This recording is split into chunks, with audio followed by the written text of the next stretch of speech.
he left his native air. This death deplored to Hector's rage we owe revenge, revenge it on the cruel foe. Where are those darts on which the fates attend, and where the bow which Phoebus taught to bend?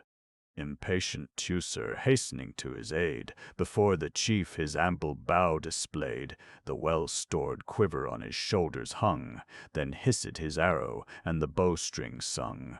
Clytus, Pisanor's son, renowned in fame, to thee, Polydamas, an honored name, drove through the thickest of the embattled plains the startling steeds, and shook his eager reins. As all on glory ran his ardent mind, the pointed death arrests him from behind. Through his fair neck the thrilling arrow flies, in youth's first bloom reluctantly he dies. Hurled from the lofty seat a distance far, the headlong coursers spurn his empty car, till sad Polydamas the steeds restrained, and gave Astenus to thy careful hand. Then, fired to vengeance, rushed amidst the foe, rage edged his sword and strengthened every blow.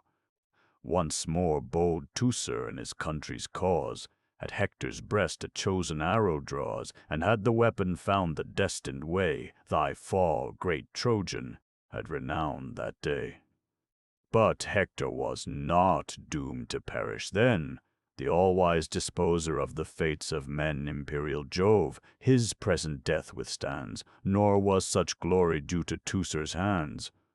At its full stretch as the tough string he drew, struck by an arm unseen, it burst in two.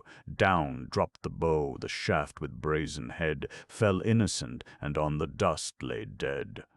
The astonished archer to great Ajax cries, "Some god prevents our destined enterprise. Some god, propitious to the Trojan foe, has, from my arm unfailing, struck the bow, and broke the nerve my hands had twined with art, strong to impel the flight of many a dart. Since heaven commands it," Ajax made reply, "dismiss the bow and lay thy arrows by. Thy arms no less suffice the lance to wield, and quit the quiver for the ponderous shield. In the first ranks indulge thy thirst of fame, thy brave example shall the rest inflame. Fierce as they are by long successes vain, to force our fleet or even a ship to gain, asks toil and sweat and blood, their utmost might shall find its match. No more 'tis ours to fight." Then Teucer laid his faithless bow aside, the fourfold buckler o'er his shoulder tied. On his brave head a crested helm he placed, with nodding horsehair formidably graced. A dart whose point with brass refulgent shines the warrior wields, and his great brother joins. This Hector saw, and thus expresses 'tis joy: "Ye troops of Lycia, Dardanus, and Troy, be mindful of yourselves, your ancient fame, and spread your glory with the navy's flame. Jove is with us, I saw his hand but now from the proud archer strike his vaunted bow. Indulgent Jove, how plain thy favors shine when happy nations bear the marks divine. How easy then to see the sinking state of realms accursed, deserted, reprobate. Such is the fate of Greece, and such is ours. Behold, ye warriors, and exert your powers. Death is the worst, a fate which all must try, and for our country 'tis a bliss to die. The gallant man, though slain in fight he be, yet leaves his nation safe, his children free, entails a debt on all the grateful state. His own brave friends shall glory in his fate, his wife live honored, all his race succeed, and late posterity enjoy the deed. This roused the soul in every Trojan breast. The godlike Ajax next his Greeks addresses. How long, ye warriors of the Argive race, to generous Argos what a dire disgrace? How long on these cursed confines will ye lie, yet undetermined or to live or die? What hopes remain? What methods to retire, if once your vessels catch the Trojan fire? Mark how the flames approach, how near they fall, how Hector calls, and Troy obeys his call. Not to the dance that dreadful voice invites, it calls to death and all the rage of fights. 'Tis now no time for wisdom or debates, to your own hands are trusted all your fates, and better far in one decisive strife. One day should end our labor or our life, than keep this hard-got inch of barren sands, still pressed, and pressed by such inglorious hands.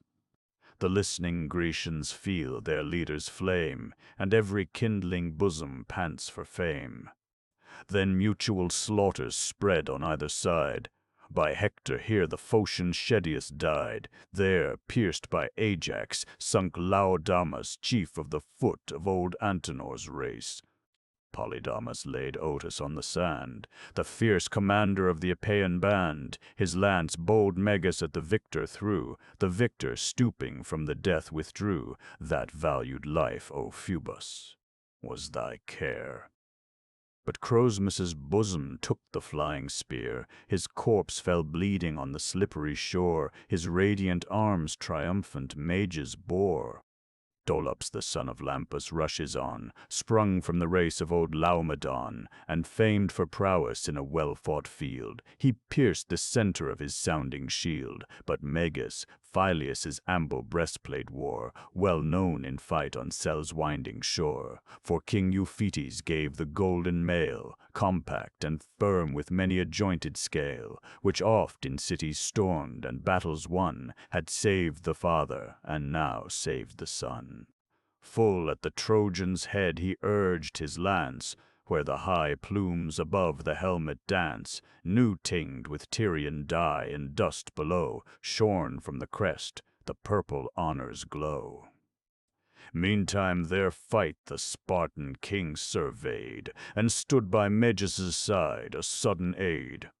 Through Dolops' shoulder urged his forceful dart, which held its passage through the panting heart, and issued at his breast. With thundering sound the warrior falls, extended on the ground. In rush the conquering Greeks to spoil the slain, but Hector's voice excites his kindred train. The hero most from Hicetaon sprung, fierce Melanippus, gallant, brave, and young. He ere to Troy the Grecians crossed the main, fed his large oxen on Percota's plain, but when oppresses his country claimed his care, returned to Ilion and excelled in war. For this, in Priam's court, he held his place, beloved no less than Priam's royal race. Him Hector singled, as his troops he led, and thus inflamed him, pointing to the dead. Lo, Melanippus, lo, where Dolops lies, and is it thus our royal kinsman dies?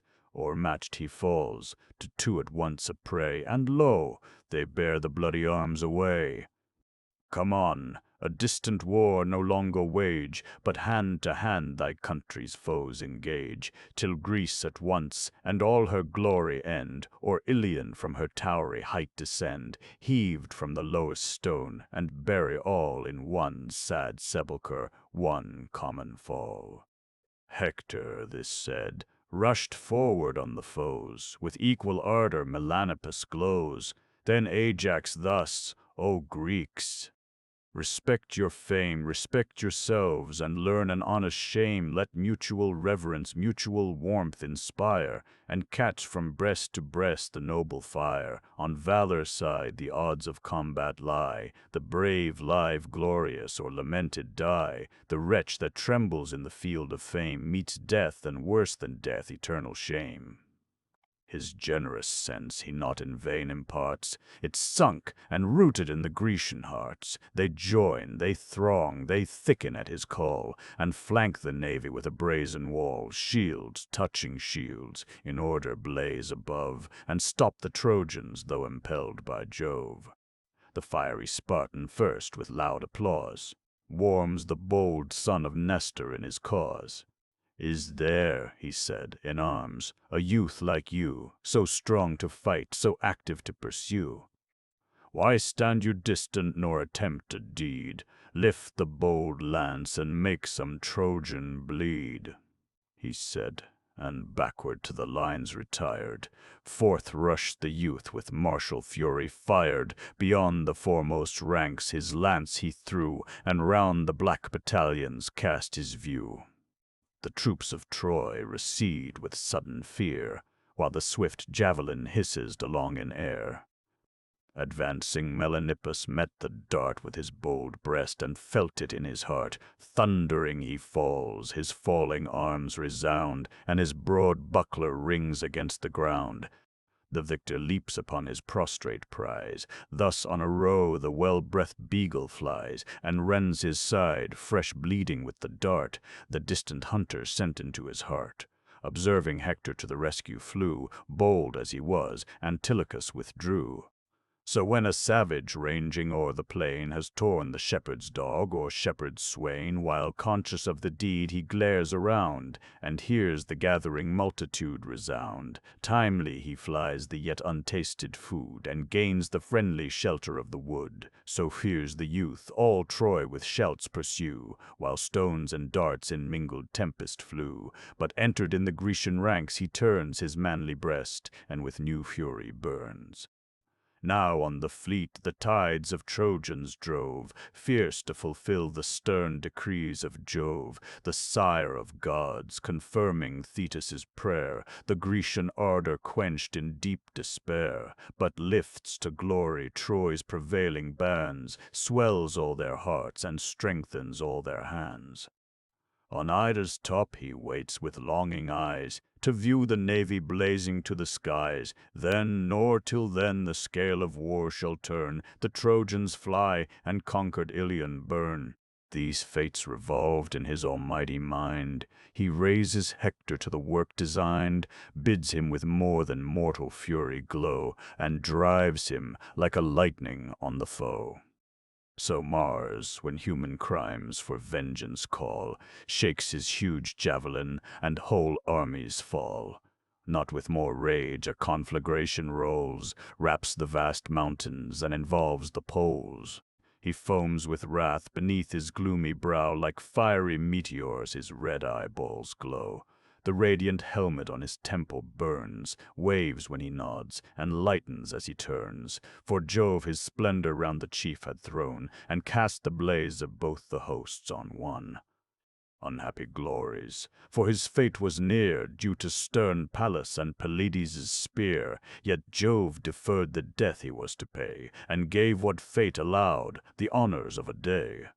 Now all on fire for fame, his breast, his eyes burn at each foe and single every prize. Still at the closest ranks, the thickest fight, he points his ardor and exerts his might. The Grecian phalanx, moveless as a tower, on all sides battered, yet resists his power. So some tall rock o'erhangs the hoary main, by winds assailed, by billows beat in vain. Unmoved it hears above the tempest blow, and sees the watery mountains break below. Girt in surrounding flames, he seems to fall like fire from Jove, and bursts upon them all, bursts as a wave that from the cloud impends, and, swelled with tempests, on the ship descends. White are the decks with foam, the winds aloud howl o'er the masts, and sing through every shroud. Pale, trembling, tired, the sailors freeze with fears, and instant death on every wave appears. So pale the Greeks the eyes of Hector meet, the chief so thunders and so shakes the fleet. As when a lion, rushing from his den, amidst the plain of some wide-watered fen, where numerous oxen as at ease they feed, at large expatiate o'er the ranker mead, leaps on the herds before the herdsman's eyes, the trembling herdsman far to distance flies, some lordly bull. The rest dispersed and fled, he singles out, arrests, and lays him dead. Thus from the rage of Jove like Hector flew, all Greece in heaps, but one he seized, and slew Mycenaean Periphes, a mighty name, in wisdom great, in arms well known to fame, the minister of stern Eurystheus' ire against Alcides. Copreus was his sire, the son redeemed the honors of the race, a son as generous as the sire was base, o'er all his country's youth conspicuous far. in every virtue, or of peace or war, but doomed to Hector's stronger force to yield. Against the margin of his ample shield he struck his hasty foot, his heels upsprung, supine he fell, his brazen helmet rung. On the fallen chief the invading Trojan pressed, and plunged the pointed javelin in his breast. His circling friends, who strove to guard too late, the unhappy hero fled or shared his fate. Chased from the foremost line, the Grecian train now man the next, receding toward the main. Wedged in one body at the tents they stand, walled round with sterns, a gloomy, desperate band. Now manly shame forbids the inglorious flight, now fear itself confines them to the fight. Man courage breathes in man, but Nestor most, the sage preserver of the Grecian host, exhorts, adjures, to guard these utmost shores, and by their parents, by themselves implores. O friends, be men, your generous breasts inflame, with mutual honor and with mutual shame. Think of your hopes, your fortunes, all the care your wives, your infants, and your parents share. Think of each living father's reverend head. Think of each ancestor with glory dead, absent. By me they speak, by me they sue. They ask their safety and their fame from you. The gods their fates on this one action lay, and all are lost if you desert the day. He spoke, and round him breathed heroic fires. Minerva seconds what the sage inspires.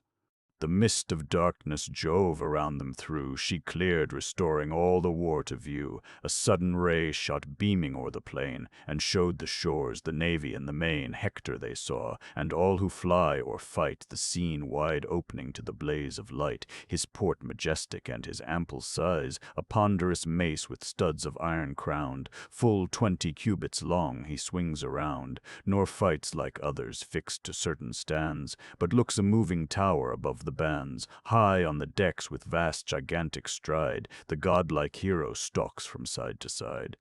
So when a horseman from the watery mead, skilled in the manage of the bounding steed, drives 4 fair coursers, practised to obey, to some great city through the public way, safe in his art, as side by side they run, he shifts his seat and vaults from one to one, and now to this and now to that he flies. Admiring numbers follow with their eyes. From ship to ship thus Ajax swiftly flew, no less the wonder of the warring crew. As furious Hector thundered threats aloud, and rushed in rage before the Trojan crowd, then swift invades the ships, whose beaky prores lay ranked contiguous on the bending shores. So the strong eagle from his airy height, who marks the swan's or crane's embodied flight, stoops down impetuous while they light for food, and, stooping, darkens with his wings the flood. Jove leads him on with his almighty hand, and breathes fierce spirits in his following band. The warring nations meet, the battle roars, thick beats the combat on the sounding prores. Thou wouldst have thought, so furious was their fire, no force could tame them, and no toil could tire, as if new vigor from new fights they won, and the long battle was but then begun. Greece, yet unconquered, kept alive the war, secure of death, confiding in despair. Troy in proud hopes already viewed the main bright with the blaze, and red with heroes slain, like strength is felt from hope and from despair, and each contends as his were all the war. 'Twas thou, bold Hector, whose resistless hand, the same which dead Protesilaus bore, the first that touched the unhappy Trojan shore. For this in arms the warring nations stood, and bathed their generous breasts with mutual blood. No room to poise the lance or bend the bow, but hand to hand and man to man they grow. Wounded they wound and seek each other's hearts with falchions, axes, swords, and shortened darts. The falchions ring, shields rattle, axes sound, swords flash in air or glitter on the ground. With streaming blood the slippery shores are dyed, and slaughtered heroes swell the dreadful tide. Still raging, Hector with his ample hand grasps the high stern, and gives this loud command, Ajax defending the Greek ships.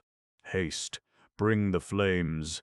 That toil of 10 long years is finished, and the day desired appears. This happy day with acclamations greet, bright with destruction of yon hostile fleet. The coward counsels of a timorous throng of reverend dotards checked our glory long. Too long Jove lulled us with lethargic charms, but now in peals of thunder calls to arms. In this great day he crowns our full desires, wakes all our force, and seconds all our fires. He spoke, the warriors at his fierce command pour a new deluge on the Grecian band. Even Ajax paused, so thick the javelins fly, stepped back, and doubted or to live or die. Yet where the oars are placed, he stands to wait. What chief approaching dares attempt his fate? Even to the last his naval charge defends, now shakes his spear, now lifts, and now pretends. Even yet the Greeks with piercing shouts inspires, amidst attacks and deaths and darts and fires. O friends, O heroes, names forever dear, once sons of Mars and thunderbolts of war. Ah, yet be mindful of your old renown, your great forefathers' virtues, and your own. What aids expect you in this utmost strait? What bulwarks rising between you and fate? No aids, no bulwarks your retreat attend, no friends to help, no city to defend. This spot is all you have to lose or keep. There stand the Trojans, and here rolls the deep. 'Tis hostile ground you tread, your native lands. Far, far from hence your fates are in your hands. Raging he spoke, nor further wastes his breath, but turns his javelin to the work of death.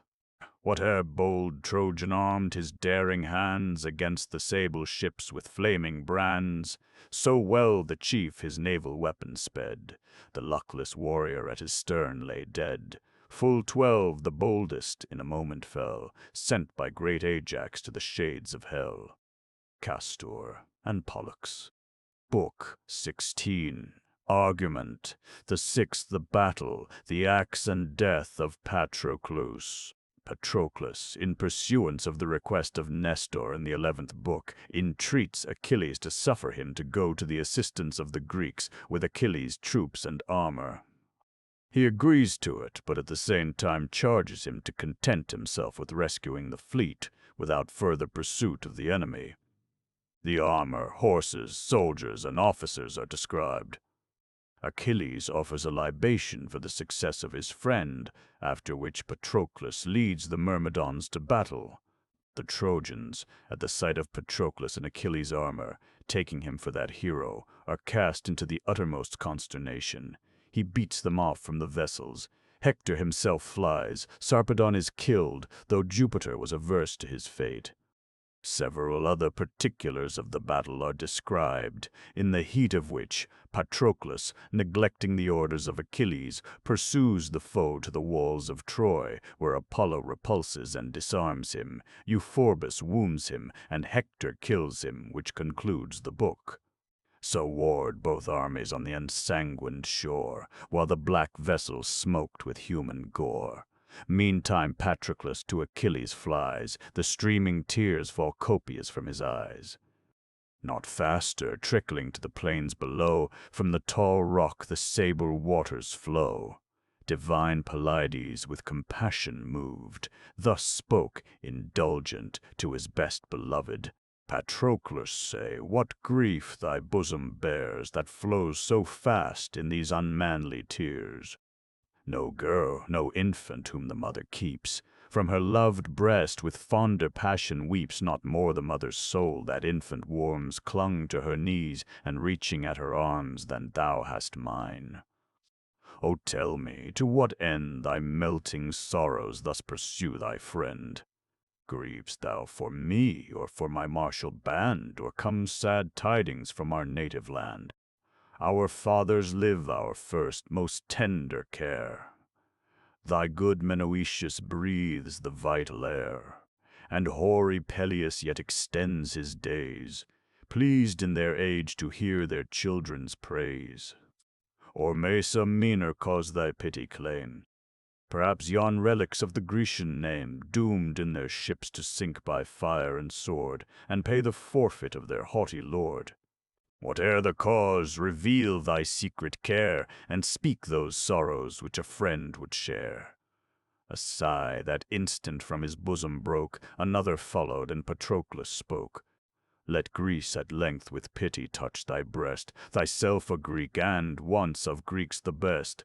Lo, every chief that might her fate prevent lies pierced with wounds and bleeding in his tent. Eurypylus, Tydides, Atreus' son, and wise Ulysses at the navy groan, more for their country's wounds than for their own. Their pain soft arts of pharmacy can ease, thy breast alone no lenitives appease. May never rage like thine my soul enslave, O great in vain, unprofitably brave. Thy country slighted in her last distress, what friend, what man from thee shall hope redress? No, men unborn and ages yet behind shall curse that fierce, that unforgiving mind. O man unpitying!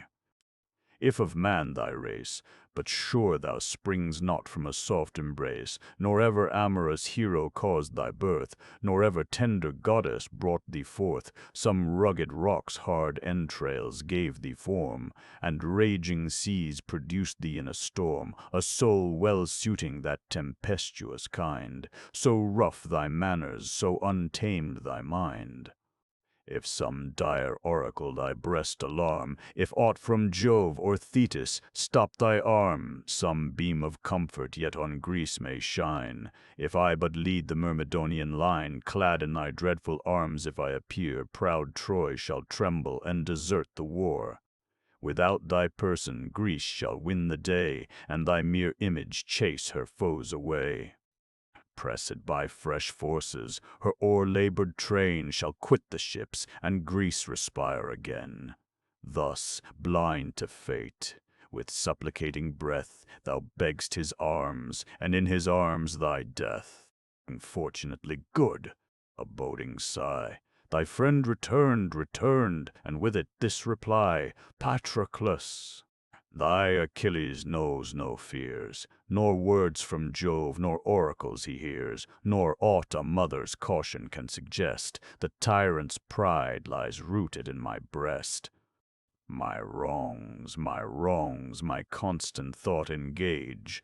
Those, my sole oracles, inspire my rage. I made him tyrant, gave him power to wrong. Even me I felt it, and shall feel it long. The maid, my black-eyed maid, he forced away, due to the toils of many a well-fought day, due to my conquest of her father's reign, due to the votes of all the Grecian train. From me he forced her, me the bold and brave, disgraced, dishonored, like the meanest slave. But bear we this, the wrongs I grieve are past, 'tis time our fury should relent at last. I fixed its date, the day I wished appears, how Hector to my ships his battle bears, the flames my eyes, the shouts invade my ears. Go then, Patroclus, court fair honor's charms, in Troy's famed fields and in Achilles' arms, led forth my martial Myrmidons to fight. Go save the fleets and conquer in my right. See the thin relics of their baffled band at the last edge of yon deserted land. Behold, all Ilion on their ships descends, how the cloud blackens, how the storm impends. It was not thus when, at my sight amazed, Troy saw and trembled as this helmet blazed. Had not the injurious king our friendship lost, yon ample trench had buried half her host.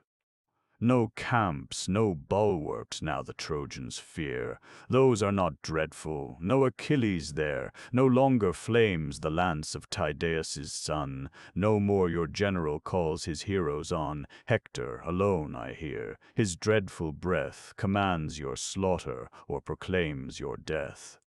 Yet now, Patroclus, issue to the plain. Now save the ships, the rising fires restrain, and give the Greeks to visit Greece again. But heed my words, and mark a friend's command, who trusts his fame and honors in thy hand, and from thy deeds expects the Achaean host shall render back the beauteous maid he lost, rage uncontrolled through all the hostile crew, but touch not Hector, Hector is my due. Though Jove in thunder should command the war, be just, consult my glory, and forbear. The fleet once saved, desist from further chase, nor lead to Ilion's walls the Grecian race. Some adverse god thy rashness may destroy, some god, like Phoebus, ever kind to Troy. Let Greece, redeemed from this destructive strait, do her own work, and leave the rest to fate. Oh, would to all the immortal powers above, Apollo, Pallas, and almighty Jove, that not one Trojan might be left alive, and not a Greek of all the race survive, might only we the vast destruction shun, and only we destroy the accursed town. Such conference held the chiefs, while on the strand great Jove with conquest crowned the Trojan band. Ajax no more the sounding storm sustained, so thick the darts an iron tempest rained. On his tired arm the weighty buckler hung, his hollow helm with falling javelins rung. His breath in quick short pantings comes and goes, and painful sweat from all his members flows. Spent and o'erpowered, he barely breathes at most, yet scarce an army stirs him from his post. Dangers on dangers all around him glow, and toil to toil, and woe succeeds to woe. Say, Muses, throned above the starry frame, how first the navy blazed with Trojan flame. Stern Hector waved his sword, and standing near where furious Ajax plied his ashen spear, full on the lance a stroke so justly sped, that the broad falchion lopped its brazen head. His pointless spear the warrior shakes in vain, the brazen head falls sounding on the plain. Great Ajax saw, and owned the hand divine, confessing Jove and trembling at the sign. Warned he retreats. Then swift from all sides pour the hissing brands, thick streams the fiery shower, o'er the high stern the curling volumes rise, and sheets of rolling smoke involve the skies. Divine Achilles viewed the rising flames, and smote his thigh, and thus aloud exclaims, "Arm, arm, Patroclus! Lo, the blaze aspires, the glowing ocean reddens with the fires. Arm, ere our vessels catch the spreading flame. Arm, ere the Grecians be no more a name. I haste to bring the troops." The hero said. The friend with ardor and with joy obeyed. He cased his limbs in brass, and first around his manly legs with silver buckles bound the clasping greaves, then to his breast applies the flaming cuirass of 1,000 dyes. Emblazed with studs of gold his falchion shone.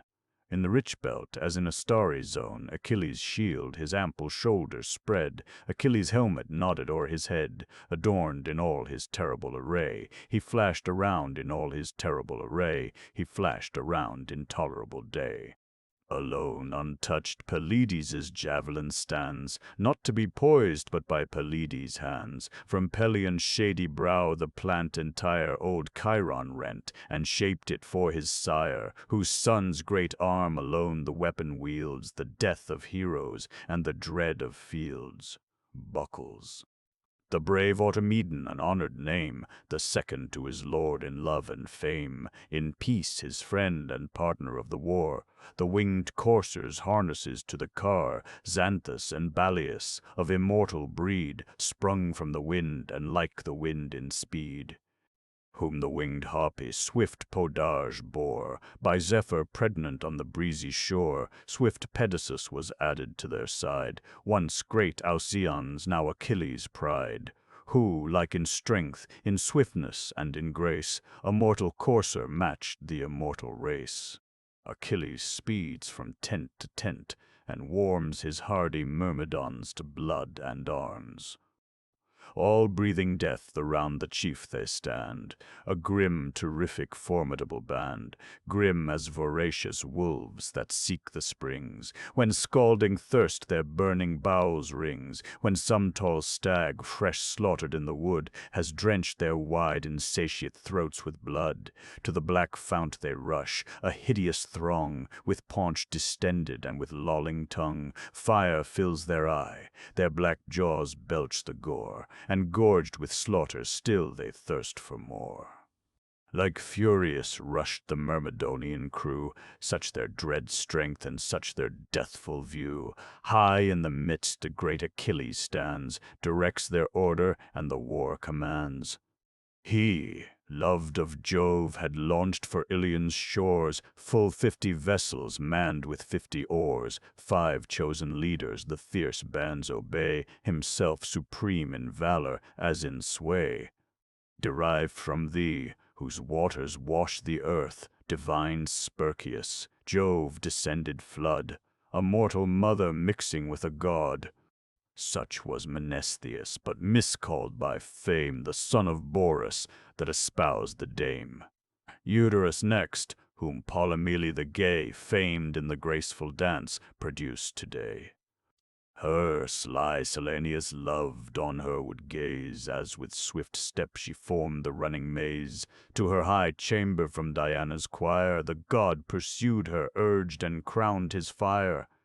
The son confessed his father's heavenly race, and aired his mother's swiftness in the chase.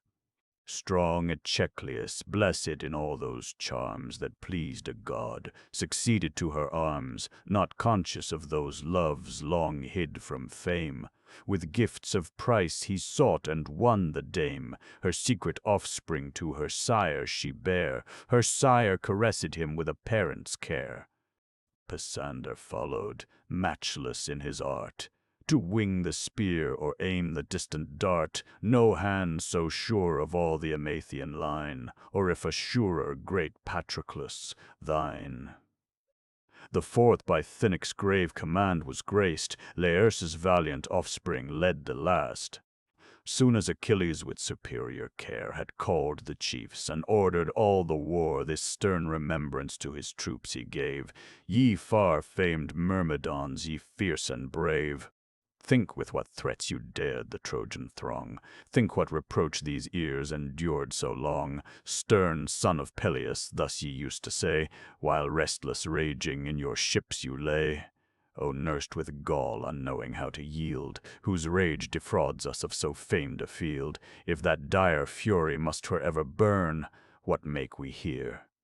Return, ye chiefs, return, such were your words. Now, warriors, grieve no more, lo, there the Trojans bathe your swords in gore. This day shall give you all your soul demands, glut all your hearts, and weary all your hands, Diana. Thus while he roused the fire in every breast, close and more close the listening cohorts pressed, ranks wedged in ranks, of arms a steely ring still grows and spreads and thickens round the king. As when a circling wall the builder forms, of strength defensive against wind and storms, compacted stones the thickening work compose, and round him wide the rising structure grows, so helm to helm and crest to crest they throng, shield urged on shield, and man drove man along. Thick, undistinguished plumes together joined, float in one sea and wave before the wind. Far o'er the rest in glittering pomp appear their bold Automedon, Patroclus here, brothers in arms, with equal fury fired, 2 friends, 2 bodies with one soul inspired. But mindful of the gods, Achilles went to the rich coffer in his shady tent. There lay on heaps his various garments rolled, and costly furs and carpets stiff with gold. The presence of the silver-footed dame. From thence he took a bowl of antique frame, which never man had stained with ruddy wine, nor raised in offerings to the power divine. But Peleus' son, and Peleus' son to none, had raised in offerings, but to Jove alone. This tinged with sulphur, sacred first to flame, he purged and washed it in the running stream. then cleansed his hands, and fixing for a space his eyes on heaven, his feet upon the place of sacrifice, the purple draught he poured forth in the midst, and thus the god implored, O thou supreme, high-throned all height above, O great Pelasgic, Dodonaean Jove, who midst surrounding frosts and vapors chill presid'st on bleak Dodona's vocal hill, whose groves the Selli race austere surround, their feet unwashed, their slumbers on the ground, who hear from rustling oaks thy dark decrees, and catch the fates low whispered in the breeze, hear as of old. Thou gavest, at Thetis' prayer, glory to me, and to the Greeks despair. Lo, to the dangers of the fighting field, the best, the dearest of my friends, I yield, though still determined, to my ships confined. Patroclus gone, I stay but half behind. Oh, be his guard thy providential care, confirm his heart, and string his arm to war. Pressed by his single force, let Hector see his fame in arms, not owing all to me. But when the fleets are saved from foes and fire, let him with conquest and renown retire. Preserve his arms, preserve his social train, and safe return him to these eyes again. Great Jove consents to half the chief's request, but heaven's eternal doom denies the rest. To free the fleet was granted to his prayer, his safe return, the winds dispersed in air. Back to his tent the stern Achilles flies, and waits the combat with impatient eyes. Meanwhile the troops beneath Patroclus' care invade the Trojans and commence the war. As wasps, provoked by children in their play, pour from their mansions by the broad highway, in swarms the guiltless traveler engage, whet all their stings and call forth all their rage, all rise in arms, and, with a general cry, assert their waxen domes and buzzing progeny. Thus from the tents the fervent legion swarms, so loud their clamors and so keen their arms, their rising rage Patroclus' breath inspires, who thus inflames them with heroic fires. O warriors, partners of Achilles' praise, be mindful of your deeds in ancient days, your godlike master let your acts proclaim, and add new glories to his mighty name. Think your Achilles sees you fight, be brave, and humble the proud monarch whom you save. Joyful they heard, and kindling as he spoke, flew to the fleet, involved in fire and smoke. From shore to shore the doubling shouts resound, the hollow ships return a deeper sound. The war stood still, and all around them gazed. When great Achilles' shining armor blazed, Troy saw and thought the dread Achilles nigh. At once they see, they tremble, and they fly. Then first thy spear, divine Patroclus, flew where the war raged, and where the tumult grew. Close to the stern of that famed ship which bore unblessed Protesilaus to Ilion's shore, the great Paeonian, bold Pyraechmes stood, who led his bands from Axius' winding flood. His shoulder blade receives the fatal wound, the groaning warrior pants upon the ground. His troops that see their country's glory slain fly diverse, scattered o'er the distant plain. Patroclus' arm forbids the spreading fires, and from the half-burned ship proud Troy retires. Cleared from the smoke the joyful navy lies. In heaps on heaps the foe tumultuous flies. Triumphant Greece her rescued decks ascends, and loud acclaim the starry region rends. So when thick clouds enwrap the mountain's head, o'er heaven's expanse like one black ceiling spread, sudden the thunderer with a flashing ray bursts through the darkness and lets down the day. The hills shine out, the rocks in prospect rise, and streams and vales and forests strike the eyes. The smiling scene wide opens to the sight, and all the unmeasured ether flames with light. But Troy repulsed and scattered o'er the plains, forced from the navy, yet the fight maintains. Now every Greek some hostile hero slew, But still the foremost, bold Patroclus flew. As Areilycus had turned him round, sharp in his thigh he felt the piercing wound, the brazen-pointed spear with vigor thrown, the thigh transfixed and broke the brittle bone, headlong he fell. Next, Thoas was thy chance, thy breast, unarmed, received the Spartan lance.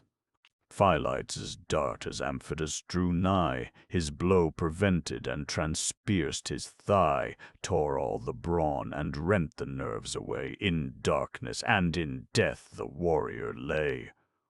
In equal arms 2 sons of Nestor stand, and 2 bold brothers of the Lycian band. By great Antilochus Atymnius dies, pierced in the flank, lamented youth.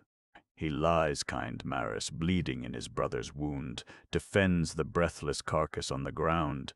Furious he flies his murderer to engage, but godlike Thrasymed prevents his rage. Between his arm and shoulder aims a blow. His arm falls spouting on the dust below. He sinks with endless darkness covered o'er, and thence his soul effused with gushing gore.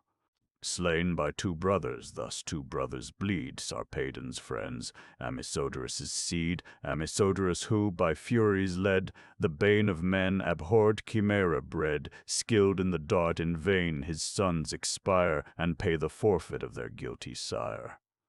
Stopped in the tumult Cleobulus lies, beneath Oileus' arm a living prize, not long the Trojan stood. The thirsty falchion drank his reeking blood, plunged in his throat the smoking weapon lies, black death and fate unpitying seal his eyes. Amid the ranks, with mutual thirst of fame, Lycon the brave and fierce Peneleus came. In vain their javelins at each other flew, now, met in arms, their eager swords they drew. On the plumed crest of his Boeotian foe, the daring Lycon aimed a noble blow. The sword broke short, but his Peneleus sped full on the juncture of the neck and head. The head, divided by a stroke so just, hung by the skin, the body sunk to dust. O'ertaken Nemus by Merion bleeds, pierced through the shoulder as he mounts his steeds. Back from the car he tumbles to the ground, his swimming eyes eternal shades surround. Next Erymas was doomed his fate to feel, his opened mouth received the Cretan steel, beneath the brain the point a passage tore, crashed the thin bones and drowned the teeth in gore. His mouth, his eyes, his nostrils pour a flood, he sobs his soul out in the gush of blood. As when the flocks neglected by the swain, or kids or lambs, lie scattered o'er the plain, a troop of wolves the unguarded charge survey, and rend the trembling, unresisting prey, thus on the foe the Greeks impetuous came. Troy fled, unmindful of her former fame. But still at Hector, godlike Ajax aimed, still, pointed at his breast, his javelin flamed. The Trojan chief, experienced in the field, o'er his broad shoulders spread the massy shield, observed the storm of darts the Grecians pour, and on his buckler caught the ringing shower. He sees for Greece the scale of conquest rise, yet stops and turns and saves his loved allies.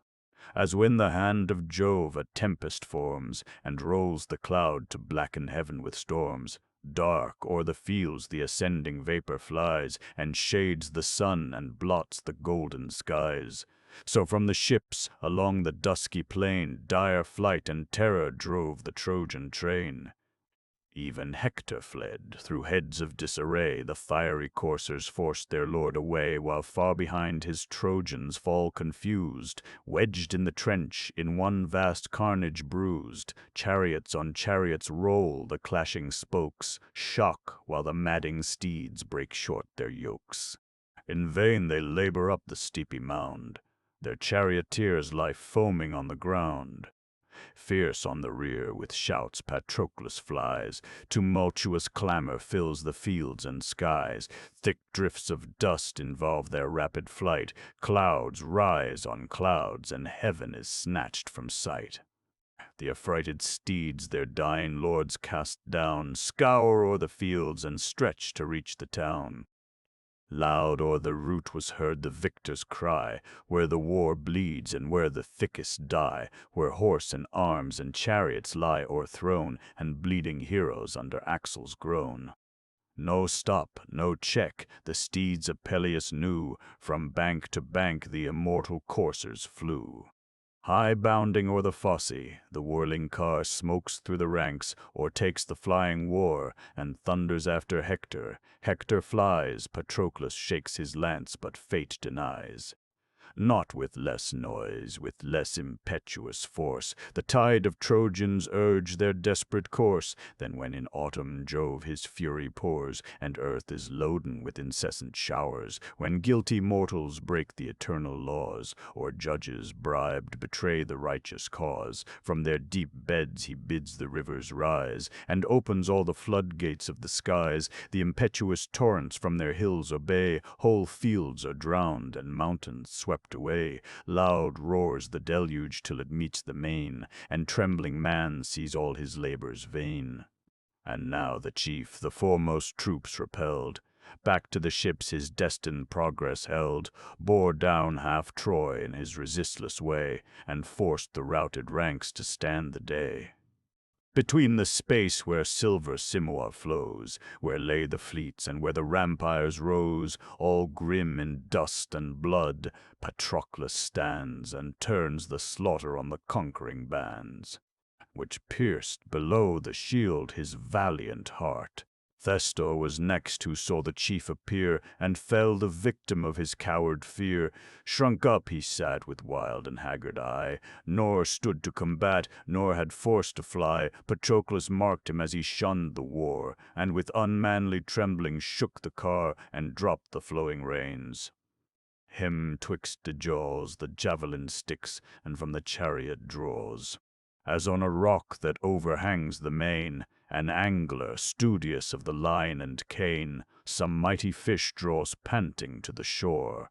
Not with less ease the barbed javelin bore. The gaping dastard, as the spear was shook, he fell, and life his heartless breast forsook. Next on Euryalus he flies, a stone large as a rock was by his fury thrown. Full on his crown the ponderous fragment flew, and burst the helm and cleft the head in two. Prone to the ground the breathless warrior fell, and death involved him with the shades of hell. Then low in dust, Epaltes, Echius lie, Epheus, Evippus, Polymelus die, Amphoterus and Erymas succeed, and last Tlepolemus and Pyres bleed. Where'er he moves, the growing slaughters spread, in heaps on heaps, a monument of dead. When now Sarpedon his brave friends beheld groveling in dust, and gasping on the field, with disreproach his flying host he warms. O stain to honor! O disgrace to arms! Forsake inglorious the contended plain. This hand unaided shall the war sustain. The task be mine, this hero's strength to try, who mows whole troops and makes an army fly. He spake, and, speaking, leaps from off the car. Patroclus lights and sternly waits the war. As when two vultures on the mountain's height stoop with resounding pinions to the fight, they cuff, they tear, they raise a screaming cry. The desert echoes and the rocks reply. The warriors thus opposed in arms engage with equal clamors and with equal rage. Jove viewed the combat, whose event foreseen, he thus bespoke his sister and his queen.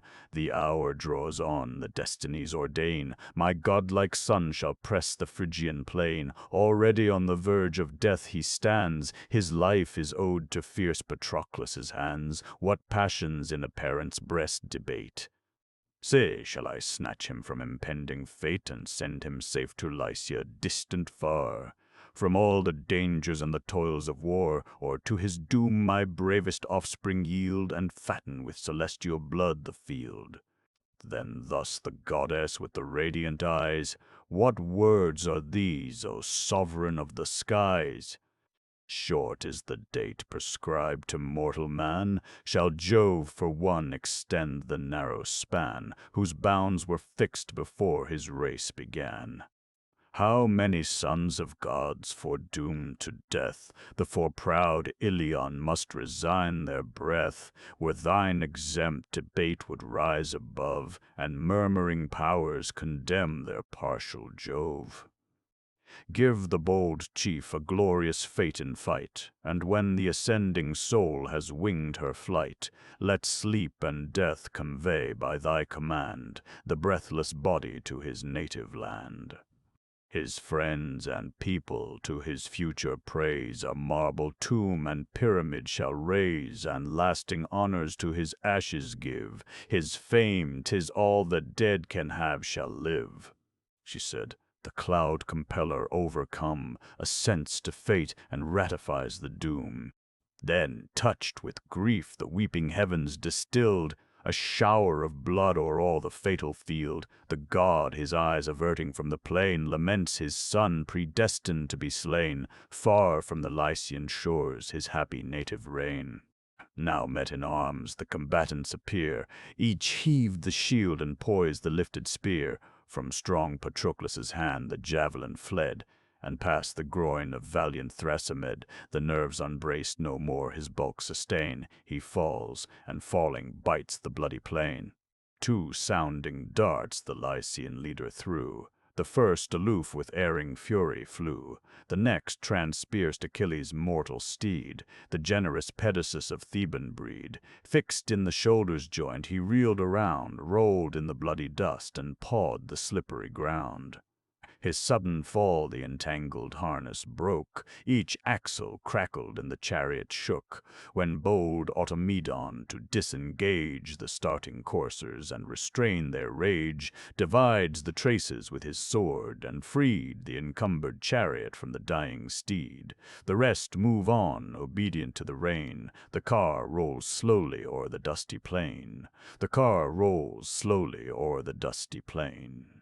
The towering chiefs to fiercer fight advance, and first Sarpedon whirled his weighty lance, which o'er the warrior's shoulder took its course, and spent in empty air its dying force. Not so Patroclus's never-erring dart. Aimed at his breast it pierced a mortal part, where the strong fibers bind the solid heart. Then, as the mountain oak, or poplar tall, or pine fit mast for some great admiral, nods to the axe, till with a groaning sound it sinks and spreads its honors on the ground. Thus fell the king, and laid on earth supine. Before his chariot stretched his form divine. He grasped the dust distained with streaming gore, and, pale in death, lay groaning on the shore. So lies a bull beneath the lion's paws, while the grim savage grinds with foamy jaws the trembling limbs, and sucks the smoking blood. Deep groans and hollow roars rebellow through the wood. Then to the leader of the Lycian band the dying chief addresses his last command.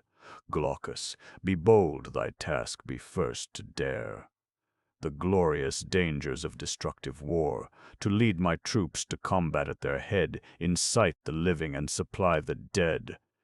Tell them I charge them with my latest breath, not on revenge to bear Sarpedon's death.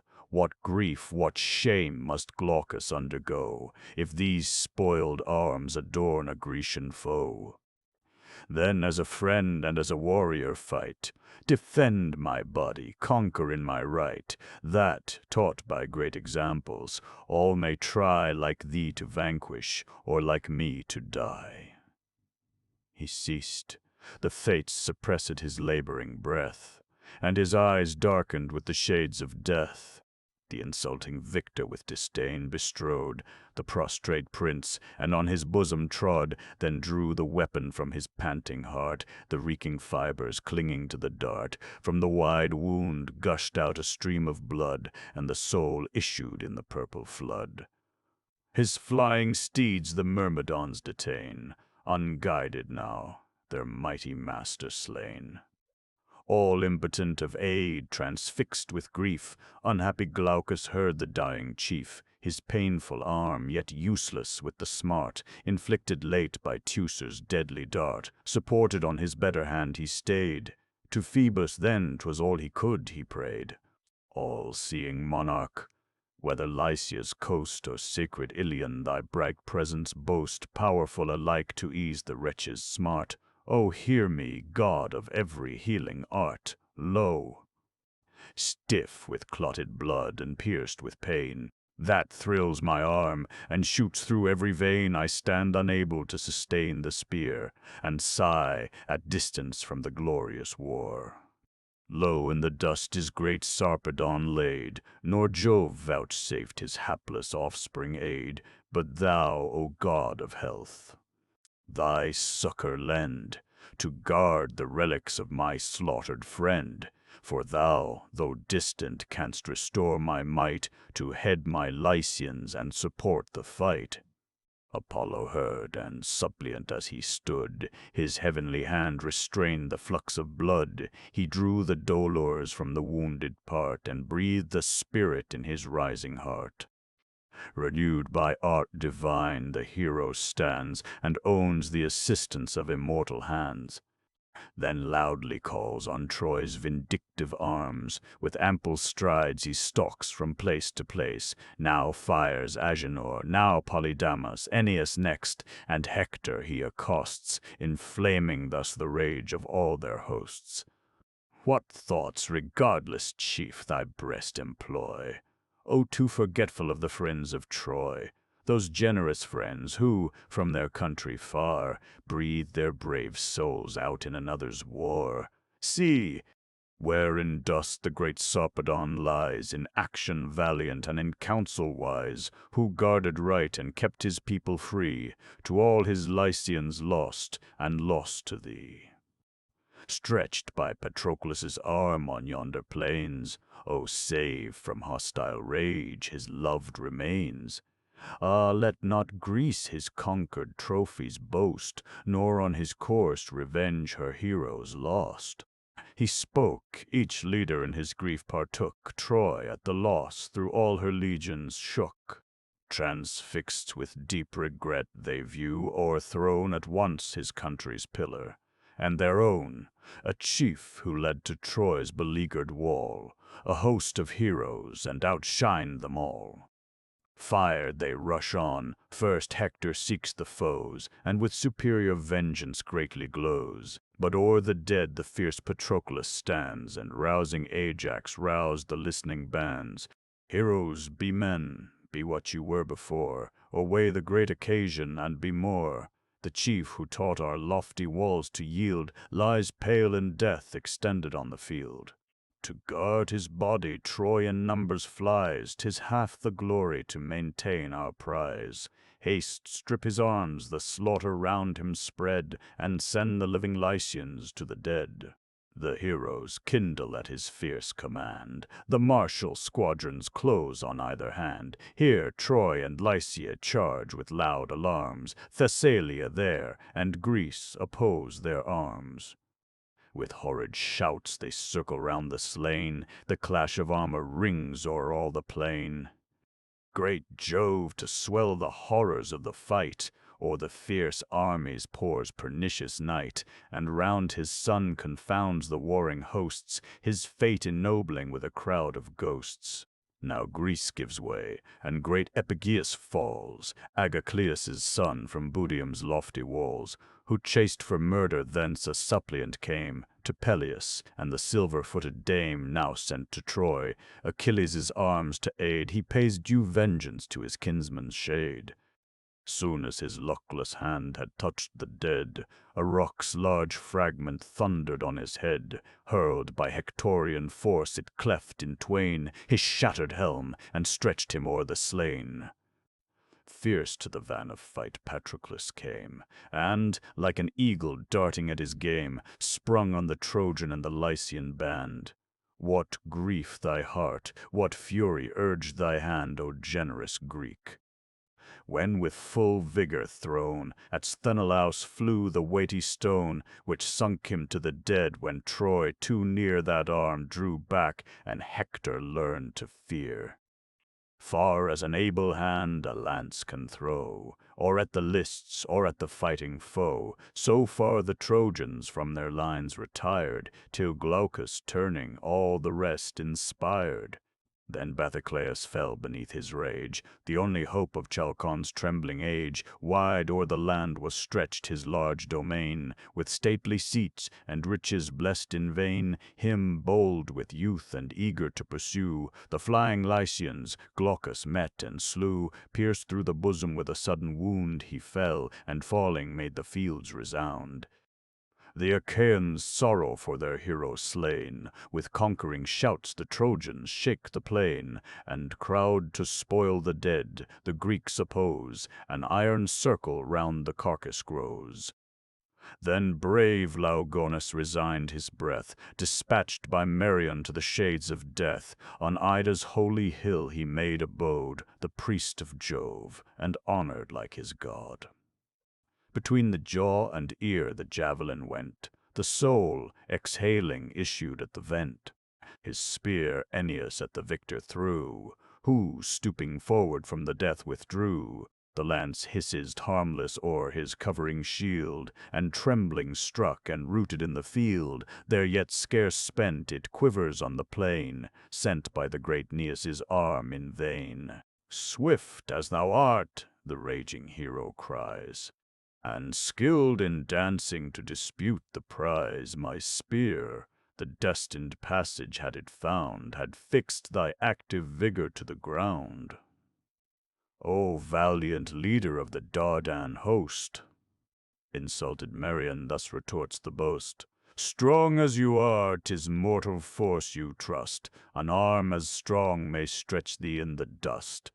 And if to this my lance thy fate be given, vain are thy vaunts. Success is still from heaven, this instant sends thee down to Pluto's coast. Mine is the glory, his thy parting ghost." "O friend," Menoetius' son this answer gave, with words to combat, "ill befits the brave. Not empty boasts the sons of Troy repel, your swords must plunge them to the shades of hell. To speak beseems the council, but to dare in glorious action is the task of war." This said, Patroclus to the battle flies. Great Merion follows, and new shouts arise. Shields, helmets rattle as the warriors close, and thick and heavy sounds the storm of blows. As through the shrilling vale or mountain ground the labors of the woodman's axe resound, blows following blows are heard re-echoing wide, while crackling forests fall on every side. Thus echoed all the fields with loud alarms, so fell the warriors, and so rung their arms. Now great Sarpedon on the sandy shore, his heavenly form defaced with dust and gore, and stuck with darts by warring heroes shed, lies undistinguished from the vulgar dead. His long disputed course the chiefs enclose, on every side the busy combat grows. Thick as beneath some shepherd's thatched abode, the pales high, foaming with a milky flood. The buzzing flies, a persevering train, incessant swarm, and chaste return again. Jove viewed the combat with a stern survey, and eyes that flashed intolerable day. Fixed on the field his sight, his breast debates the vengeance due, and meditates the fates, whether to urge their prompt effect, and call the force of Hector to Patroclus' fall. This instant see his short-lived trophies won, and stretch him breathless on his slaughtered son. Or yet, with many a soul's untimely flight, augment the fame and horror of the fight, to crown Achilles' valiant friend with praise. At length he dooms, and, that his last of days shall set in glory, bids him drive the foe, nor unattended see the shades below. Then Hector's mind he fills with dire dismay. He mounts his car, and calls his hosts away. Sunk with Troy's heavy fates he sees decline the scales of Jove, and pants with awe divine. Then, nor before, the hardy Lycians fled, and left their monarch with the common dead. Around, in heaps on heaps, a dreadful wall of carnage rises as the heroes fall. So Jove decreed. At length the Greeks obtain the prize contested, and despoil the slain. The radiant arms are by Patroclus borne, Patroclus' ships the glorious spoils adorn. Then thus to Phoebus in the realms above spoke from his throne the cloud-compelling Jove, "Descend, my Phoebus, on the Phrygian plain, and from the fight convey Sarpedon slain. Then bathe his body in the crystal flood, with dust dishonored and deformed with blood. O'er all his limbs ambrosial odors shed, and with celestial robes adorn the dead. Those rites discharged, his sacred course bequeath to the soft arms of silent sleep and death. They to his friends the immortal charge shall bear, his friends a tomb and pyramid shall rear. What honor mortals after death receive, those unavailing honors we may give, sleep and death conveying the body of Sarpedon to Lycia. Apollo bows, and from Mount Ida's height swift to the field precipitates his flight. Thence from the war the breathless hero bore, veiled in a cloud to silver Simois shore. There bathed his honorable wounds, and dressed his manly members in the immortal vest, and with perfumes of sweet ambrosial dews restores his freshness, and his form renews. Then sleep and death, two twins of winged race, of matchless swiftness but of silent pace, received Sarpedon at the god's command, and in a moment reached the Lycian land. The course amidst his weeping friends they laid, where endless honors wait the sacred shade. Meanwhile Patroclus pours along the plains, with foaming coursers and with loosened reins. Fierce on the Trojan and the Lycian crew, blind to fate! Thy headlong fury flew against what fate and powerful Jove ordain. Vain was thy friend's command, thy courage vain. For he, the god, whose counsels uncontrolled dismay the mighty and confound the bold, the god who gives, resumes, and orders all, he urged thee on, and urged thee on to fall. Who first, brave hero, by that arm was slain, who last beneath thy vengeance pressed the plain, when heaven itself thy fatal fury led, and called to fill the number of the dead. Adrestus first, Autonus then succeeds, Echeclus follows, next young Megas bleeds, Epistor, Melanippus bite the ground, the slaughter, Elasus and Nullius crowned, then sunk Pylartes to eternal night, the rest, dispersing, trust their fates to flight. Now Troy had stooped beneath his matchless power, but flaming Phoebus kept the sacred tower. Thrice at the battlements Patroclus strook, his blazing aegis thrice Apollo shook. He tried the fourth, when, bursting from the cloud, a more than mortal voice was heard aloud. Patroclus, cease this heaven-defended wall, defies thy lance, not fated yet to fall. Thy friend, thy greater far, it shall withstand, Troy shall not stoop even to Achilles' hand. So spoke the god who darts celestial fires. The Greek obeys him, and with awe retires. While Hector, checking at the Scaean gates his panting coursers, in his breast debates, or in the field his forces to employ, or draw the troops within the walls of Troy. Thus while he thought, beside him Phoebus stood, in Aegeus' shape, who reigned by Sangar's flood, thy brother Hecuba, from Demas sprung, a valiant warrior, haughty, bold, and young. Thus he accosts him. What a shameful sight! God, is it Hector that forbears the fight? Or thine, my vigor, this successful spear? Should soon convince thee of so false a fear. Turn thee to the field of fame, and in Patroclus' blood efface thy shame. Perhaps Apollo shall thy arms succeed, and heaven ordains him by thy lance to bleed. So spoke the inspiring god, then took his flight, and plunged amidst the tumult of the fight. He bids Cebrion drive the rapid car. The lash resounds, the coursers rush to war. The god the Grecians' sinking souls depressed, and poured swift spirits through each Trojan breast. Patroclus lights, impatient for the fight, a spear his left, a stone employs his right, with all his nerves he drives it at the foe. Pointed above and rough and gross below, the falling ruin crushed Cebrion's head, the lawless offspring of King Priam's bed. His front, brows, eyes, one undistinguished wound, the bursting balls drop sightless to the ground. The charioteer, while yet he held the reins, struck from the car, falls headlong on the plain. To the dark shades the soul unwilling glides, while the proud victor thus his fall derides. Good heaven! What active feats yon artist shows! What skilful divers are our Phrygian foes! Mark with what ease they sink into the sand. Pity that all their practice is by land. Then rushing sudden on his prostrate prize, to spoil the carcass fierce Patroclus flies, swift as a lion, terrible and bold, that sweeps the field, depopulates the fold, pierced through the dauntless heart, then tumbles slain, and from his fatal courage finds his bane. At once bold Hector, leaping from his car, defends the body and provokes the war. Thus, for some slaughtered hind, with equal rage, two lordly rulers of the wood engage. Stung with fierce hunger, each the prey invades, and echoing roars rebellow through the shades.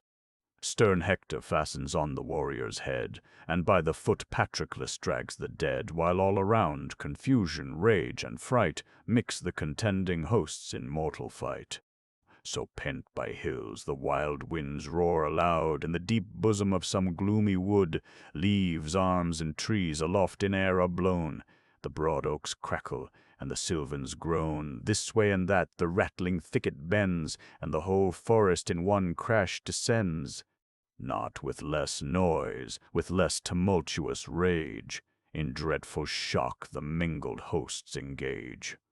Darts showered on darts, now round the carcass ring, now flights of arrows bounding from the string. Stones follow stones, some clatter on the fields, some hard and heavy shake the sounding shields. But where the rising whirlwind clouds the plains, sunk in soft dust the mighty chief remains, and, stretched in death, forgets the guiding reins. Now, flaming from the zenith, Sol had driven his fervid orb through half the vault of heaven, while on each host with equal tempests fell. The showering darts and numbers sank to hell. But when his evening wheels o'erhung the main, glad conquest rested on the Grecian train. Then from amidst the tumult and alarms they draw the conquered corse and radiant arms. Then rash Patroclus with new fury glows, and breathing slaughter pours amid the foes. Thrice on the press like Mars himself he flew, and thrice 3 heroes at each onset slew. There ends thy glory. There the fates untwine, the last black remnant of so bright a line. Apollo dreadful stops thy middle way, death calls, and heaven allows no longer day. For lo, the god in dusky clouds enshrined, approaching dealt a staggering blow behind. The weighty shock his neck and shoulders feel, his eyes flash sparkles, his stunned senses reel. In giddy darkness far to distance flung, his bounding helmet on the champaign rung. Achilles' plume is stained with dust and gore, that plume which never stooped to earth before, long used untouched in fighting fields to shine, and shade the temples of the mad divine. Jove dooms it now on Hector's helm to nod, not long, for fate pursues him and the god. His spear in shivers falls, his ample shield drops from his arm, his baldric strows the field, the corslet his astonished breast forsakes. Loose is each joint, each nerve with horror shakes. Stupid he stares, and all assistless stands, such is the force of more than mortal hands. A Dardan youth there was, well known to fame. From Panthus sprung, Euphorbus was his name. Famed for the manage of the foaming horse, skilled in the dart, and matchless in the course. Full 20 nights he tumbled from the car, while yet he learned his rudiments of war. His venturous spear first drew the hero's gore. He struck, he wounded, but he durst no more. Nor, though disarmed, Patroclus' fury stood, but swift withdrew the long pretended wood, and turned him short, and herded in the crowd. Thus, by an arm divine and mortal spear, wounded at once, Patroclus yields to fear, retires for succor to his social train, and flies the fate which heaven decreed in vain. Stern Hector, as the bleeding chief he views, breaks through the ranks and his retreat pursues. The lance arrests him with a mortal wound. He falls, earth thunders, and his arms resound. With him all Greece was sunk. That moment all her yet surviving heroes seemed to fall. So, scorched with heat along the desert score, the roaming lion meets a bristly boar. Fast by the spring they both dispute the flood, with flaming eyes and jaws besmeared with blood. At length the sovereign savage wins the strife, and the torn boar resigns his thirst and life. Patroclus thus, so many chiefs o'erthrown, so many lives effused, expires his own. As dying now at Hector's feet he lies, he sternly views him, and triumphant cries, "Lie there, Patroclus, and with thee the joy thy pride once promised, of subverting Troy, the fancied scenes of Ilion wrapped in flames, and thy soft pleasures served with captive dames. Unthinking man! I fought those towers to free, and guard that beauteous race from lords like thee. But thou a prey to vultures shalt be made, thy own Achilles cannot lend thee aid, though much at parting that great chief might say, and much enjoin thee this important day. Return not, my brave friend, perhaps he said, without the bloody arms of Hector dead." He spoke, Patroclus marched, and thus he sped. Supine, and wildly gazing on the skies, with faint expiring breath, the chief replies, "Vain boaster, cease and know the powers divine. Jove's and Apollo's is this deed, not thine. To heaven is owed whate'er your own you call, and heaven itself disarmed me ere my fall. Had 20 mortals, each thy match in might, opposed me fairly, they had sunk in fight. By fate and Phoebus was I first o'erthrown, Euphorbus next, the third mean part thy own. But thou, imperious, hear my latest breath. The gods inspire it, and it sounds thy death, insulting man. Thou shalt be soon as I, black fate o'erhangs thee, and thy hour draws nigh. Even now on life's last verge I see thee stand, I see thee fall, and by Achilles' hand." He faints, the soul unwilling wings her way. The beauteous body left a load of clay, flits to the lone uncomfortable coast, a naked, wandering, melancholy ghost. Then Hector pausing, as his eyes he fed on the pale carcass, thus addresses the dead. "From whence this boding speech the stern decree of death denounced, or why denounced to me? Why not as well Achilles' fate be given to Hector's lance? Who knows the will of heaven?" Pensive he said, then pressing as he lay, his breathless bosom tore the lance away, and upwards cast the course, the reeking spear. He shakes and charges the bold charioteer. But swift Automedon with loosened reins, wrapped in the chariot o'er the distant plains, far from his rage the immortal coursers drove. The immortal coursers were the gift of Jove. Zaculappius, part o'er, her shoulders waved like melted gold. Around her next a heavenly mantle flowed, that rich with Pallas' labored colors glowed. Large clasps of gold the foldings gathered round, a golden zone her swelling bosom bound.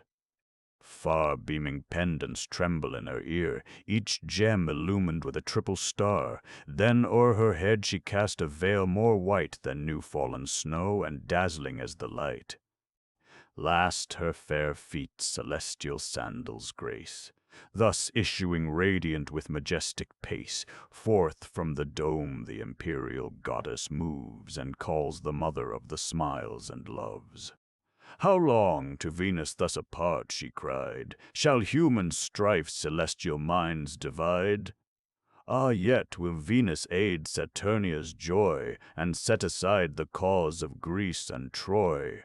Let heaven's dread empress, Cytherea said, speak her request, and deem her will obeyed. Then grant me, said the queen, those conquering charms, that power which mortals and immortals warms, that love which melts mankind in fierce desires, and burns the sons of heaven with sacred fires. For lo, I haste to those remote abodes, where the great parent, sacred source of gods, Ocean and Tethys their old empire keep, on the last limits of the land and deep. In their kind arms my tender years were past.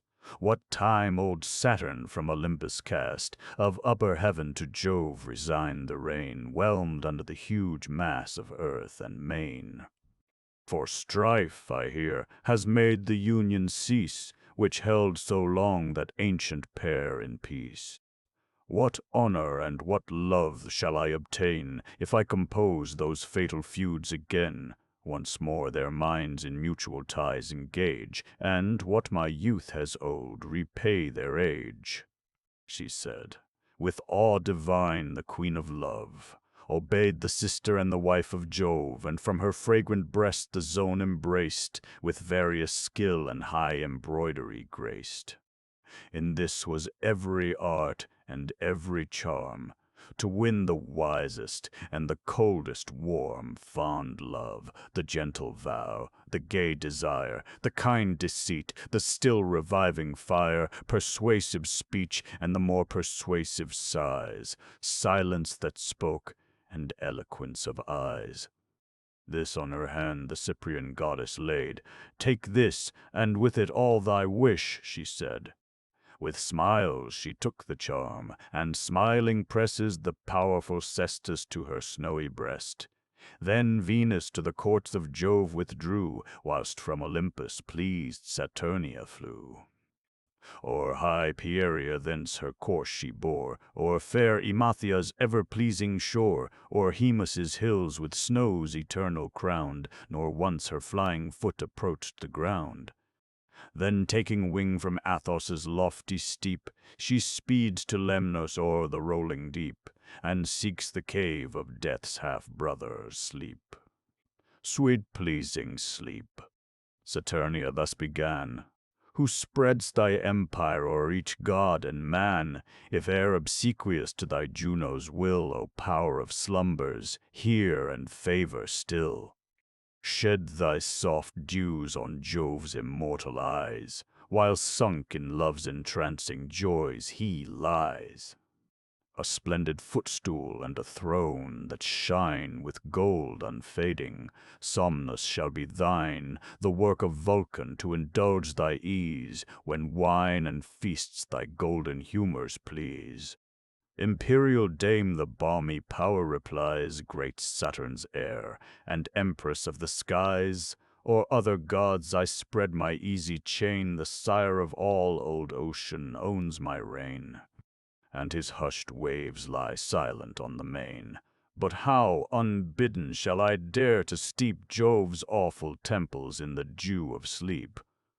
Long since, too venturous at thy bold command, on those eternal lids I laid my hand.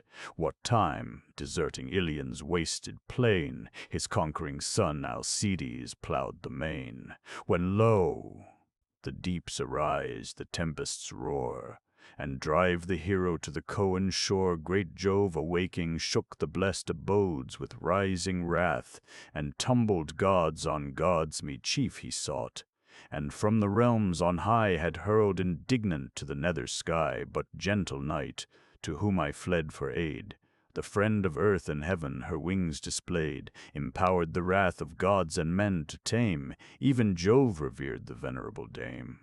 Vain are thy fears, the queen of heaven replies, and, speaking, rolls her large majestic eyes.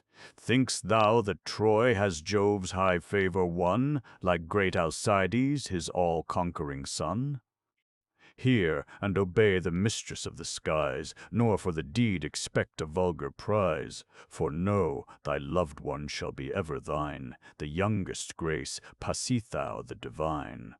Swear, then, he said, by those tremendous floods that roar through hell and bind the invoking gods, let the great parent earth one hand sustain, and stretch the other o'er the sacred main. Call the black Titans that with Kronos dwell, to hear and witness from the depths of hell, that she, my loved one, shall be ever mine, the youngest grace, Pasithou the divine. The queen assents, and from the infernal bowers invokes the sable sub-Tartarian powers, and those who rule the inviolable floods, whom mortals name the dread Titanian gods. Sleep, escaping from the wrath of Jupiter.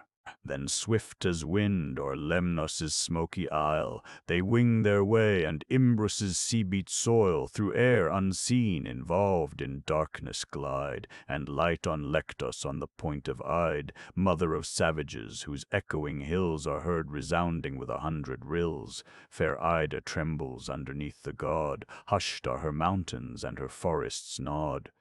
There on a fir, whose spiry branches rise to join its summit to the neighboring skies, dark and embowering shade, concealed from sight, sat Sleep in likeness of the bird of night. Chalcus his name by those of heavenly birth, but called Semindis by the race of earth. To Ida's top successful Juno flies, great Jove surveys her with desiring eyes. The god, whose lightning sets the heavens on fire, through all his bosom feels the fierce desire, fierce as when first by stealth he seized her charms, mixed with her soul and melted in her arms. Fixed on her eyes he fed his eager look, then pressed her hand, and thus with transport spoke, "Why comes my goddess from the ethereal sky, and not her steeds and flaming chariot nigh?" Then she, "I haste to those remote abodes, where the great parents of the deathless gods, the reverend Ocean and grey Tethys, reign on the last limits of the land and main. I visit these, to whose indulgent cares I owe the nursing of my tender years, for strife, I hear, has made that union cease, which held so long that ancient pair in peace. The steeds, prepared my chariot to convey o'er earth and seas, and through the aerial way wait under Ide of thy superior power. To ask consent I leave the Olympian bower, nor seek, unknown to thee, the sacred cells deep under seas, where hoary Ocean dwells. For that, said Jove, suffice another day, but eager love denies the least delay. Let softer cares the present hour employ, and be these moments sacred all to joy. Ne'er did my soul so strong a passion prove, or for an earthly or a heavenly love, not when I pressed Ixion's matchless dame, whence rose Pirithous like the gods in fame, not when fair Danae felt the shower of gold stream into life, whence Perseus brave and bold. Not thus I burn for either Theban dame, Bacchus from this, from that Alcides came, nor Phoenix' daughter, beautiful and young, whence godlike Rhadamanth and Minos sprung. Not thus I burned for fair Latona's face, nor Camelier Ceres' more majestic grace. Not thus even for thyself I felt desire, as now my veins receive the pleasing fire. He spoke. The goddess with the charming eyes glows with celestial red, and thus replies, "Is this a scene for love? On Ida's height, exposed to mortal and immortal sight? Our joys profaned by each familiar eye, the sport of heaven and fable of the sky, how shall I e'er review the blessed abodes, or mix among the senate of the gods? Shall I not think that, with disordered charms, all heaven beholds me recent from thy arms?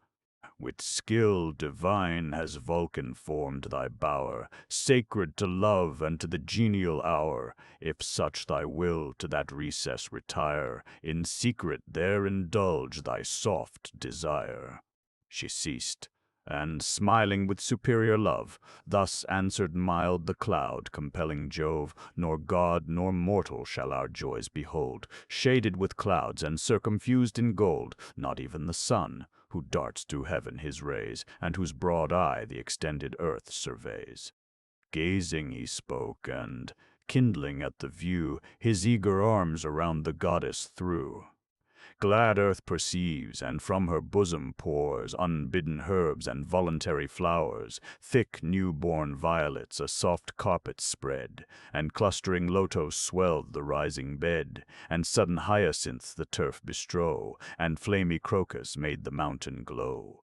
Their golden clouds conceal the heavenly pair, steeped in soft joys and circumfused with air. Celestial dews, descending o'er the ground, perfume the mount, and breathe ambrosia round. At length, with love and sleep's soft power oppressed, the panting thunderer nods, and sinks to rest.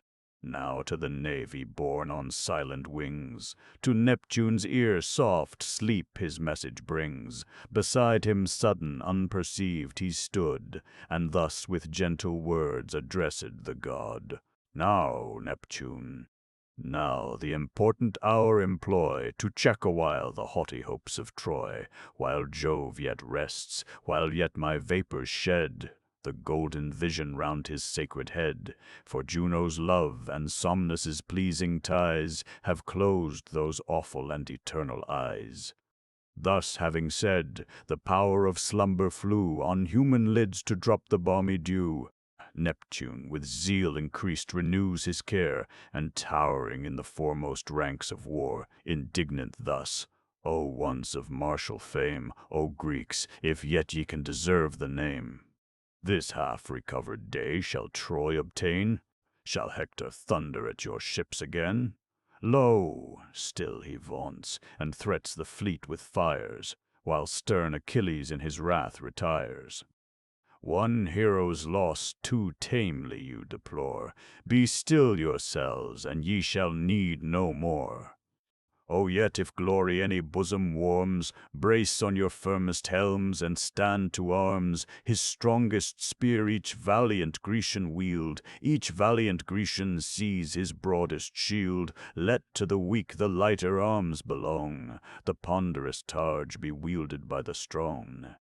Thus armed, not Hector shall our presence stay. Myself, ye Greeks, myself will lead the way. Greek, shield. The troops ascend, their martial arms they change, the busy chiefs their banded legions range. The kings, though wounded and oppressed with pain, with helpful hands themselves assist the train. The strong and cumbrous arms the valiant wield, the weaker warrior takes a lighter shield. Thus sheathed in shining brass, in bright array, the legions march, and Neptune leads the way. His brandished falchion flames before their eyes, like lightning flashing through the frighted skies. Clad in his might, the earth-shaking power appears. Pale mortals tremble and confess their fears. Troy's great defender stands alone, unawed, arms his proud host and dares oppose a god, and lo, the god and wondrous man appear, the sea's stern ruler there, and Hector here. The roaring main at her great master's call rose in huge ranks and formed a watery wall around the ships, seas hanging o'er the shores. Both armies join, earth thunders, ocean roars. Not half so loud the bellowing deeps resound, when stormy winds disclose the dark profound. Less loud the winds that from the Aeolian hall roar through the woods, and make whole forests fall. Less loud the woods, when flames in torrents pour, catch the dry mountain, and its shades devour. With such a rage the meeting hosts are driven, and such a clamor shakes the sounding heaven. The first bold javelin, urged by Hector's force, direct at Ajax' bosom winged its course, but there no pass the crossing belts afford. One braced his shield, and one sustained his sword. Then back the disappointed Trojan drew, and cursed the lance that unavailing flew, but scaped not Ajax his tempestuous hand, a ponderous stone upheaving from the sand, where heaps laid loose beneath the warrior's feet, or served to ballast, or to prop the fleet. Tossed round and round, the missive marble flings, on the raised shield the fallen ruin rings, full on his breast and throat with force descends. as when the bolt, red hissing from above, darts on the consecrated plant of Jove. The mountain oak in flaming ruin lies, black from the blow, and smokes of sulphur rise. Stiff with amaze the pale beholders stand, and own the terrors of the almighty hand. So lies great Hector prostrate on the shore, his slackened hand deserts the lance it bore, his following shield the fallen chief o'erspread, beneath his helmet dropped his fainting head, his load of armor sinking to the ground, clanks on the field, a dead and hollow sound. Loud shouts of triumph fill the crowded plain. Greece sees in hope Troy's great defender slain. All spring to seize him, storms of arrows fly, and thicker javelins intercept the sky. In vain an iron tempest hisses round. He lies protected and without a wound. Polydamas, Agenor the divine, the pious warrior of Anchises' line, and each bold leader of the Lycian band, with covering shields a friendly circle. Stand his mournful followers with assistant care, the groaning hero to his chariot bear, his foaming coursers, swifter than the wind, speed to the town, and leave the war behind. When now they touched the mead's enamelled side, where gentle Xanthus rolls his easy tide, with watery drops the chief they sprinkle round, placed on the margin of the flowery ground. Raised on his knees he now ejects the gore, now faints anew, low sinking on the shore. By fits he breathes, half views the fleeting skies, and seals again by fits his swimming eyes. Soon as the Greeks the chief's retreat beheld, with double fury each invades the field. Oilean Ajax first his javelin sped, pierced by whose point the son of Enops bled. Satnius the brave, whom beauteous Nice bore amidst her flocks on Satnio's silver shore, struck through the belly's rim. The warrior lies supine, and shades eternal veil his eyes. An arduous battle rose around the dead. By turns the Greeks, by turns the Trojans bled. Fired with revenge, Polydamas drew near, and at Prothenor shook the trembling spear. The driving javelin through his shoulder thrust. He sinks to earth, and grasps the bloody dust. Lo, thus the victor cries, we rule the field, and thus their arms the race of Panthus wield. From this unerring hand there flies no dart, but bathes its point within a Grecian heart. Propped on that spear to which thou owest thy fall, go, guide thy darksome steps to Pluto's dreary hall, he said, and sorrow touched each Argive breast. The soul of Ajax burned above the rest. As by his side the groaning warrior fell, at the fierce foe he launched his piercing steel. The foe, reclining, shunned the flying death. But fate, Archilochus, demands thy breath. Thy lofty birth no succor could impart. The wings of death o'ertook thee on the dart. Swift to perform heaven's fatal will, it fled, full on the juncture of the neck and head, and took the joint and cut the nerves in twain. The dropping head first tumbled on the plain. The dropping head first tumbled on the plain. So just the stroke, that yet the body stood erect, then rolled along the sands in blood. Here, proud Polydamas, here turn thy eyes. The towering Ajax loud insulting cries, say, is this chief extended on the plain, a worthy vengeance for Prothoenor slain? Mark well his port, his figure and his face, nor speak him vulgar, nor of vulgar race. Some lines, methinks, may make his lineage known, Antenor's brother, or perhaps his son. He spake and smiled severe, for well he knew the bleeding youth Troy saddened at the view. But furious Acamas avenged his cause, as Promachus his slaughtered brother draws. He pierced his heart. Such fate attends you all, proud Argives, destined by our arms to fall. Not Troy alone, but haughty Greece shall share the toils, the sorrows, and the wounds of war. Behold your Promachus deprived of breath, a victim owed to my brave brother's death.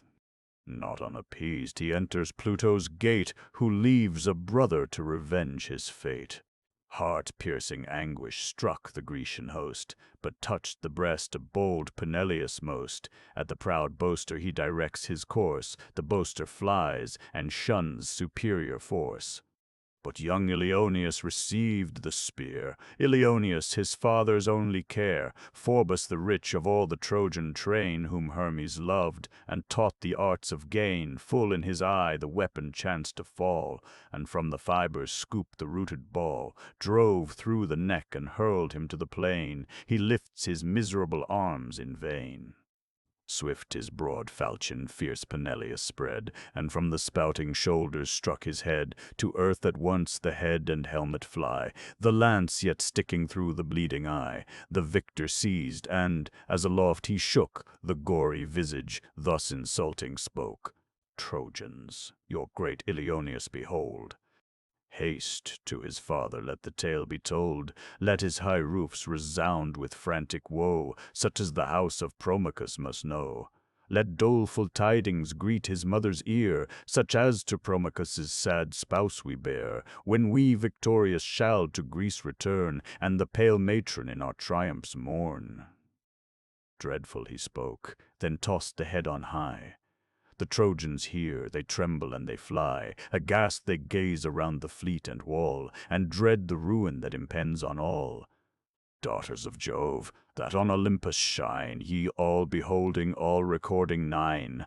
O say, when Neptune made proud Ilion yield, what chief, what hero first embrued the field? Of all the Grecians, what immortal name, and whose blessed trophies will ye raise to fame? Thou first, great Ajax. On the unsanguined plain laid Hirtius, leader of the Mysian train.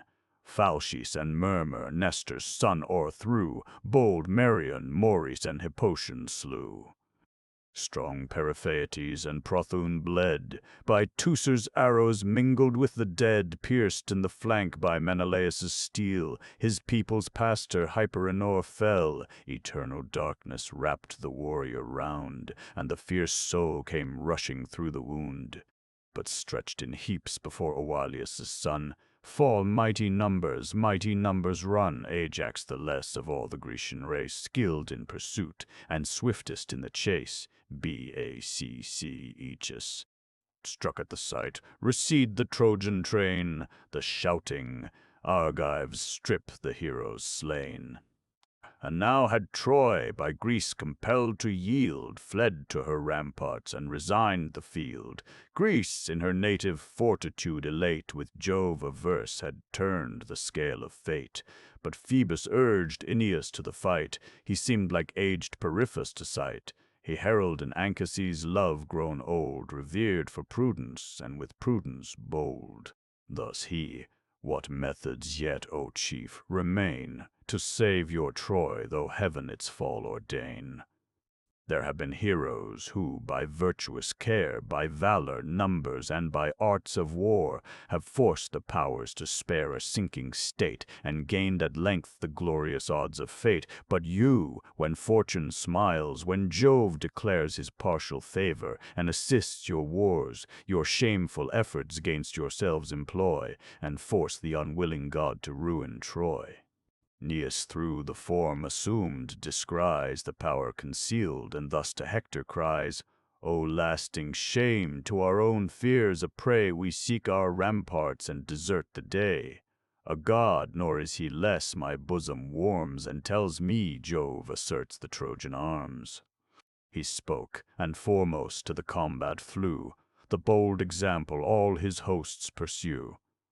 Then first Leocritus beneath him bled, in vain beloved by valiant Lycomede, who viewed his fall and, grieving at the chance, swift to revenge it sent his angry lance. The whirling lance with vigorous force addresses, descends, and pants in Apisaon's breast. From rich Paeonia's vales the warrior came, next thee, Asteropaeus, in place and fame.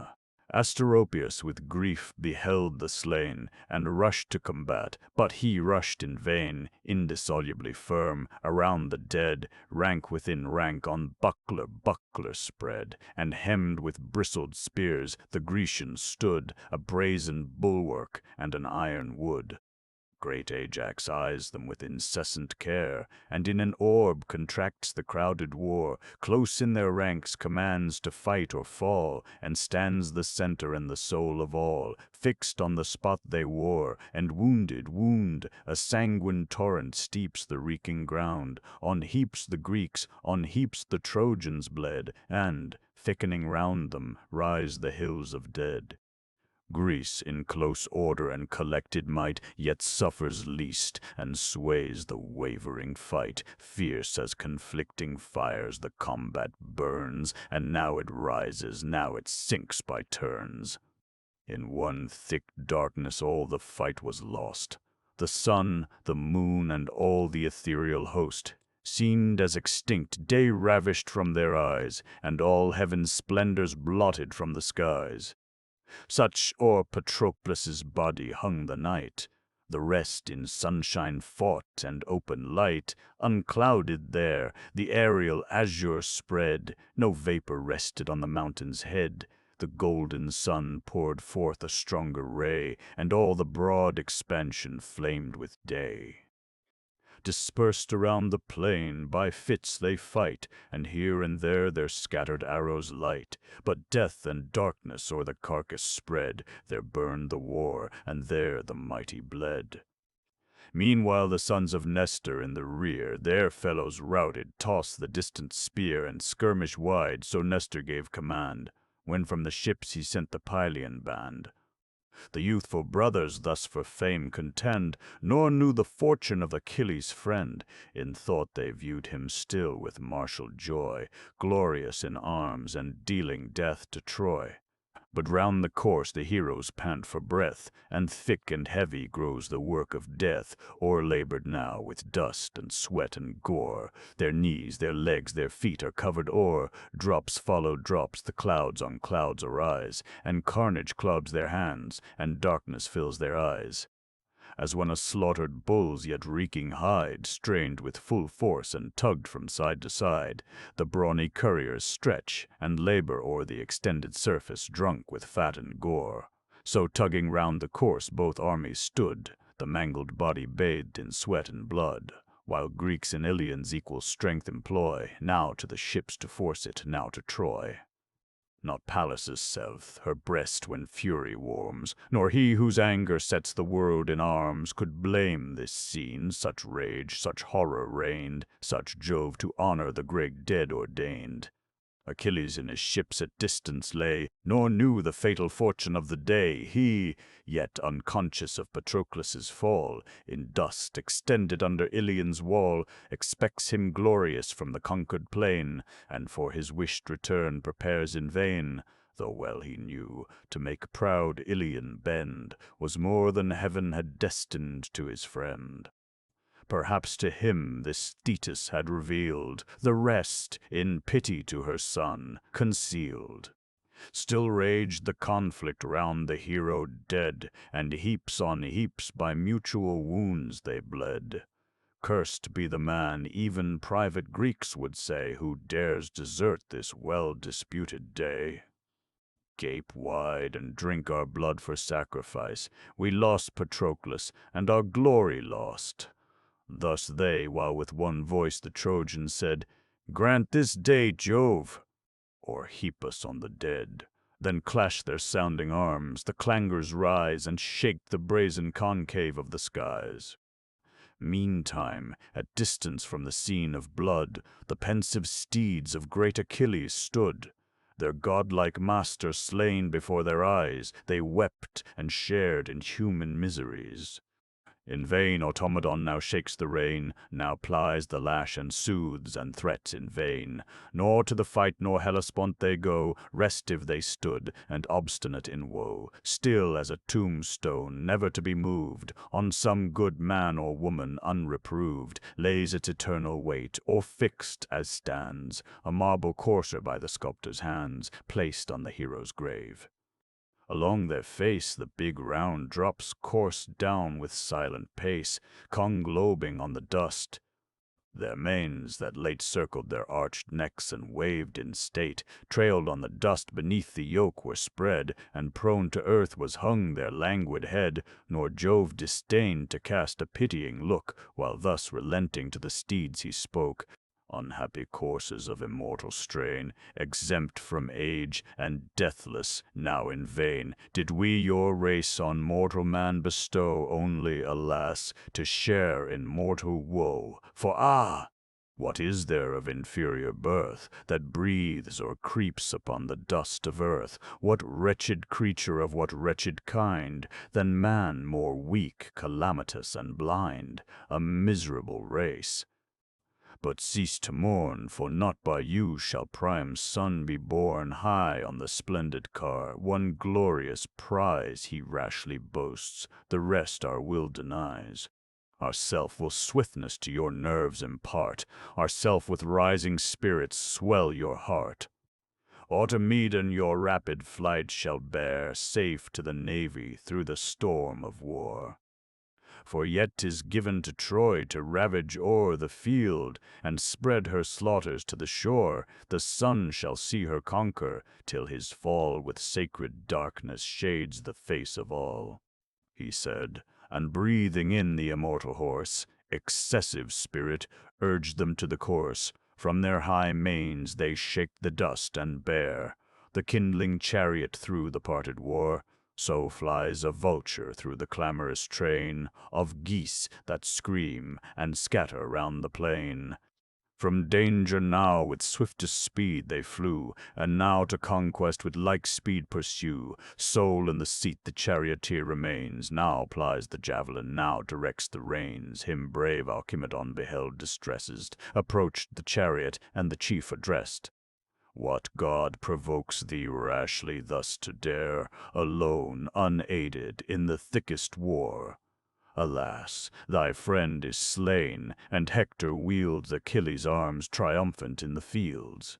In happy time, the charioteer replies, the bold Alcimedon now greets my eyes. No Greek like him the heavenly steeds restrains, or holds their fury in suspended reins. Patroclus, while he lived, their rage could tame, but now Patroclus is an empty name. To thee I yield the seat, to thee resign the ruling charge, the task of fight be mine, he said. Alcimedon, with active heat, snatches the reins and vaults into the seat. His friend descends, the chief of Troy descried, and called Aeneas fighting near his side. Lo, to my sight, beyond our hope restored, Achilles' car deserted of its lord. The glorious steeds our ready arms invite, scarce their weak drivers guide them through the fight. Can such opponents stand when we assail? Unite thy force, my friend, and we prevail. The son of Venus to the council yields, then o'er their backs they spread their solid shields. With brass refulgent the broad surface shined, and thick bull hides the spacious concave lined. Them Chromius follows, Aretus succeeds, each hopes the conquest of the lofty steeds. In vain, brave youths, with glorious hopes ye burn, in vain advance, not fated to return. Unmoved Automedon attends the fight, implores the Eternal and collects his might. Then turning to his friend with dauntless mind, "Oh, keep the foaming coursers close behind. Full on my shoulders let their nostrils blow, for hard the fight, determined is the foe. 'Tis Hector comes, and when he seeks the prize, war knows no mean, he wins it or he dies." Then through the field he sends his voice aloud, and calls the Arjaces from the warring crowd with great Atrides. "Hither turn," he said, "turn where distress demands immediate aid. The dead, encircled by his friends, forego, and save the living from a fiercer foe. Unhelped we stand, unequal to engage the force of Hector and Aeneas' rage, yet mighty as they are, my force to prove is only mine, the event belongs to Jove." He spoke, and high the sounding javelin flung, which passed the shield of Aretus the young. It pierced his belt, embossed with curious art, then in the lower belly struck the dart. As when a ponderous axe descending full cleaves the broad forehead of some brawny bull, struck twixt the horns, he springs with many a bound, then tumbling rolls enormous on the ground. Thus fell the youth, the air his soul received, and the spear trembled as his entrails heaved. Now at Automedon the Trojan foe discharged his lance. The meditated blow, stooping, he shunned. The javelin idly fled, and hissed innoxious o'er the hero's head. Deep-rooted in the ground, the forceful spear in long vibrations spent its fury there. With clashing falchions now the chiefs had closed, but each brave Ajax heard and interposed. Nor longer Hector with his Trojans stood, but left their slain companion in his blood. His arms Automedon divests and cries, "Accept, Patroclus, this mean sacrifice. Thus have I soothed my griefs, and thus have paid, poor as it is, some offering to thy shade." So looks the lion o'er a mangled boar, all grim with rage and horrible with gore. High on the chariot at one bound he sprung, and o'er his seat the bloody trophies hung. And now Minerva from the realms of air descends impetuous, and renews the war. For, pleased at length the Grecian arms to aid, the Lord of Thunder sent the blue-eyed maid. As when high Jove, denouncing future woe, o'er the dark clouds extends his purple bow, in sign of tempests from the troubled air, or from the rage of man, destructive war, the drooping cattle dread the impending skies, and from his half-tilled field the laborer flies. In such a form the goddess round her drew a livid cloud, and to the battle flew. Assuming Phoenix' shape on earth she falls, and in his well-known voice to Sparta calls, and lies Achilles' friend, beloved by all, a prey to dogs beneath the Trojan wall. What shame, O Greece, for future times to tell, to thee the greatest in whose cause he fell. O chief, O father, Atreus' son replies, O full of days, by long experience wise. What more desires my soul than here unmoved, to guard the body of the man I loved? Ah, would Minerva send me strength to rear this wearied arm, and ward the storm of war! But Hector, like the rage of fire, we dread, and Jove's own glories blaze around his head. Pleased to be first of all the powers addresses, she breathes new vigor in her hero's breast, and fills with keen revenge, with fell despite, desire of blood, and rage, and lust of fight. So burns the vengeful hornet soul all o'er, repulsed in vain and thirsty still of gore. Bold son of air and heat, on angry wings, untamed, untired, he turns, attacks, and stings. Fired with like ardor fierce Atrides flew, and sent his soul with every lance he threw. There stood a Trojan, not unknown to fame, Autiation's son, and Podes was his name, with riches honored, and with courage blessed. By Hector loved, his comrade and his guest. Through his broad belt the spear a passage found, and, ponderous as he falls, his arms resound. Sudden at Hector's side Apollo stood. Like Phaenops, Aeacus' son, appeared the god, Aeacus the great, who held his wealthy reign in fair Abydos by the rolling main. "O prince," he cried, "O foremost once in fame, what Grecian now shall tremble at thy name?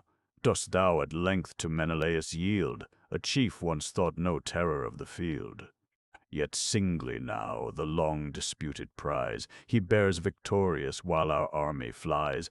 By the same arm illustrious Podes bled, the friend of Hector, unrevenged, is dead." This heard, o'er Hector spreads a cloud of woe, rage lifts his lance and drives him on the foe. But now the Eternal shook his sable shield, that shaded eyed and all the subject field beneath its ample verge. A rolling cloud involved the mount, the thunder roared aloud, the affrighted hills from their foundations nod, and blaze beneath the lightnings of the god. At one regard of his all-seeing eye, the vanquished triumph and the victors fly. Then trembled Greece, the flight Peneleus led, for as the brave Boeotian turned his head to face the foe, Polydamas drew near, and raised his shoulder with a shortened spear. By Hector wounded, Leitus quits the plain, pierced through the wrist, and raging with the pain, grasps his once formidable lance in vain.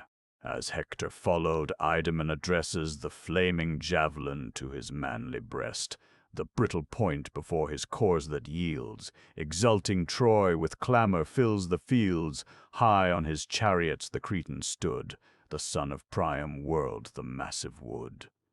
But erring from its aim, the impetuous spear struck to the dust the squire and charioteer of martial Merion, Coarinus his name, who left fair Lyctus for the fields of fame. On foot bold Merion fought, and now laid low, had graced the triumphs of his Trojan foe. But the brave squire the ready coursers brought, and with his life his master's safety bought. Between his cheek and ear the weapon went, the teeth it shattered, and the tongue it rent. Prone from the seat he tumbles to the plain, his dying hand forgets the falling rein. This Merion reaches, bending from the car, and urges to desert the hopeless war. Idomeneus consents, the lash applies, and the swift chariot to the navy flies. Not Ajax, lest the will of heaven descried, and conquest shifting to the Trojan side, turned by the hand of Jove. Then thus begun, to Atreus' seed, the godlike Telamon, alas, who sees not Jove's almighty hand, transfers the glory to the Trojan band. Whether the weak or strong discharge the dart, he guides each arrow to a Grecian heart. Not so our spears, incessant though they rain, he suffers every lance to fall in vain. Deserted of the god, yet let us try what human strength and prudence can supply. If yet this honored corse, in triumph borne, may glad the fleets that hope not our return, who tremble yet, scarce rescued from their fates, and still hear Hector thundering at their gates. Some hero too must be dispatched to bear the mournful message to Pelides' ear, for sure he knows not, distant on the shore, his friend, his loved Patroclus, is no more. But such a chief I spy not through the host. The men, the steeds, the armies, all are lost in general darkness. Lord of earth and air, O King, O Father, hear my humble prayer, dispel this cloud, the light of heaven restore. Give me to see, and Ajax asks no more. If Greece must perish, we thy will obey, but let us perish in the face of day. With tears the hero spoke, and at his prayer the god relenting cleared the clouded air. Forth burst the sun with all-enlightening ray, the blaze of armor flashed against the day. Now, Atrides, cast around thy sight, if yet Antilochus survives the fight, let him to great Achilles' ear convey the fatal news. Atrides hastes away. So turns the lion from the nightly fold, though high in courage and with hunger bold, long galled by herdsmen and long vexed by hounds, stiff with fatigue and fretted sore with wounds. The darts fly round him from 100 hands, and the red terrors of the blazing brands, till late reluctant at the dawn of day, sour he departs, and quits the untasted prey. So moved Atrides from his dangerous place, with weary limbs but with unwilling pace. The foe, he feared, might yet Patroclus gain, and much admonished, much adjured his train. O guard these relics to your charge consigned, and bear the merits of the dead in mind. How skilled he was in each obliging art, the mildest manners and the gentlest heart. He was, alas, but fate decreed his end, in death a hero, as in life a friend. So parts the chief, from rank to rank he flew, and round on all sides sent his piercing view. As the bold bird endued with sharpest eye of all that wings the mid-aerial sky, the sacred eagle from his walks above looks down and sees the distant thicket move, then stoops, and sousing on the quivering hair, snatches his life amid the clouds of air. Not with less quickness his exerted sight passed this and that way through the ranks of fight, till on the left the chief he sought he found, cheering his men and spreading deaths around. To him the king, beloved of Jove, draw near, for sadder tidings never touched thy ear. Thy eyes have witnessed what a fatal turn, how Ilion triumphs and the Achaeans mourn. This is not all Patroclus on the shore, now pale and dead, shall succor Greece no more. Fly to the fleet this instant, fly, and tell the sad Achilles how his loved one fell. He too may haste the naked course to gain. The arms are Hector's who despoiled the slain. The youthful warrior heard with silent woe. From his fair eyes the tears began to flow. Big with the mighty grief he strove to say what sorrow dictates, but no word found way. To brave Laodocus his arms he flung, who, near him wheeling, drove his steeds along, then ran the mournful message to impart, with tearful eyes and with dejected heart. Swift fled the youth, nor Menelaus stands, though sore distresses to aid the Pylian bands, but bids bold Thrasymed those troops sustain, himself returns to his Patroclus slain. Gone is Antilochus, the hero said, but hope not, warriors, for Achilles' aid. Though fierce his rage, unbounded be his woe, unarmed he fights not with the Trojan foe. 'Tis in our hands alone our hopes remain, 'tis our own vigor must the dead regain, and save ourselves, while with impetuous hate Troy pours along, and this way rolls our fate. 'Tis well, said Ajax. Be it then thy care with Merion's aid the weighty course to rear. Myself and my bold brother will sustain the shock of Hector and his charging train, nor fear we armies fighting side by side. What Troy can dare we have already tried, have tried it and have stood. The hero said. High from the ground the warriors heaved the dead. A general clamor rises at the sight, loud shout the Trojans, and renew the fight. Not fiercer rush along the gloomy wood, with rage insatiate and with thirst of blood, voracious hounds, that many a length before their furious hunters drive the wounded boar. But if the savage turns his glaring eye, they howl aloof, and round the forest fly. Thus on retreating Greece the Trojans pour, wave their thick falchions and their javelins shower. But Ajax turning, to their fears they yield, all pale they tremble and forsake the field. While thus aloft the heroes' course they bear, behind them rages all the storm of war. Confusion, tumult, horror o'er the throng of men, steeds, chariots urge the rout along. Less fierce the winds with rising flames conspire to whelm some city under waves of fire. Now sink in gloomy clouds the proud abodes, now crack the blazing temples of the gods. The rumbling torrent through the ruin rolls, and sheets of smoke mount heavy to the poles. The heroes sweat beneath their honored load, as when two mules along the rugged road, from the steep mountain with exerted strength, drag some vast beam or mast's unwieldy length. Inly they groan, big drops of sweat distill, the enormous timber lumbering down the hill. So these, behind, the bulk of Ajax stands, and breaks the torrent of the rushing bands. Thus, when a river swelled with sudden rains spreads his broad waters o'er the level plains, some interposing hill the stream divides, and breaks its force, and turns the winding tides. Still close they follow, close the rear engage. Aeneas storms and Hector foams with rage, while Greece a heavy, thick retreat maintains, wedged in one body like a flight of cranes, that shriek incessant while the falcon, hung high on poised pinions, threats their callow young.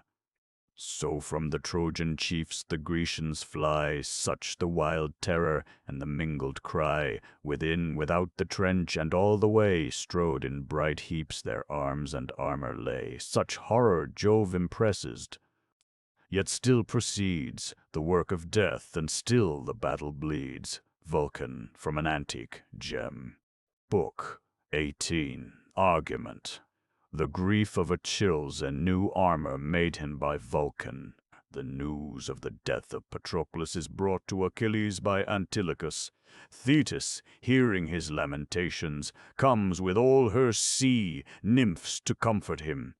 The speeches of the mother and son on this occasion. Iris appears to Achilles by the command of Juno, and orders him to show himself at the head of the entrenchments. The sight of him turns the fortunes of the day, and the body of Patroclus is carried off by the Greeks. The Trojans call a council, where Hector and Polydamas disagree in their opinions, but the advice of the former prevails, to remain encamped in the field. The grief of Achilles over the body of Patroclus. Thetis goes to the palace of Vulcan to obtain new arms for her son. The description of the wonderful works of Vulcan, and, lastly, that noble one of the shield of Achilles. The latter part of the 29th day, and the night ensuing, take up this book. The scene is at Achilles' tent on the seashore, from whence it changes to the palace of Vulcan. Thus, like the rage of fire, the combat burns, and now it rises, now it sinks by turns. Meanwhile, where Hellespont's broad waters flow, stood Nestor's son, the messenger of woe. There sat Achilles, shaded by his sails, on hoisted yards extended to the gales. Pensive he sat, for all that fate designed rose in sad prospect to his boding mind. Thus to his soul he said, "Ah, what constrains the Greeks, late victors, now to quit the plains? Is this the day which heaven so long ago ordained to sink me with the weight of woe?" So Thetis warned, when by a Trojan hand the bravest of the Myrmidonian band should lose the light. Fulfilled is that decree, fallen is the warrior, and Patroclus he. In vain I charged him soon to quit the plain, and warned to shun Hectorian force in vain. Thus while he thinks, Antilochus appears, and tells the melancholy tale with tears. "Sad tidings, son of Peleus, thou must hear, and wretched I, the unwilling messenger. Dead is Patroclus. For his corse they fight, his naked corse, his arms are Hector's right." A sudden horror shot through all the chief, and wrapped his senses in the cloud of grief. Cast on the ground, with furious hands he spread the scorching ashes o'er his graceful head, his purple garments and his golden hairs. Those he deforms with dust, and these he tears. On the hard soil his groaning breast he threw, and rolled and grovelled as to earth he grew. The virgin captives with disordered charms, won by his own or by Patroclus's arms, rushed from their tents with cries, and gathering round, beat their white breasts and fainted on the ground, while Nestor's son sustains a manlier part, and mourns the warrior with a warrior's heart, hangs on his arms amidst his frantic woe, and oft prevents the meditated blow. Far in the deep abysses of the main, with hoary Nereus and the watery train, the mother goddess from her crystal throne heard his loud cries, and answered groan for groan. The circling Nereids with their mistress weep, and all the sea-green sisters of the deep. Thalia, Gloss, every watery name. Nesea mild and Silver Spio came, Simotho and Simodos were nigh, and the blue languish of soft Alia's eye.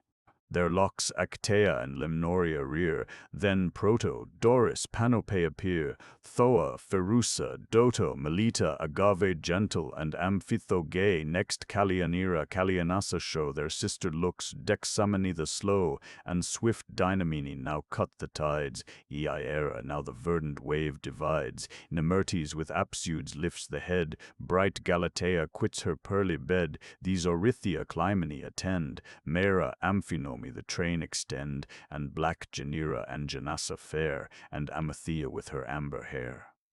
All these and all that deep in ocean held, their sacred seats the glimmering grotto filled, each beat her ivory breast with silent woe, till Thetis' sorrows thus began to flow. Hear me, and judge, ye sisters of the main, how just a cause has Thetis to complain, how wretched, were I mortal, were my fate, how more than wretched in the immortal state. Sprung from my bed a godlike hero came, the bravest far that ever bore the name. Like some fair olive, by my careful hand, he grew, he flourished, and adorned the land. To Troy I sent him, but the fates ordain he never, never must return again. So short a space the light of heaven to view, so short, alas, and filled with anguish too. Hear how his sorrows echo through the shore. I cannot ease them, but I must deplore. I go at least to bear a tender part, and mourn my loved one with a mother's heart. She said, and left the caverns of the main, all bathed in tears, the melancholy train attend her way. Wide opening part the tides, while the long pump the silver wave divides. Approaching now, they touched the Trojan land, then, two by two, ascended up the strand. The immortal mother, standing close beside her mournful offspring, to his sighs replied, "Along the coast their mingled clamors ran, and thus the silver-footed dame began. Why mourns my son? Thy late preferred request the god has granted, and the Greek's distress is, why mourns my son?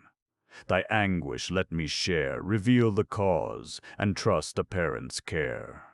He, deeply groaning, "To this cureless grief not even the thunderous favor brings relief. Patroclus, ah, say, goddess, can I boast a pleasure now? Revenge itself is lost, Patroclus, loved of all my martial train, beyond mankind, beyond myself is slain. Lost are those arms the gods themselves bestowed, on Peleus Hector bears the glorious load. Cursed be that day when all the powers above thy charms submitted to a mortal love. Oh, hadst thou still, a sister of the main, pursued the pleasures of the watery reign, and happier Peleus, less ambitious, led a mortal beauty to his equal bed, ere the sad fruit of thy unhappy womb had caused such sorrows past and woes to come. For soon, alas, that wretched offspring slain, new woes, new sorrows shall create again. 'Tis not in fate the alternate now to give. Patroclus dead, Achilles hates to live. Let me revenge it on proud Hector's heart. Let his last spirit smoke upon my dart. On these conditions will I breathe. Till then I blush to walk among the race of men. A flood of tears at this the goddess shed. Ah, then I see thee dying, see thee dead. When Hector falls, thou diest. Let Hector die, and let me fall." Achilles made reply, "Far lies Patroclus from his native plain. He fell, and falling, wished my aid in vain.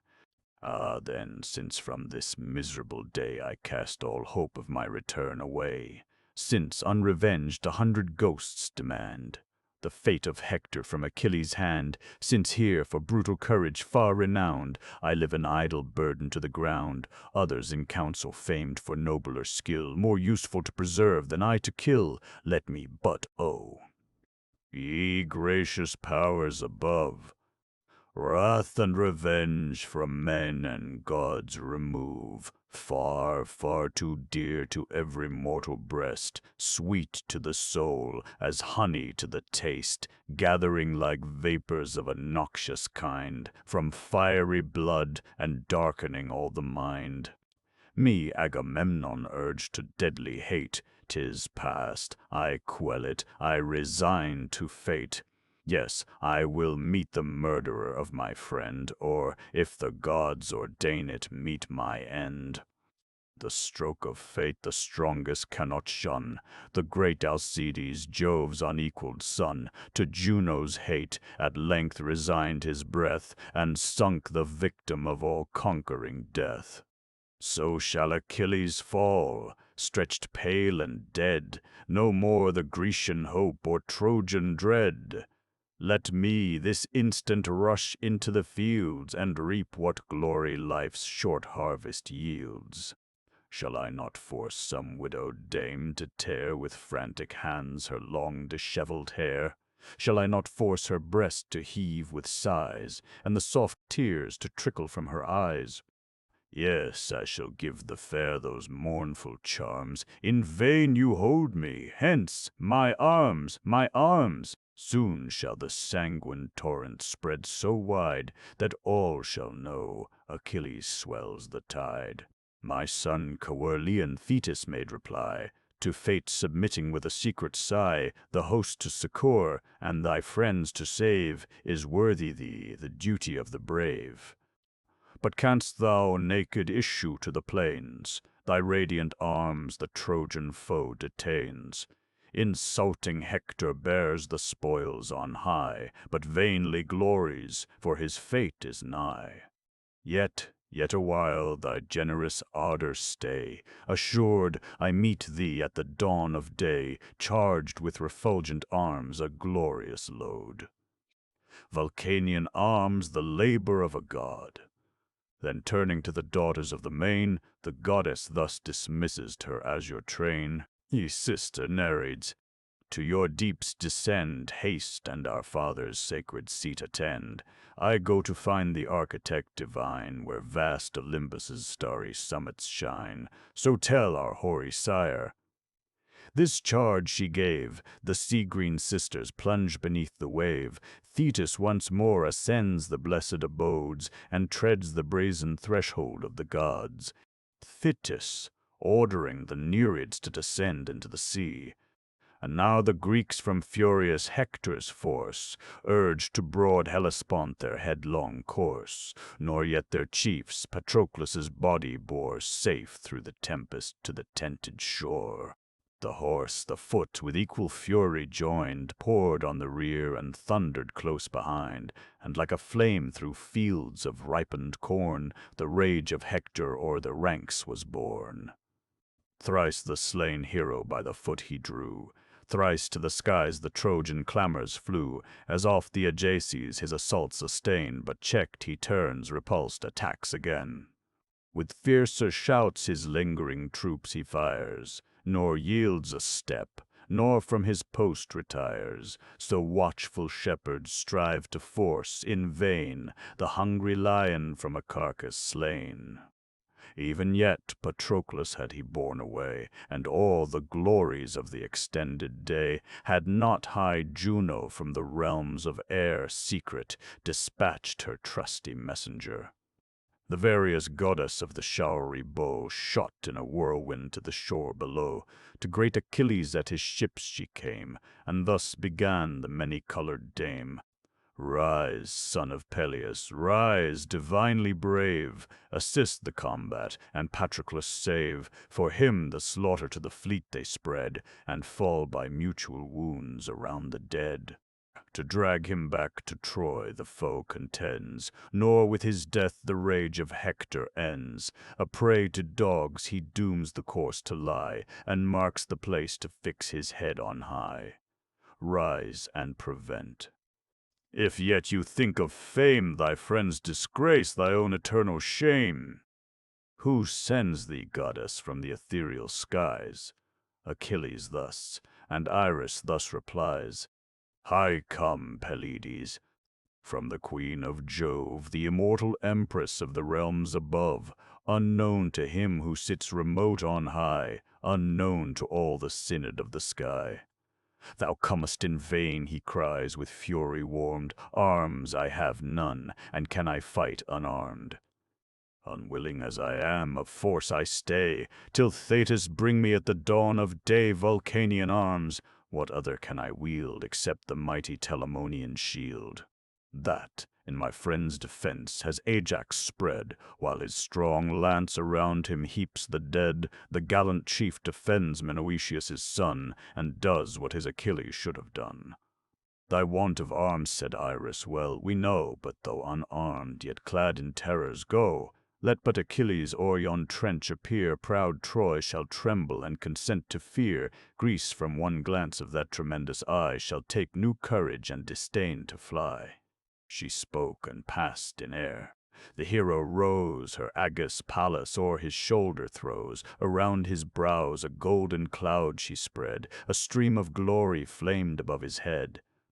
As when from some beleaguered town arise the smokes high curling to the shaded skies, seen from some island o'er the main afar, when men distressed hang out the sign of war. Soon as the sun in ocean hides his rays, thick on the hills the flaming beacons blaze. With long projected beams the seas are bright, and heaven's high arch reflects the ruddy light. So from Achilles' head the splendors rise, reflecting blaze on blaze against the skies.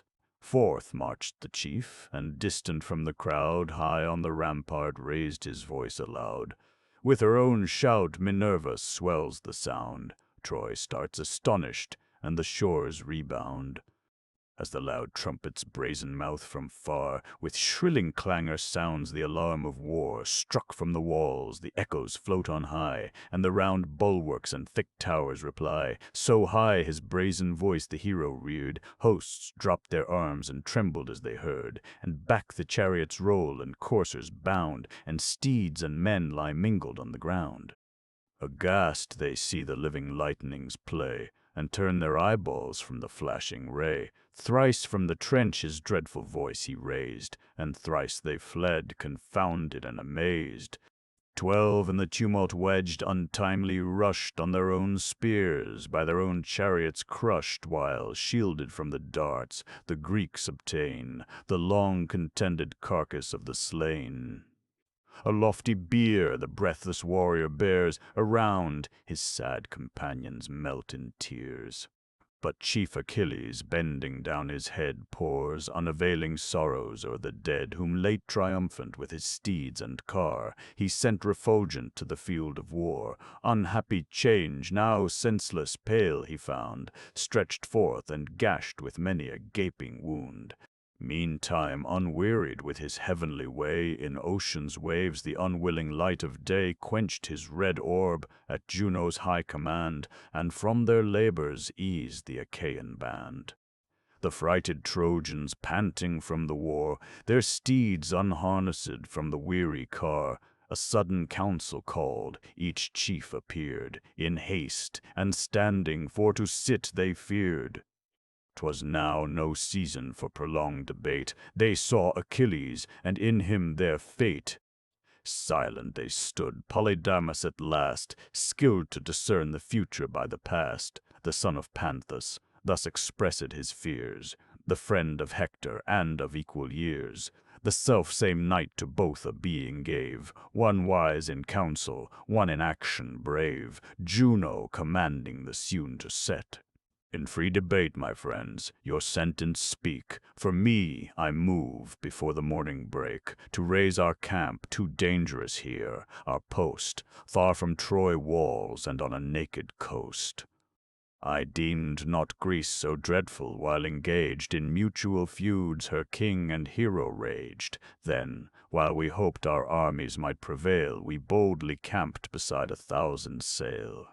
I dread Pelides now, his rage of mind not long continues to the shores confined, nor to the fields where long in equal fray contending nations won and lost the day. For Troy shall henceforth be the strife, and the hard contest not for fame, but life. Haste then to Ilion, while the favoring night detains these terrors, keeps that arm from fight. If but the morrow's sun behold us here, that arm, those terrors we shall feel, not fear, and hearts that now disdain shall leap with joy, if heaven permit them then to enter Troy. Let not my fatal prophecy be true, nor what I tremble but to think ensue. Whatever be our fate, yet let us try. What force of thought and reason can supply? Let us on counsel for our God depend. The town her gates and bulwarks shall defend. When morning dawns, our well-appointed powers, arrayed in arms, shall line the lofty towers. Let the fierce hero then, when fury calls, vent his mad vengeance on our rocky walls, or fetch 1,000 circles round the plain, till his spent coursers seek the fleet again. So may his rage be tired and labored down, and dogged shall tear him ere he sack the town. Return, said Hector, fired with stern disdain. What? Coop whole armies in our walls again? Was it not enough, ye valiant warriors say, 9 years imprisoned in those towers ye lay?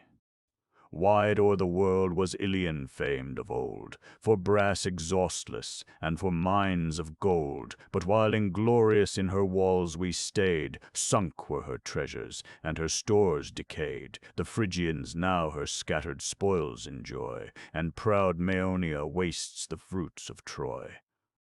Great Jove at length my arms to conquest calls, and shuts the Grecians in their wooden walls. Darest thou dispirit whom the gods incite?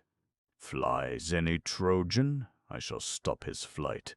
To better counsel then attention lend. Take due refreshment, and the watch attend. If there be one whose riches cost him care, forth let him bring them for the troops to share. 'Tis better generously bestowed on those, than left the plunder of our country's foes. Soon as the morn the purple orient warms, fierce on yon navy will we pour our arms. If great Achilles rise in all his might, his be the danger, I shall stand the fight. Honor, ye gods. Or let me gain or give, and live he glorious, whosoe'er shall live. Mars is our common lord, alike to all, and oft the victor triumphs but to fall. The shouting host in loud applauses joined, so Pallas robbed the many of their mind, to their own sense condemned and left to choose, the worst advice the better to refuse. While the long night extends her sable reign, around Patroclus mourned the Grecian train. Stern and superior grief Pelides stood. Those slaughtering arms, so used to bathe in blood, now clasp his clay-cold limbs, then gushing start, that tears and sighs burst from his swelling heart. The lion thus, with dreadful anguish stung, roars through the desert and demands his young, when the grim savage to his rifled den, too late returning, snuffs the track of men, and o'er the vales and o'er the forest bounds, his clamorous grief the bellowing wood resounds. So grieves Achilles, and impetuous vents to all his myrmidons his loud laments. In what vain promise, gods, did I engage, when to console Menoetius' feeble age I vowed his much-loved offspring to restore, charged with rich spoils to fair Opuntia's shore? But mighty Jove cut short with just disdain the long, long views of poor designing man. One fate the warrior and the friend shall strike, and Troy's black sands must drink our blood alike. Me too a wretched mother shall deplore, an aged father never see me more. Yet, my Patroclus, yet a space I stay, then swift pursue thee on the darksome way. Ere thy dear relics in the grave are laid, shall Hector's head be offered to thy shade? That with his arms shall hang before thy shrine, and 12, the noblest of the Trojan line, sacred to vengeance by this hand expire, their lives effused around thy flaming pyre. Thus let me lie till then, thus closely pressed bathe thy cold face and sob upon thy breast. While Trojan captives hear thy mourners stay, weep all the night and murmur all the day, spoils of my arms, and thine when, wasting wide, our swords kept time, and conquered side by side. He spoke, and bade the sad attendants round cleanse the pale corse, and wash each honored wound. A massy cauldron of stupendous frame they brought, and placed it o'er the rising flame, then heaped the lighted wood. The flame divides beneath the vase, and climbs around the sides. In its wide womb they pour the rushing stream, the boiling water bubbles to the brim. The body then they bathe with pious toil, embalm the wounds, anoint the limbs with oil, high on a bed of state extended laid, and decent covered with a linen shade. Last o'er the dead the milk-white veil they threw, that done their sorrows and their sighs renew. Meanwhile to Juno in the realms above, his wife and sister spoke almighty Jove. At last thy will prevails, great Peleus' son rises in arms, such grace thy Greeks have won. Say, for I know not, is their race divine? And thou the mother of that martial line? What words are these? The imperial dame replies, while anger flashed from her majestic eyes. Succor like this a mortal arm might lend, and such success mere human wit attend. And shall not I, the second power above, heaven's queen and consort of the thundering Jove, say, shall not I one nation's fate command, not wreak my vengeance on one guilty land? So they. Meanwhile the silver-footed dame reached the Vulcanian dome, eternal frame, high eminent amid the works divine, where heaven's far-beaming brazen mansions shine. There the lame architect the goddess found, obscure in smoke, his forges flaming round, while bathed in sweat from fire to fire he flew, and puffing loud the roaring billows blew. That day no common task his labor claimed. Full 20 tripods for his hall he framed, that placed on living wheels of massy gold, wondrous to tell, instinct with spirit rolled, from place to place around the blessed abodes, self-moved, obedient to the beck of gods. For their fair handles now, o'erwrought with flowers, in molds prepared, the glowing ore he pours. Just as responsive to his thought the frame stood prompt to move, the azure goddess came, Charis his spouse, a grace divinely fair, with purple fillets round her braided hair, observed her entering, her soft hand she pressed, and, smiling thus the watery queen addresses, "What, goddess, this unusual favor draws? All hail and welcome! Whatsoe'er the cause, till now a stranger in a happy hour, approach and taste the dainties of the bower. Thetis and Eurynome receiving the infant Vulcan, high on a throne with stars of silver graced, and various artifice the queen she placed, a footstool at her feet, then calling said, "Vulcan, draw near, 'tis Thetis asks your aid." "Thetis," replied the god, "our powers may claim an ever dear and ever honored name. When my proud mother hurled me from the sky, my awkward form, it seems, displeased her eye. She and Eurynome my griefs redresses, and soft received me on their silver breast. Even then these arts employed my infant thought. Chains, bracelets, pendants, all their toys I wrought. 9 years kept secret in the dark abode, secure I lay, concealed from man and God. Deep in a caverned rock my days were led, the rushing ocean murmured o'er my head. Now, since her presence glads our mansion, say, for such desert what service can I pay? Vouchsafe, O Thetis, at our board to share the genial rites and hospitable fare, while I the labors of the forge forego, and bid the roaring bellows cease to blow." Then from his anvil the lame artist rose, wide with distorted legs oblique he goes, and stills the bellows, and in order laid, locks in their chests his instruments of trade. Then with a sponge the sooty workman dress his brawny arms embrowned and hairy breast. With his huge scepter graced and red attire, came halting forth the sovereign of the fire. The monarch's steps 2 female forms uphold, that moved and breathed in animated gold, to whom was voice and sense and science given, of works divine such wonders are in heaven. On these supported, with unequal gait, he reached the throne where pensive Thetis sate. There placed beside her on the shining frame, he thus addressed the silver-footed dame. "Thee welcome, goddess. What occasion calls? So long a stranger to these honored walls. 'Tis thine, fair Thetis, the command to lay, and Vulcan's joy and duty to obey." Vulcan and Charis receiving Thetis, to whom the mournful mother thus replies.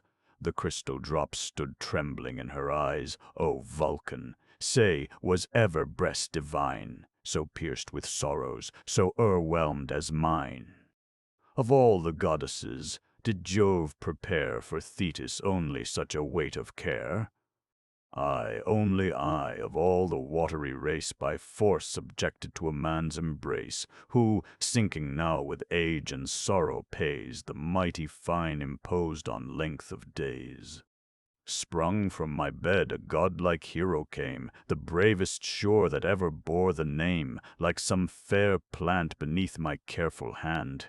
He grew, he flourished, and adorned the land. To Troy I sent him, but his native shore never, never shall receive him more. Even while he lives he wastes with secret woe, nor I, a goddess, can retard the blow. Robbed of the prize the Grecian suffrage gave, the king of nations forced his royal slave. For this he grieved, and, till the Greeks oppressed, required his arm, he sorrowed unredressed.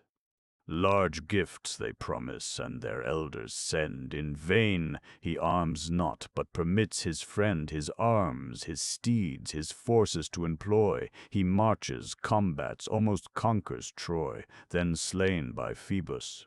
Hector had the name, at once resigns his armor, life, and fame.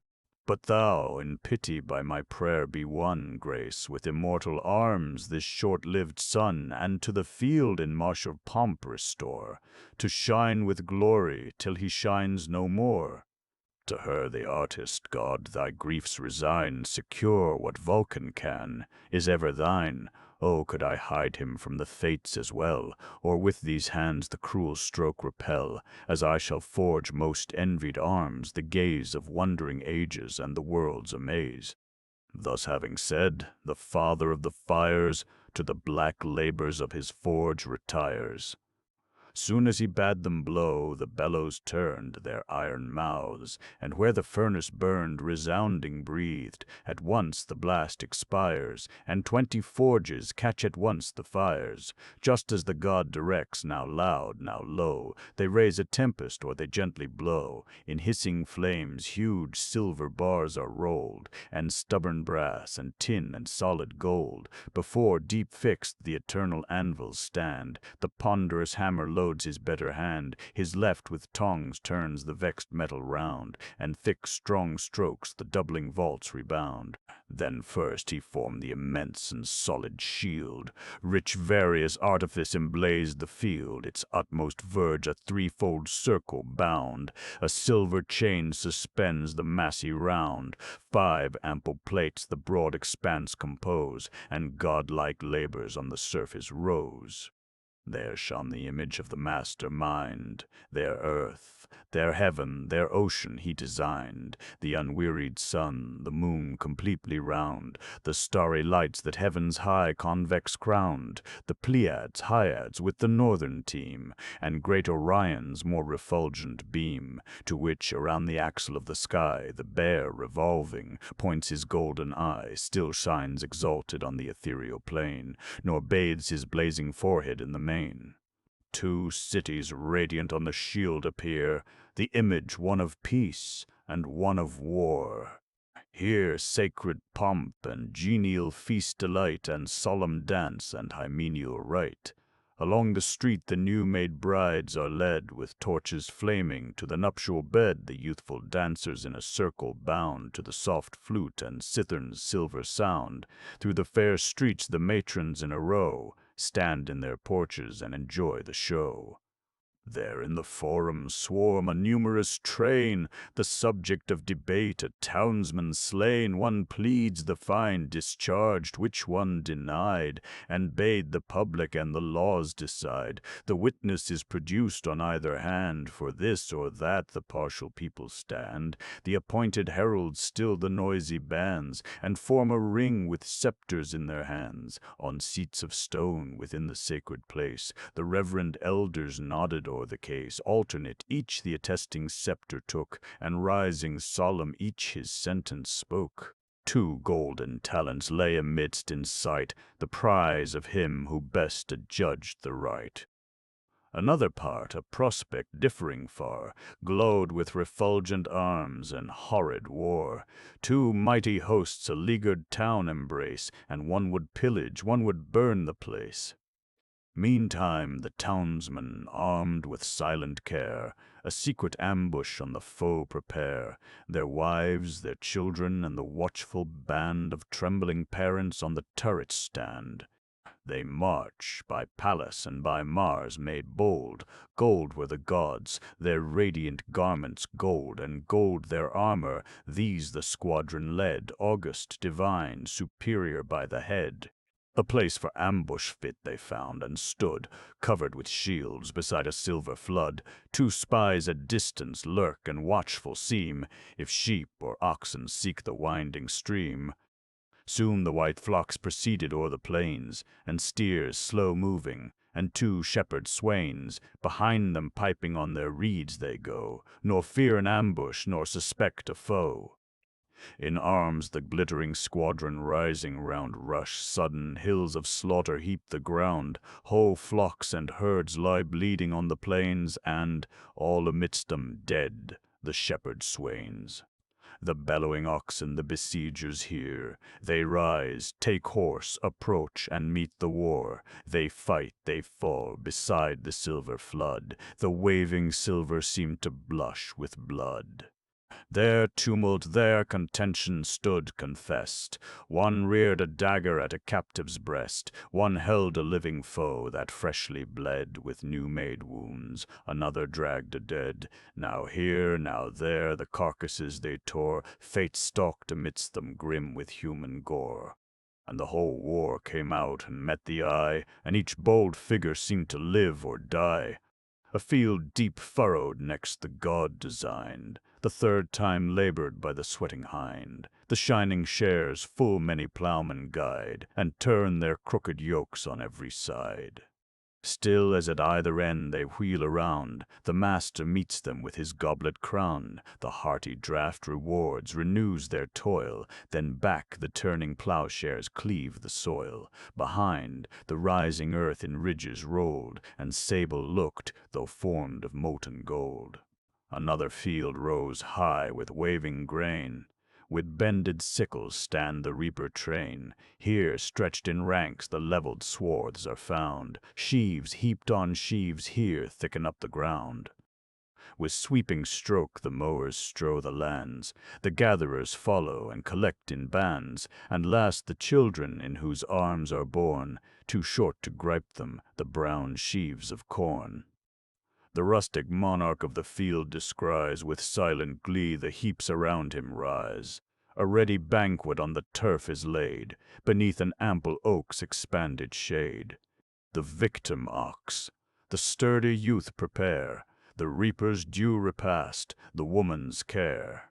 Next, ripe in yellow gold, a vineyard shines, bent with the ponderous harvest of its vines. A deeper dye the dangling clusters show, and curled on silver props, in order glow. A darker metal mixed entrenched the place, and pails of glittering tin the enclosure grace. To this one pathway gently winding leads, where march a train with baskets on their heads, fair maids and blooming youths, that smiling bear the purple product of the autumnal year. To these a youth awakes the warbling strings, whose tender lay the fate of Linus sings. In measured dance behind him move the train, tune soft the voice and answer to the strain. Here herds of oxen march, erect and bold, rear high their horns, and seem to low in gold, and speed to meadows on whose sounding shores a rapid torrent through the rushes roars. 4 golden herdsmen as their guardians stand, and 9 sour dogs complete the rustic band. 2 lions rushing from the wood appeared, and seized a bull, the master of the herd. He roared. In vain the dogs, the men withstood. They tore his flesh, and drank his sable blood. The dogs oft cheered in vain, desert the prey, dread the grim terrors, and at distance bay. Next, this, the eye, the art of Vulcan leads deep through fair forests, and a length of meads, and stalls, and folds, and scattered cots between, and fleecy flocks that whiten all the scene. A figured dance succeeds, such once was seen in lofty Knossos for the Cretan queen, formed by Daedalian art, a comely band of youths and maidens bounding hand in hand. The maids in soft simas of linen dresses, the youths all graceful in the glossy vest, of those the locks with flowery wreath enrolled, of these the sides adorned with swords of gold, that glittering gay from silver belts depend. Now all at once they rise, at once descend, with well-taught feet now shape in oblique ways, confusedly regular the moving maze. Now forth at once, too swift for sight, they spring, and undistinguished blend the flying ring. So whirls a wheel in giddy circle tossed, and rapid as it runs the single spokes are lost. The gazing multitudes admire around, 2 active tumblers in the center bound, now high, now low, their pliant limbs they bend, and general songs the sprightly revel end. Thus the broad shield complete the artist crowned with his last hand, and poured the ocean round. In living silver seemed the waves to roll, and beat the buckler's verge, and bound the whole.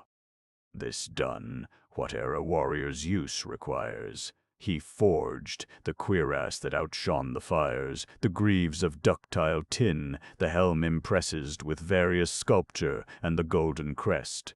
At Thetis's feet the finished labor lay. She, as a falcon, cuts the aerial way, swift from Olympus's snowy summit flies, and bears the blazing present through the skies.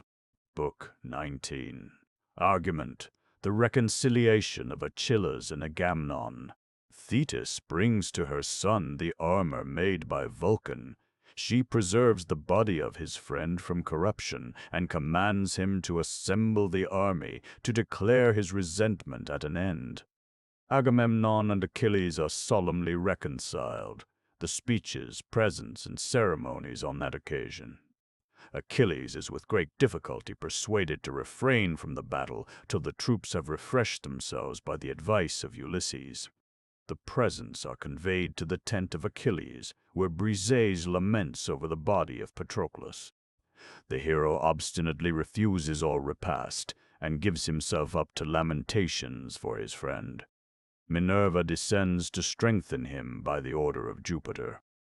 He arms for the fight, his appearance described. He addresses himself to his horses, and reproaches them with the death of Patroclus. One of them is miraculously endued with voice, and inspired to prophesy his fate. But the hero, not astonished by that prodigy, rushes with fury to the combat. The 30th day. The scene is on the seashore. Soon as Aurora heaved her orient head above the waves that blushed with early red, with new-born day to gladden mortal sight, and gild the courts of heaven with sacred light, the immortal arms the goddess mother bears swift to her son she finds in tears, stretched o'er Patroclus's course, while all the rest their sovereign sorrows in their own expressed. A ray divine her heavenly presence shed, and thus his hand, soft touching Thetis, said, "Suppress, my son, this rage of grief, and know it was not man but heaven that gave the blow. Behold what arms by Vulcan are bestowed, arms worthy thee, or fit to grace a god." Then drops the radiant burden on the ground, clang the strong arms and ring the shores around. Back shrink the myrmidons with dread surprise, and from the broad effulgence turn their eyes. Unmoved the hero kindles at the show, and feels with rage divine his bosom glow. From his fierce eyeballs living flames expire, and flash incessant like a stream of fire. He turns the radiant gift, and feeds his mind on all the immortal artist had designed. "Goddess," he cried, "these glorious arms that shine with matchless art confess the hand divine. Now to the bloody battle let me bend, but the relics of my slaughtered friend, in those wide wounds through which his spirit fled, shall flies and worms obscene pollute the dead." That unavailing care be laid aside, the azure goddess to her son replied, "Whole years untouched, uninjured shall remain, fresh as in life the carcass of the slain. But go, Achilles, as affairs require, before the Grecian peers renounce thine ire, then uncontrolled in boundless war engage, and heaven with strength supply the mighty rage, that is bringing the armor to Achilles." Then in the nostrils of the slain she poured nectareous drops, and rich ambrosia showered o'er all the cores. The flies forbid their prey, untouched it rests, and sacred from decay. Achilles to the strand obedient went, the shores resounded with the voice he sent.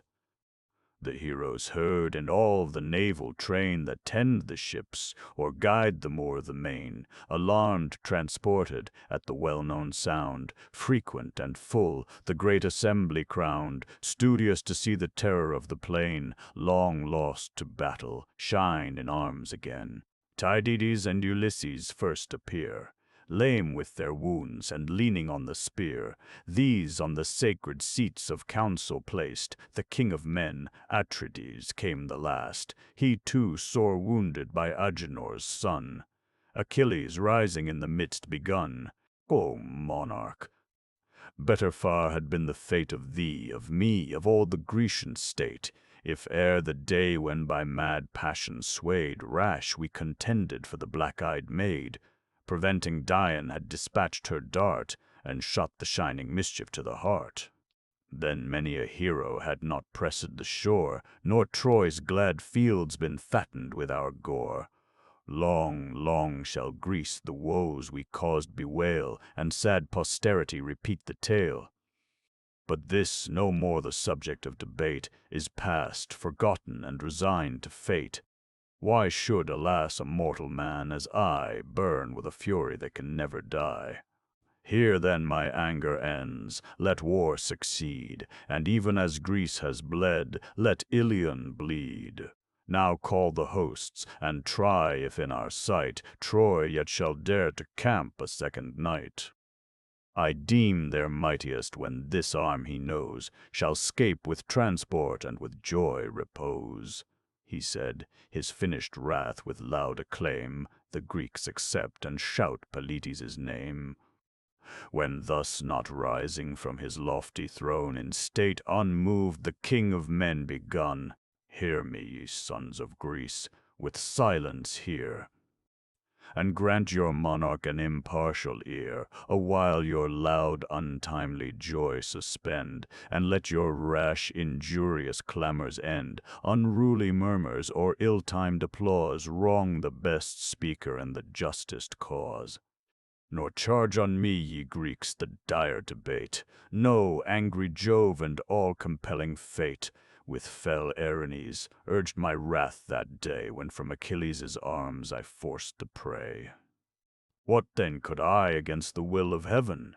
Not by myself, but vengeful, hate-driven, she, Jove's dread daughter, fated to infest the race of mortals, entered in my breast. Not on the ground that haughty fury treads, but prints her lofty footsteps on the heads of mighty men, inflicting as she goes long festering wounds, inextricable woes. Of old she stalked amid the bright abodes, and Jove himself, the sire of men and gods, the world's great ruler, felt her venomed dart, deceived by Juno's wiles and female art. For when Alcmena's 9 long months were run, and Jove expected his immortal son, to gods and goddesses the unruly joy he showed, and vaunted of his matchless boy. From us, he said, this day an infant springs, fated to rule and born a king of kings. Saturnia asked an oath to vouch the truth, and fix dominion on the favored youth. The Thunderer, unsuspicious of the fraud, pronounced those solemn words that bind a god. The joyful goddess from Olympus's height, swift to Achaean Argos bent her flight. Scarce 7 moons gone lay Sthenelus' wife. She pushed her lingering infant into life. Her charms Alcmena's coming labors stay, and stop the babe, just issuing to the day. Then bid Saturnius bear his oath in mind. A youth, said she, of Jove's immortal kind, is this day born, from Sthenelus he springs, and claims thy promise to be king of kings. Grief seized the Thunderer, by his oath engaged. Stung to the soul, he sorrowed and he raged. From his ambrosial head, where perched she sate, he snatched the fury goddess of debate. The dread, the irrevocable oath he swore, the immortal seats should ne'er behold her more, and whirled her headlong down, forever driven from bright Olympus and the starry heaven. Thence on the nether world the Fury fell, ordained with man's contentious race to dwell. Full oft the god his son's hard toils bemoaned, cursed the dire fury, and in secret groaned. Even thus, like Jove himself, was I misled, while raging Hector heaped our camps with dead. What can the errors of my rage atone? My martial troops, my treasures are thy own. This instant from the navy shall be sent whate'er Ulysses promised at thy tent. But thou, appeased, propitious to our prayer, resume thy arms and shine again in war. O King of nations, whose superior sway returns Achilles, all our hosts obey. To keep or send the presents be thy care. To us 'tis equal, all we ask is war. While yet we talk, or but an instant shun the fight, our glorious work remains undone. Let every Greek who sees my spear confound the Trojan ranks, and deal destruction round. With emulation what I act survey, and learn from thence the business of the day. The son of Peleus thus, and thus replies: The great in counsel, Ithacus the wise, though godlike thou art by no toils oppressed, at least our armies claim repast and rest. Long and laborious must the combat be, when by the gods inspired and led by thee. Strength is derived from spirits and from blood, and those augment by generous wine and food. What boastful son of war, without that stay, can last a hero through a single day? Courage may prompt, but ebbing out his strength, mere unsupported man must yield at length. Shrunk with dry famine, and with toils declined, the drooping body will desert the mind. But built anew, with strength conferring fair, with limbs and soul untamed, he tires a war. Dismiss the people then, and give command, with strong repast to hearten every band. But let the presents to Achilles made, in full assembly of all Greece be laid. The king of men shall rise in public sight, and solemn swear, observant of the rite, that, spotless as she came, the maid removes, pure from his arms, and guiltless of his loves. That done, a sumptuous banquet shall be made, and the full price of injured honor paid. Stretch not henceforth, O prince, thy sovereign might beyond the bounds of reason and of right. 'Tis the chief praise that e'er to kings belonged, to right with justice whom with power they wronged. To him, the monarch, just is thy decree. Thy words give joy, and wisdom breathes in thee. Each due atonement gladly I prepare, and heaven regard me as I justly swear. Here then awhile let Greece assembled stay, nor great Achilles grudge this short delay, till from the fleet our presence be conveyed, and Jove attesting the firm compact made. A train of noble youths the charge shall bear. These to select, Ulysses, be thy care. In order ranked let all our gifts appear, and the fair train of captives close the rear. Talthybius shall the victim boar convey, sacred to Jove and yon bright orb of day. For this the stern Aeacids replies, some less important season may suffice, when the stern fury of the war is o'er, and wrath extinguished burns my breast no more. By Hector slain, their faces to the sky, all grim with gaping wounds our heroes lie, those called to war. And might my voice incite, now, this instant shall commence the fight. Then, when the day's complete, let generous bowls and copious banquets glad your weary souls. Let not my palate know the taste of food, till my insatiate rage be cloyed with blood. Pale lies my friend, with wounds disfigured o'er, and his cold feet are pointed to the door. Revenge is all my soul. No meaner care, interest, or thought has room to harbor there. Destruction be my feast, and mortal wounds, and scenes of blood and agonizing sounds. O first of Greeks, Ulysses thus rejoined, the best and bravest of the warrior kind.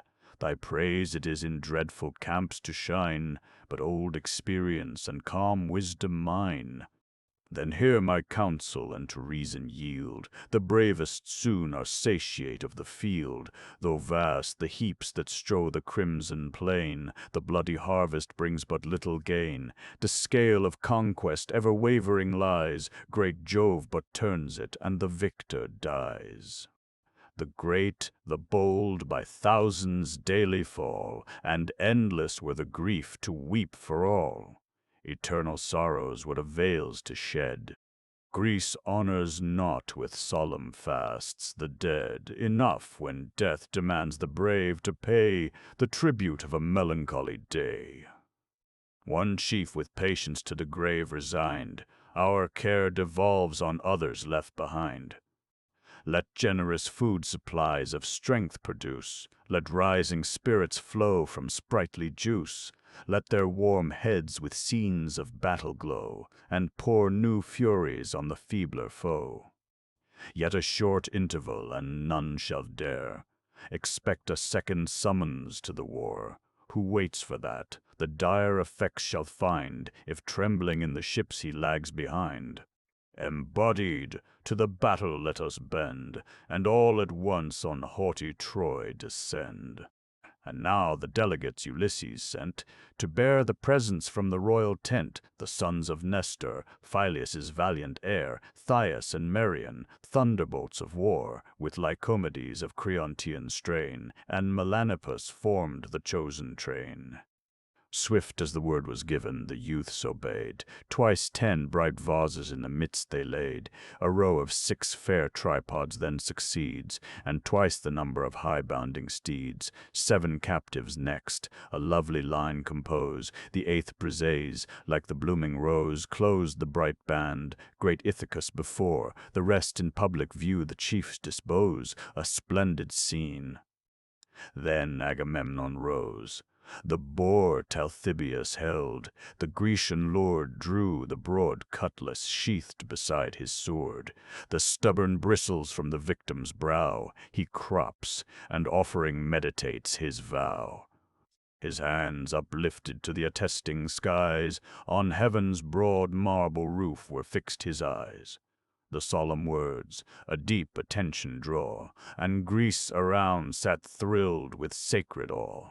Witness thou first, thou greatest power above, all good, all wise, and all surveying Jove, and Mother Earth and heaven's revolving light, and ye fell furies of the realms of night, who rule the dead, and horrid woes prepare for perjured kings, and all who falsely swear. The black-eyed maid inviolate removes, pure and unconscious of my manly loves. If this be false, heaven all its vengeance shed, and levelled thunder strike my guilty head. With that his weapon deep inflicts the wound, the bleeding savage tumbles to the ground, the sacred herald rolls the victim slain, a feast for fish into the foaming main. Then thus Achilles, hear, ye Greeks, and know whate'er we feel, 'tis Jove inflicts the woe, not else Atrides could our rage inflame, nor from my arms unwilling force the dame. 'Twas Jove's high will alone o'erruling all, that doomed our strife and doomed the Greeks to fall. Go then, ye chiefs, indulge the genial rite, Achilles waits ye, and expects the fight. The speedy council at his word adjourned, to their black vessels all the Greeks returned. Achilles sought his tent, his train before marched onward, bending with the gifts they bore. Those in the tents the squires industrious spread, the foaming coursers to the stalls they led, to their new seats the female captives move. Briseis, radiant as the queen of love, slow as she passed, beheld with sad survey where, gashed with cruel wounds, Patroclus lay. Prone on the body fell the heavenly fair, beat her sad breast and tore her golden hair, all beautiful in grief, her humid eyes shining with tears she lifts, and thus she cries, "Ah, youth forever dear, forever kind, once tender friend of my distracted mind, I left thee fresh in life and beauty gay, now find thee cold, inanimated clay. What woes my wretched race of life attend, sorrows on sorrows, never doomed to end. The first loved consort of my virgin bed, before these eyes in fatal battle bled, my 3 brave brothers in one mournful day all trod the dark, irremediable way. Thy friendly hand upreared me from the plain, and dried my sorrows for a husband slain. Achilles' care you promised I should prove, the first, the dearest partner of his love, that rites divine should ratify the band, and make me empress in his native land. Accept these grateful tears, for thee they flow, for thee that ever felt another's woe. Her sister captives echoed groan for groan, nor mourned Patroclus' fortunes but their own. The leaders pressed the chief on every side, unmoved he heard them, and with sighs denied. If yet Achilles have a friend, whose care is bent to please him, this request forbear, till yonder sun descend, ah, let me pay to grief and anguish one abstemious day. He spoke, and from the warriors turned his face, yet still the brother kings of Atreus' race, Nestor, Idomeneus, Ulysses sage, and Phoenix strive to calm his grief and rage. His rage they calm not, nor his grief control. He groans, he raves, he sorrows from his soul. Thou too, Patroclus, thus his heart he vents. Once spread the inviting banquet in our tents, thy sweet society, thy winning care, once stayed Achilles rushing to the war. But now, alas, to death's cold arms resigned, what banquet but revenge can glad my mind? What greater sorrow could afflict my breast? What more if hoary Peleus were deceased? Who now, perhaps, in fear dreads to hear his son's sad fate, and drops a tender tear? What more should Neoptolemus the brave, my only offspring, sink into the grave? If yet that offspring lives, I distant far, of all neglectful wage a hateful war. I could not this cruel stroke attend. Fate claimed Achilles, but might spare his friend. I hoped Patroclus might survive, to rear my tender orphan with a parent's care. From Scyros' isle conduct him o'er the main, and glad his eyes with his paternal reign, the lofty palace and the large domain.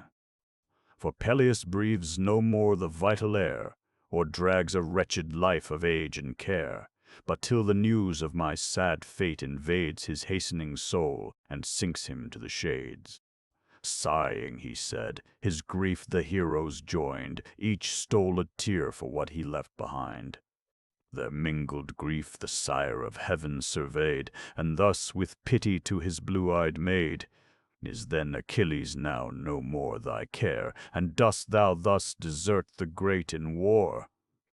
Lo, where yon sails their canvas wings extend, all comfortless he sits and wails his friend, ere thirst and want his forces have oppresses, haste and infuse ambrosia in his breast.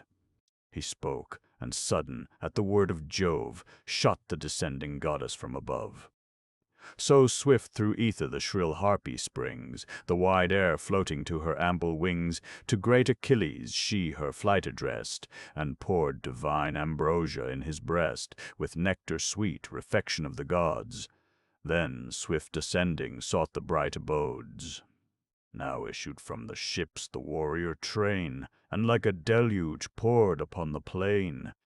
As when the piercing blasts of Boreas blow, and scatter o'er the fields the driving snow, from dusky clouds the fleecy winter flies, whose dazzling luster whitens all the skies, so helms succeeding helms, so shields from shields, catch the quick beams and brighten all the fields, broad glittering breastplates, spears with pointed rays, mix in one stream, reflecting blaze on blaze, thick beats the center as the coursers bound, with splendor flame the skies, and laugh the fields around.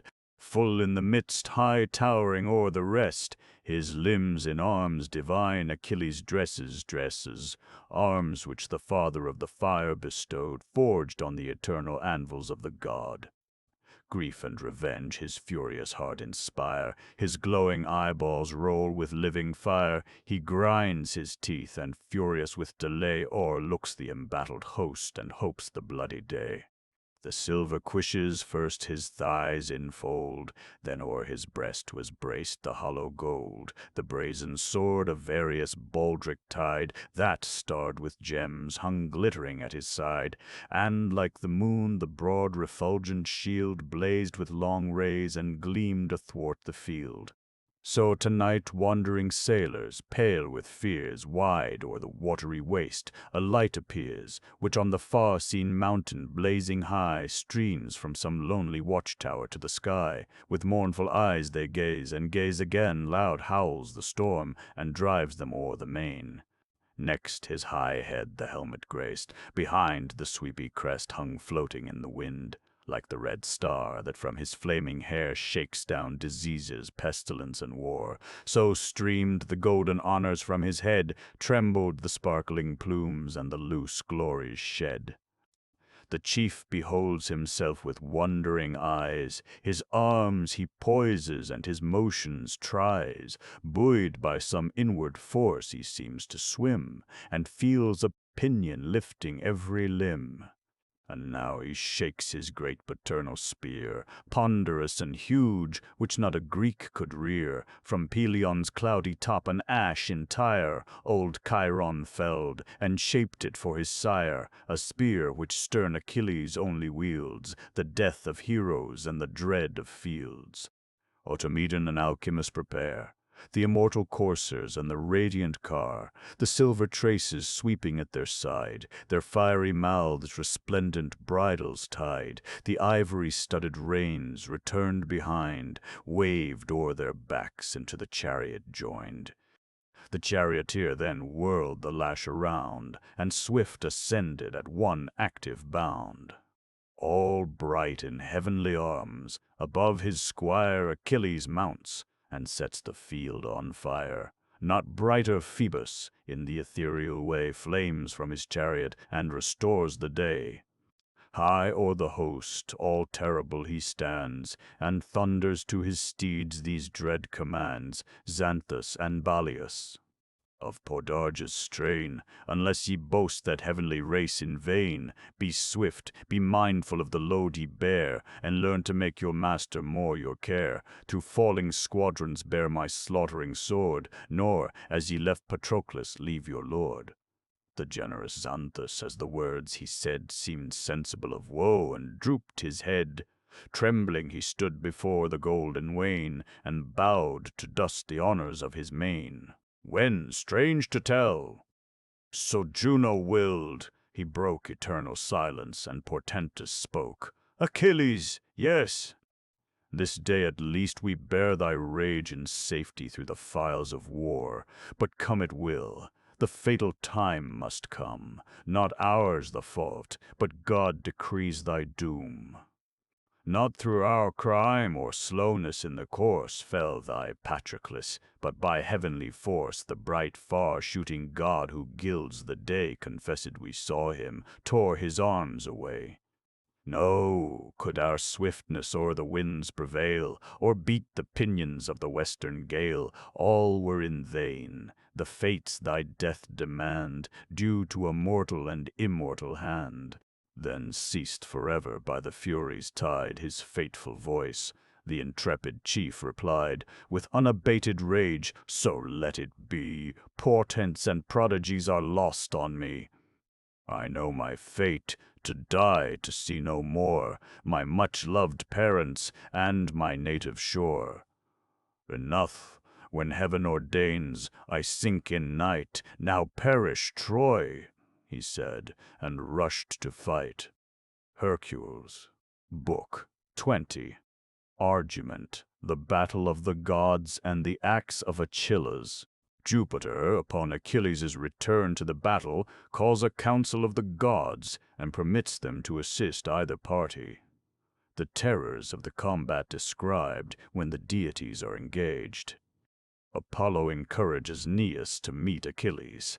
After a long conversation, these two heroes encounter, but Aeneas is preserved by the assistance of Neptune. Achilles falls upon the rest of the Trojans and is upon the point of killing Hector, but Apollo conveys him away in a cloud. Achilles pursues the Trojans with a great slaughter. The same day continues. The scene is in the field before Troy. Thus round Pelides breathing war and blood, Greece, sheathed in arms, beside her vessels stood, while near impending from a neighboring height, Troy's black battalions wait the shock of fight. Then Jove to Themis gives command to call the gods to council in the starry hall. Swift o'er Olympus's 100 hills she flies, and summons all the senate of the skies. These shining on in long procession come to Jove's eternal adamantine dome. Not one was absent, not a rural power that haunts the verdant gloom or rosy bower, each fair-haired dryad of the shady wood, each azure sister of the silver flood, all but old ocean, hoary sire. Who keeps his ancient seat beneath the sacred deeps? On marble thrones, with lucid columns crowned, the work of Vulcan sat the powers around. Even he whose trident sways the watery rain heard the loud summons and forsook the main, assumed his throne amid the bright abodes, and questioned thus the sire of men and gods. What moves the god who heaven and earth commands, and grasps the thunder in his awful hands, thus to convene the whole ethereal state? Is Greece and Troy the subject in debate? Already met, the luring hosts appear, and death stands ardent on the edge of war.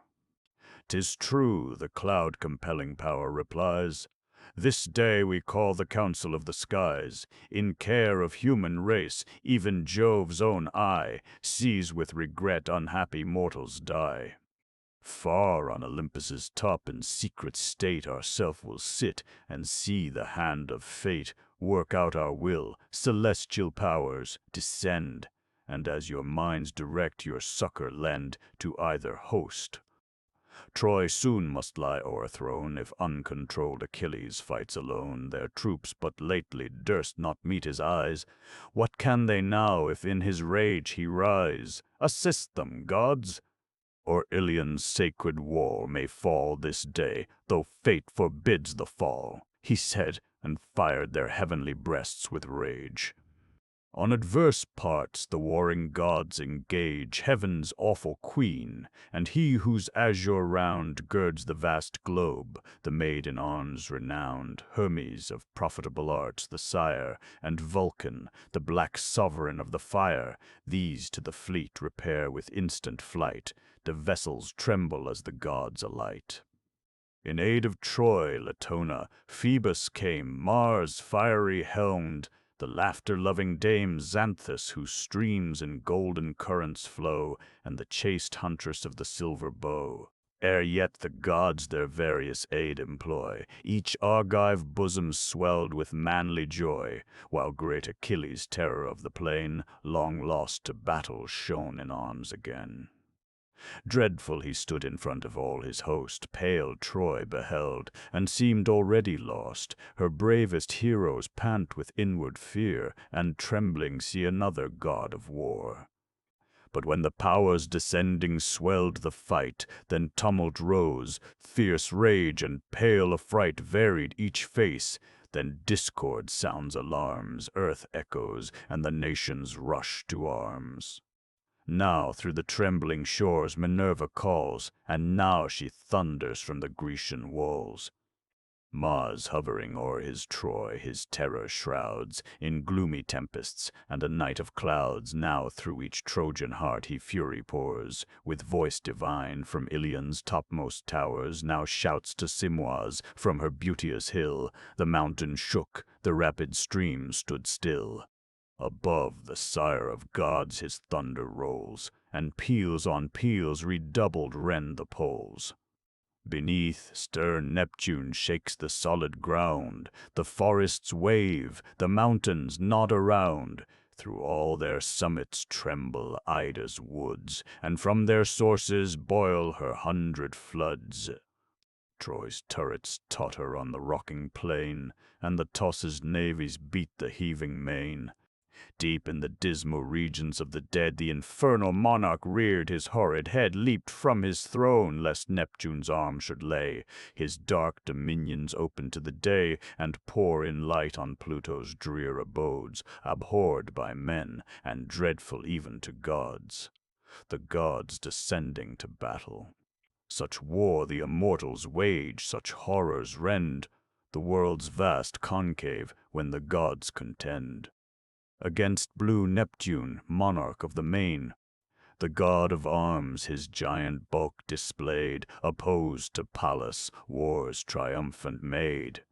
Against Latona marched the son of May, the quivered Dian, sister of the day, her golden arrows sounding at her side, Saturnia, majesty of heaven, defied. With fiery Vulcan last in battle stands, the sacred flood that rolls on golden sands. Xanthus his name with those of heavenly birth, but called Scamander by the sons of earth. While thus the gods in various league engage, Achilles glowed with more than mortal rage. Hector he sought, in search of Hector turned his eyes around, for Hector only burned, and burst like lightning through the ranks, and vowed to glut the god of battles with his blood. Aeneas was the first who dared to stay. Apollo wedged him in the warrior's way, but swelled his bosom with undaunted might, half forced and half persuaded to the fight. Like young Lycaon of the royal line, in voice and aspect seemed the power divine, and bade the chief reflect how late with scorn in distant threats he braved the goddess born. Then thus the hero of Anchises' strain, to meet Pelides you persuade in vain. Already have I met, nor void of fear. Observed the fury of his flying spear. From Ida's woods he chased us to the field. Our force he scattered, and our herds he killed. Lyrnessus, Pedasus in ashes lay, but, Jove assisting, I survived the day, else had I sunk oppressed in fatal fight, by fierce Achilles and Minerva's might. Where'er he moved, the goddess shone before, and bathed his brazen lance in hostile gore. What mortal man Achilles can sustain? The immortals guard him through the dreadful plain, and suffer not his dart to fall in vain. Were God my aid, this arm should check his power, though strong in battle as a brazen tower. To whom the son of Jove, that god implore, and be what great Achilles was before. From heavenly Venus thou derivest thy strain, and he but from a sister of the main, an aged sea-god father of his line, but Jove himself the sacred source of thine. then lift thy weapon for a noble blow, nor fear the vaunting of a mortal foe. This said, and spirit breathed into his breast. Through the thick troops the emboldened hero pressed. His venturous act the white-armed queen surveyed, and thus, assembling all the powers, she said, "Behold an action, gods, that claims your care. Lo, great Aeneas rushing to the war. Against Pelides he directs his course. Thivus impels, and Thivus gives him force. Restrain his bold career at least to attend our favored hero. Let some power descend. To guard his life and add to his renown, we, the great armament of heaven, came down. Hereafter let him fall as fate's design, that spun so short his life's illustrious line. But lest some adverse god now cross his way, give him to know what powers assist this day. For how shall mortals stand the dire alarms, when heaven's refulgent host appear in arms? Thus she, and thus the god whose force can make the solid globe's eternal basis shake against the might of man so feeble known.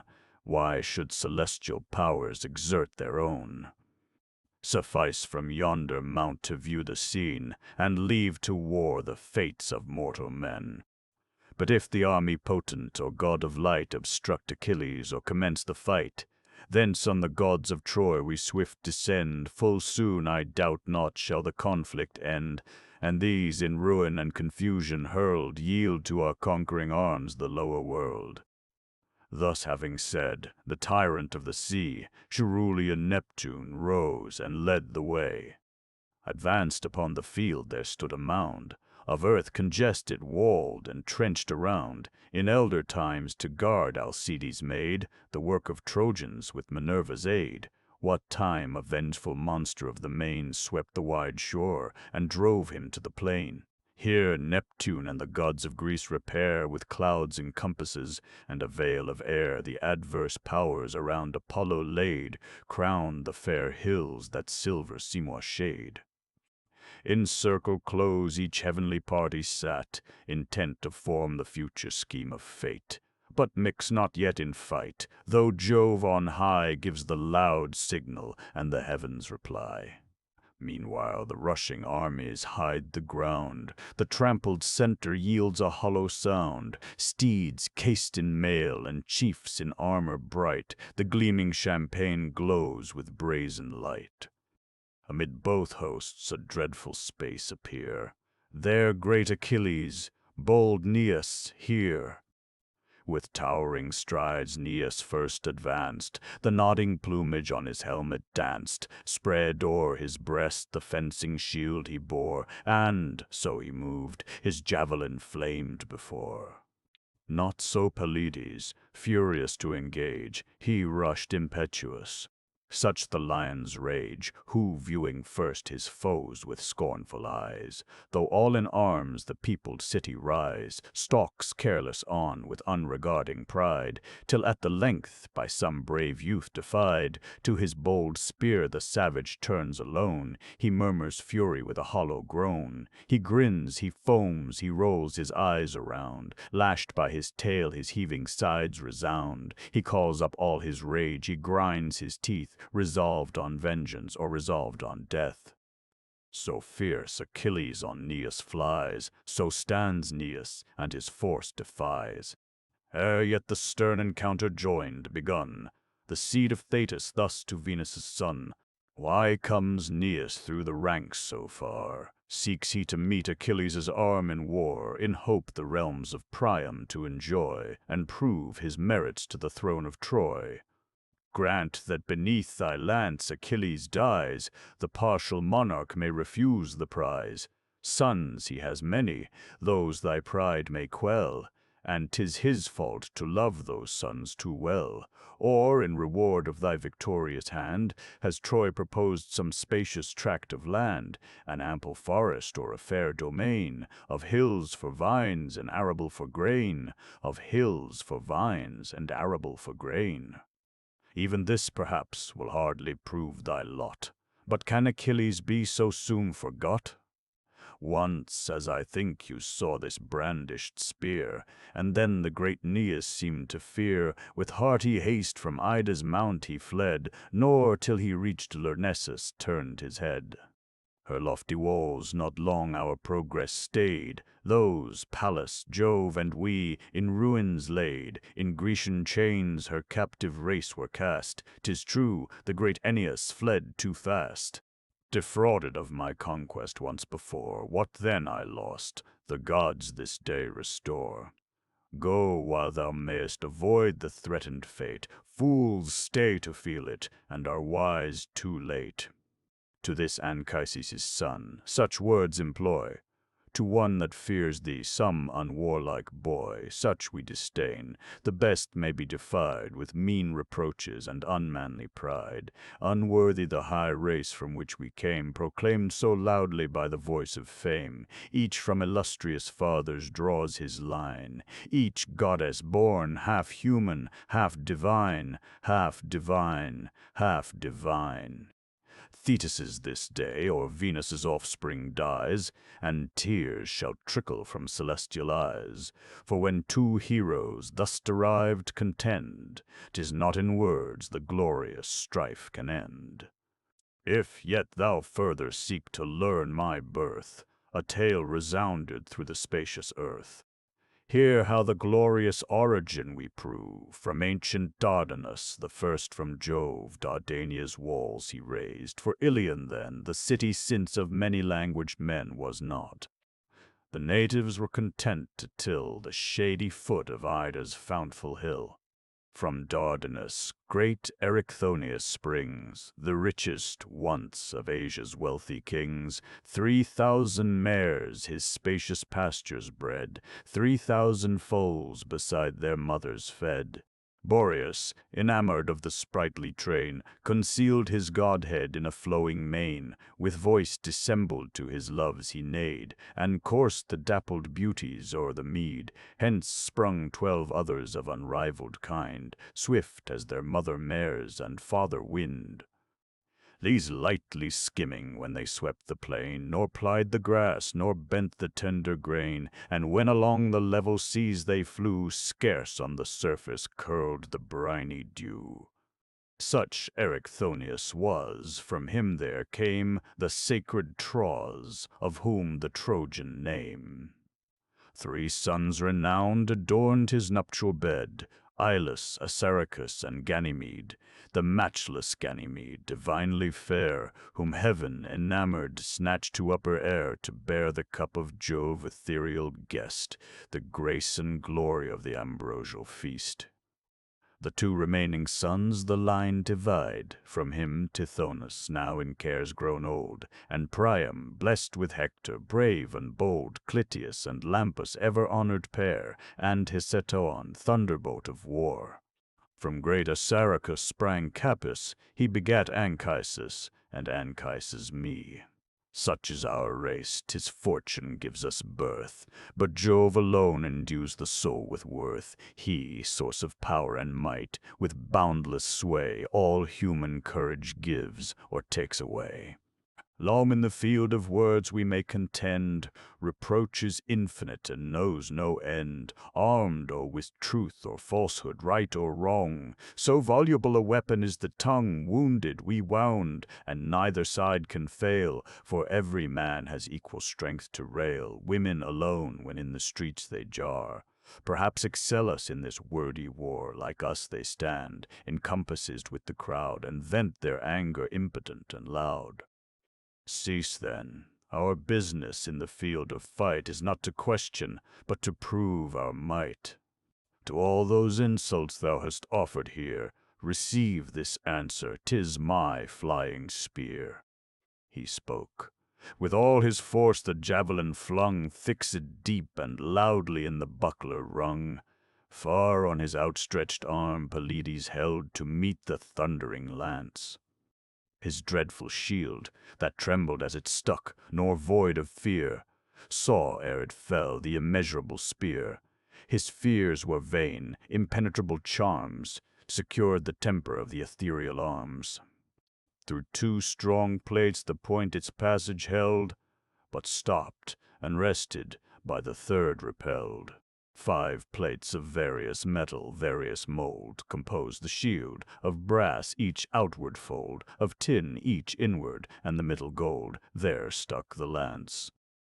Then rising ere he threw, the forceful spear of great Achilles flew, and pierced the Dardan shield's extremest bound, where the shrill brass returned a sharper sound.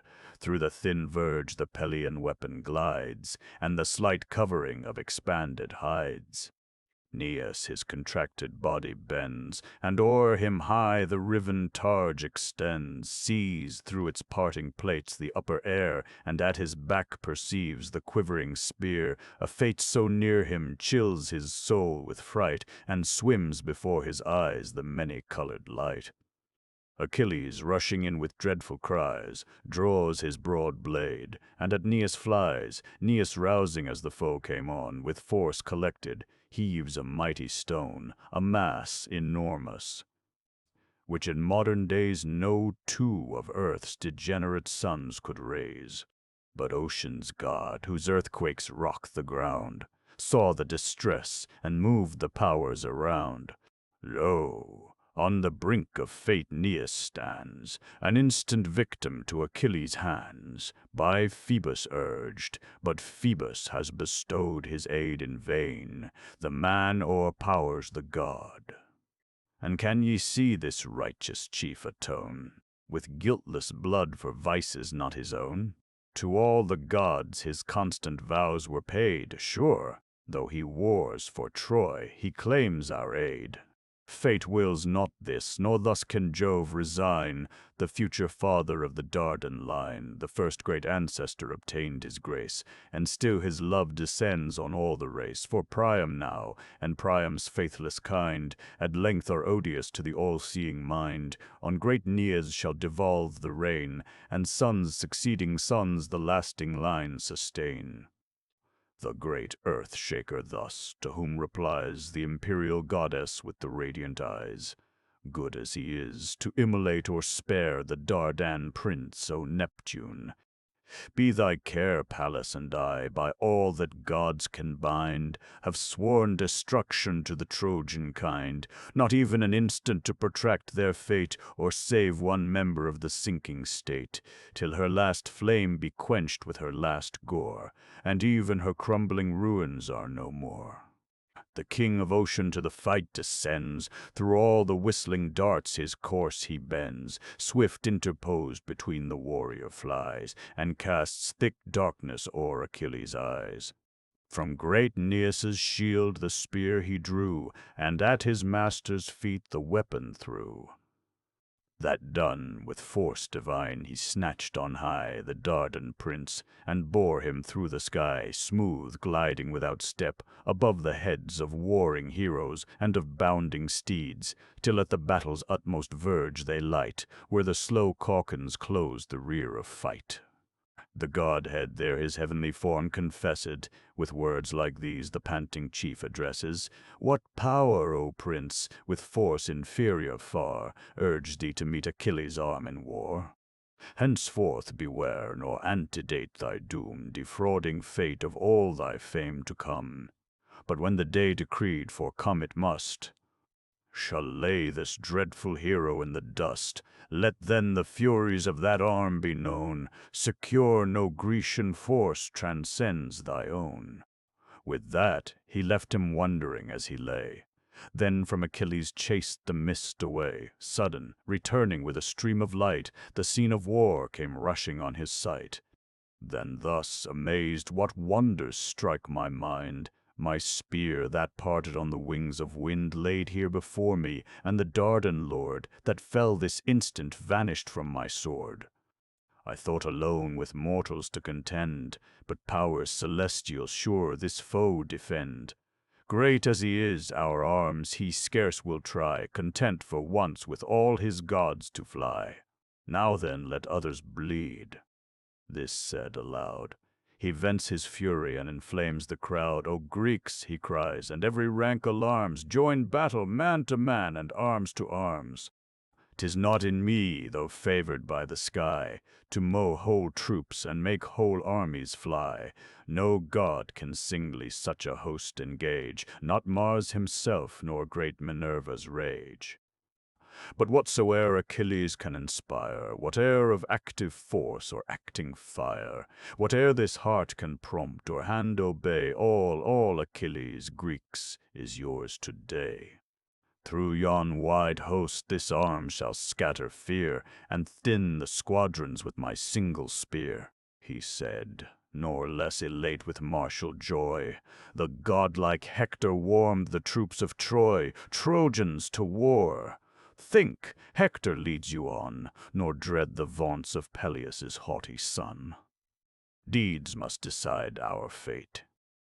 E'en these with words insult the brave who tremble at their swords. The weakest atheist wretch all heaven defies, but shrinks and shudders when the thunder flies.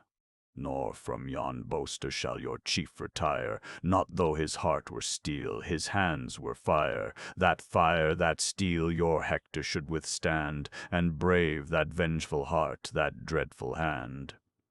Thus breathing rage through all the heroes said. A wood of lances rises round his head, clamors on clamors, tempest all the air. They join, they throng, they thicken to the war.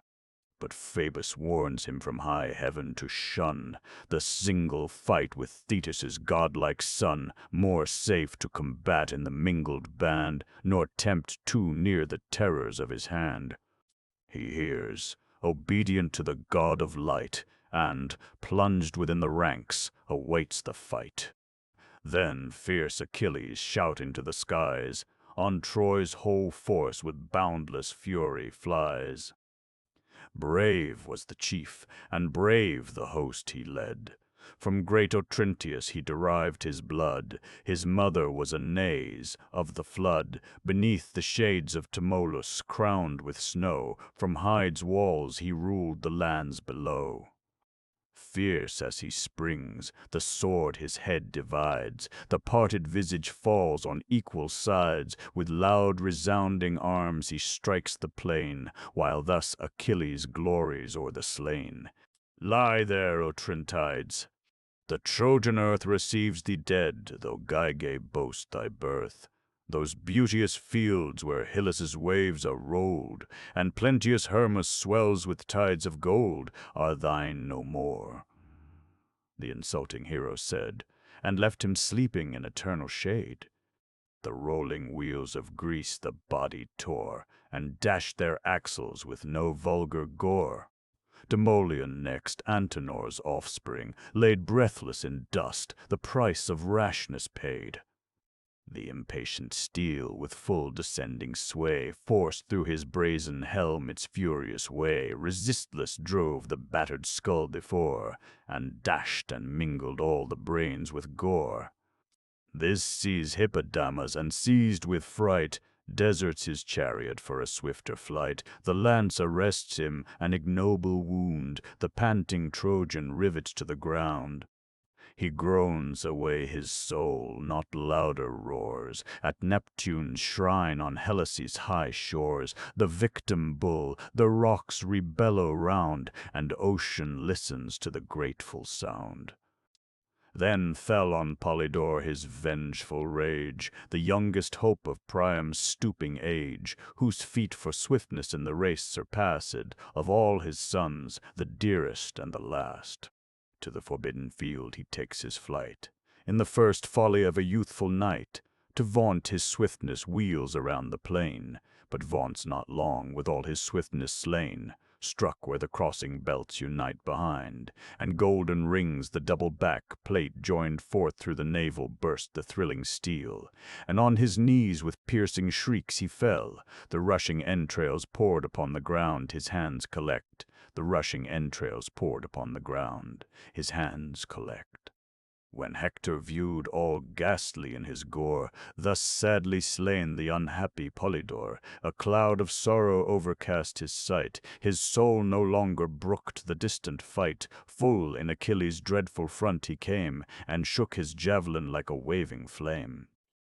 The son of Peleus sees with joy possessed, his heart high bounding in his rising breast. And, lo, the man on whom black fates attend, the man that slew Achilles is his friend. No more shall Hector's and Pelides' spear turn from each other in the walks of war. Then with revengeful eyes he scanned him o'er. Come and receive thy fate, he spake no more. Hector, undaunted thus, such words employed to one that dreads thee, some unwarlike boy, such we could give, defying and defied, mean intercourse of obloquy and pride. I know thy force to mine superior far, but heaven alone confers success in war. Mean as I am, the gods may guide my dart and give it entrance in a braver heart. Then parts the lance, but Pallas' heavenly breath far from Achilles wafts the winged death. The bidden dart again to Hector flies, and at the feet of its great master lies. Achilles closes with his hated foe, his heart and eyes with flaming fury glow. But present to his aid, Apollo shrouds the favored hero in a veil of clouds. Thrice struck Pelides with indignant heart, thrice in impassive air he plunged the dart, the spear a fourth time buried in the cloud. He foams with fury and exclaims aloud, "Wretch, thou hast 'scaped again, once more thy flight has saved thee and the partial god of light. But long thou shalt not thy just fate withstand, if any power assist Achilles' hand. Fly then inglorious, but thy flight this day whole hecatombs of Trojan ghosts shall pay." With that he gluts his rage on numbers slain. Then Dryops tumbled to the ensanguined plain. Pierced through the neck he left him panting there, and stopped Demuchus, great Philetor's heir. Gigantic chief, deep gashed the enormous blade, and for the soul an ample passage made. Laoganus and Dardanus expire, the valiant sons of an unhappy sire, both in one instant from the chariot hurled, sunk in one instant to the nether world. This difference only their sad fates afford, that one the spear destroyed, and one the sword. Nor less unpitied young Alastor bleeds. In vain his youth, in vain his beauty pleads. In vain he begs thee with a suppliant's moan to spare a form, an age so like thy own. Unhappy boy, no prayer, no moving art e'er bent that fierce, inexorable heart. While yet he trembled at his knees and cried, the ruthless falchion ophid his tender side. The panting liver pours a flood of gore that drowns his bosom till he pants no more. Through Mulius' head then drove the impetuous spear. The warrior falls, transfixed from ear to ear. "Thy life, Echeclus!" Next the sword bereaves, deep though the front the ponderous falchion cleaves. Warmed in the brain the smoking weapon lies, the purple death comes floating o'er his eyes. Then brave Deucalion died, the dart was flung where the knit nerves the pliant elbows strung. He dropped his arm, an unassisting weight, and stood all impotent, expecting fate. Full on his neck the falling falchion sped, from his broad shoulders hewed his crested head. Forth from the bone the spinal marrow flies, and, sunk in dust, the corpse extended lies. Regmus, whose race from fruitful Thracia came, the son of Pyrrhus, an illustrious name, succeeds to fate, the spear his belly rends. Prone from his car the thundering chief descends. The squire, who saw expiring on the ground his prostrate master, reined the steeds around, his back scarce turned, the Pelian javelin gored, and stretched the servant o'er his dying lord. As when a flame the winding valley fills, and runs on crackling shrubs between the hills, then o'er the stubble up the mountain flies, fires the high woods and blazes to the skies. This way and that the spreading torrent roars, so sweeps the hero through the wasted shores. Around him wide immense destruction pours, and earth is deluged with the sanguine showers, as with autumnal harvests covered o'er, and thick bestrewn lies Ceres' sacred floor, when round and round with never-wearied pain the trampling steers beat out the unnumbered grain. So the fierce coursers, as the chariot chariot rolls, tread down whole ranks, and crush out heroes. High o'er the scene of death Achilles stood, all grim with dust, all horrible in blood, yet still insatiate, still with rage on flame. Such is the lust of never-dying fame. Centaur, Book 21. A argument. The battle in the river Scamander. The Trojans fly before Achilles, some towards the town, others to the river. Scamander, he falls upon the latter with great slaughter, takes 12 captives alive, to sacrifice to the shade of Patroclus, and kills Lycaon and Asteropaeus. Scamander attacks him with all his waves. Neptune and Pallas assist the hero. Simois joins Scamander. At length Vulcan, by the instigation of Juno, almost dries up the river. This combat ended, the other gods engage each other. Meanwhile Achilles continues the slaughter, drives the rest into Troy. Agenor only makes a stand, and is conveyed away in a cloud by Apollo, who, to delude Achilles, takes upon him Agenor's shape, and while he pursues him in that disguise, gives the Trojans an opportunity of retiring into their city. The same day continues. The scene is on the banks and in the stream of Scamander.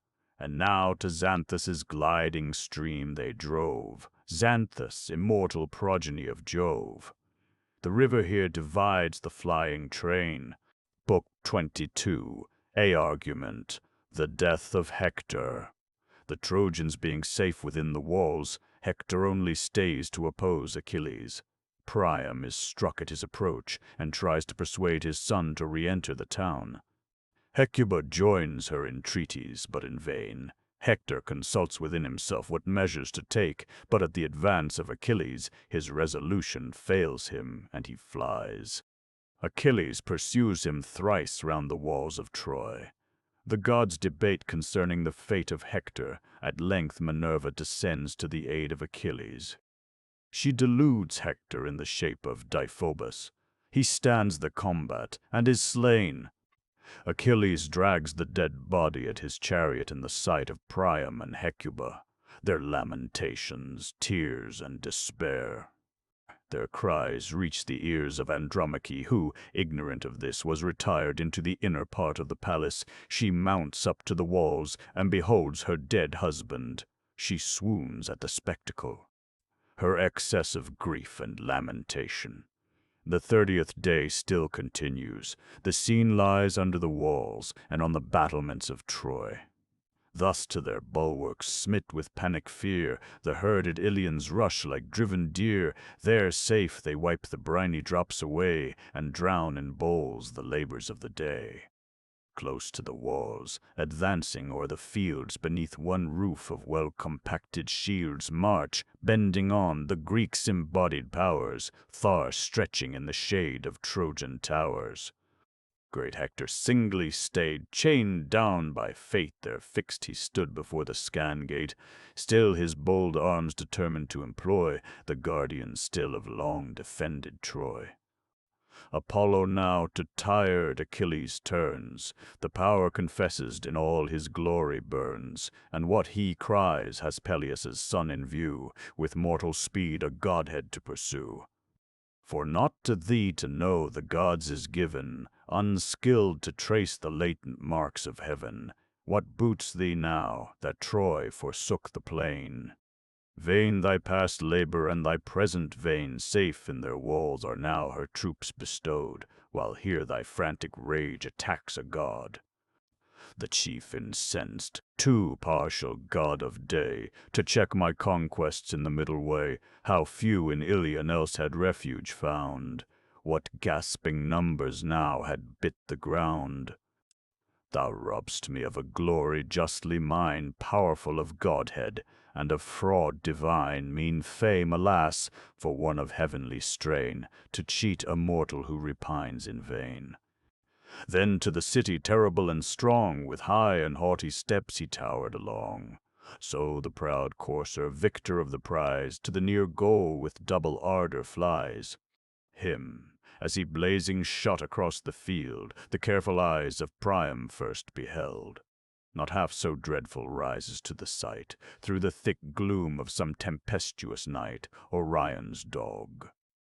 The year when autumn weighs, and o'er the feebler stars exerts his rays, terrific glory, for his burning breath taints the red air with fevers, plagues, and death. So flamed his fiery mail. Then wept the sage, he strikes his reverend head, now white with age. He lifts his withered arms, uptests the skies. He calls his much-loved son with feeble cries. The son, resolved Achilles forced to dare, full at the Scan gates expects the war, while the sad father on the rampart stands, and thus adjures him with extended hands,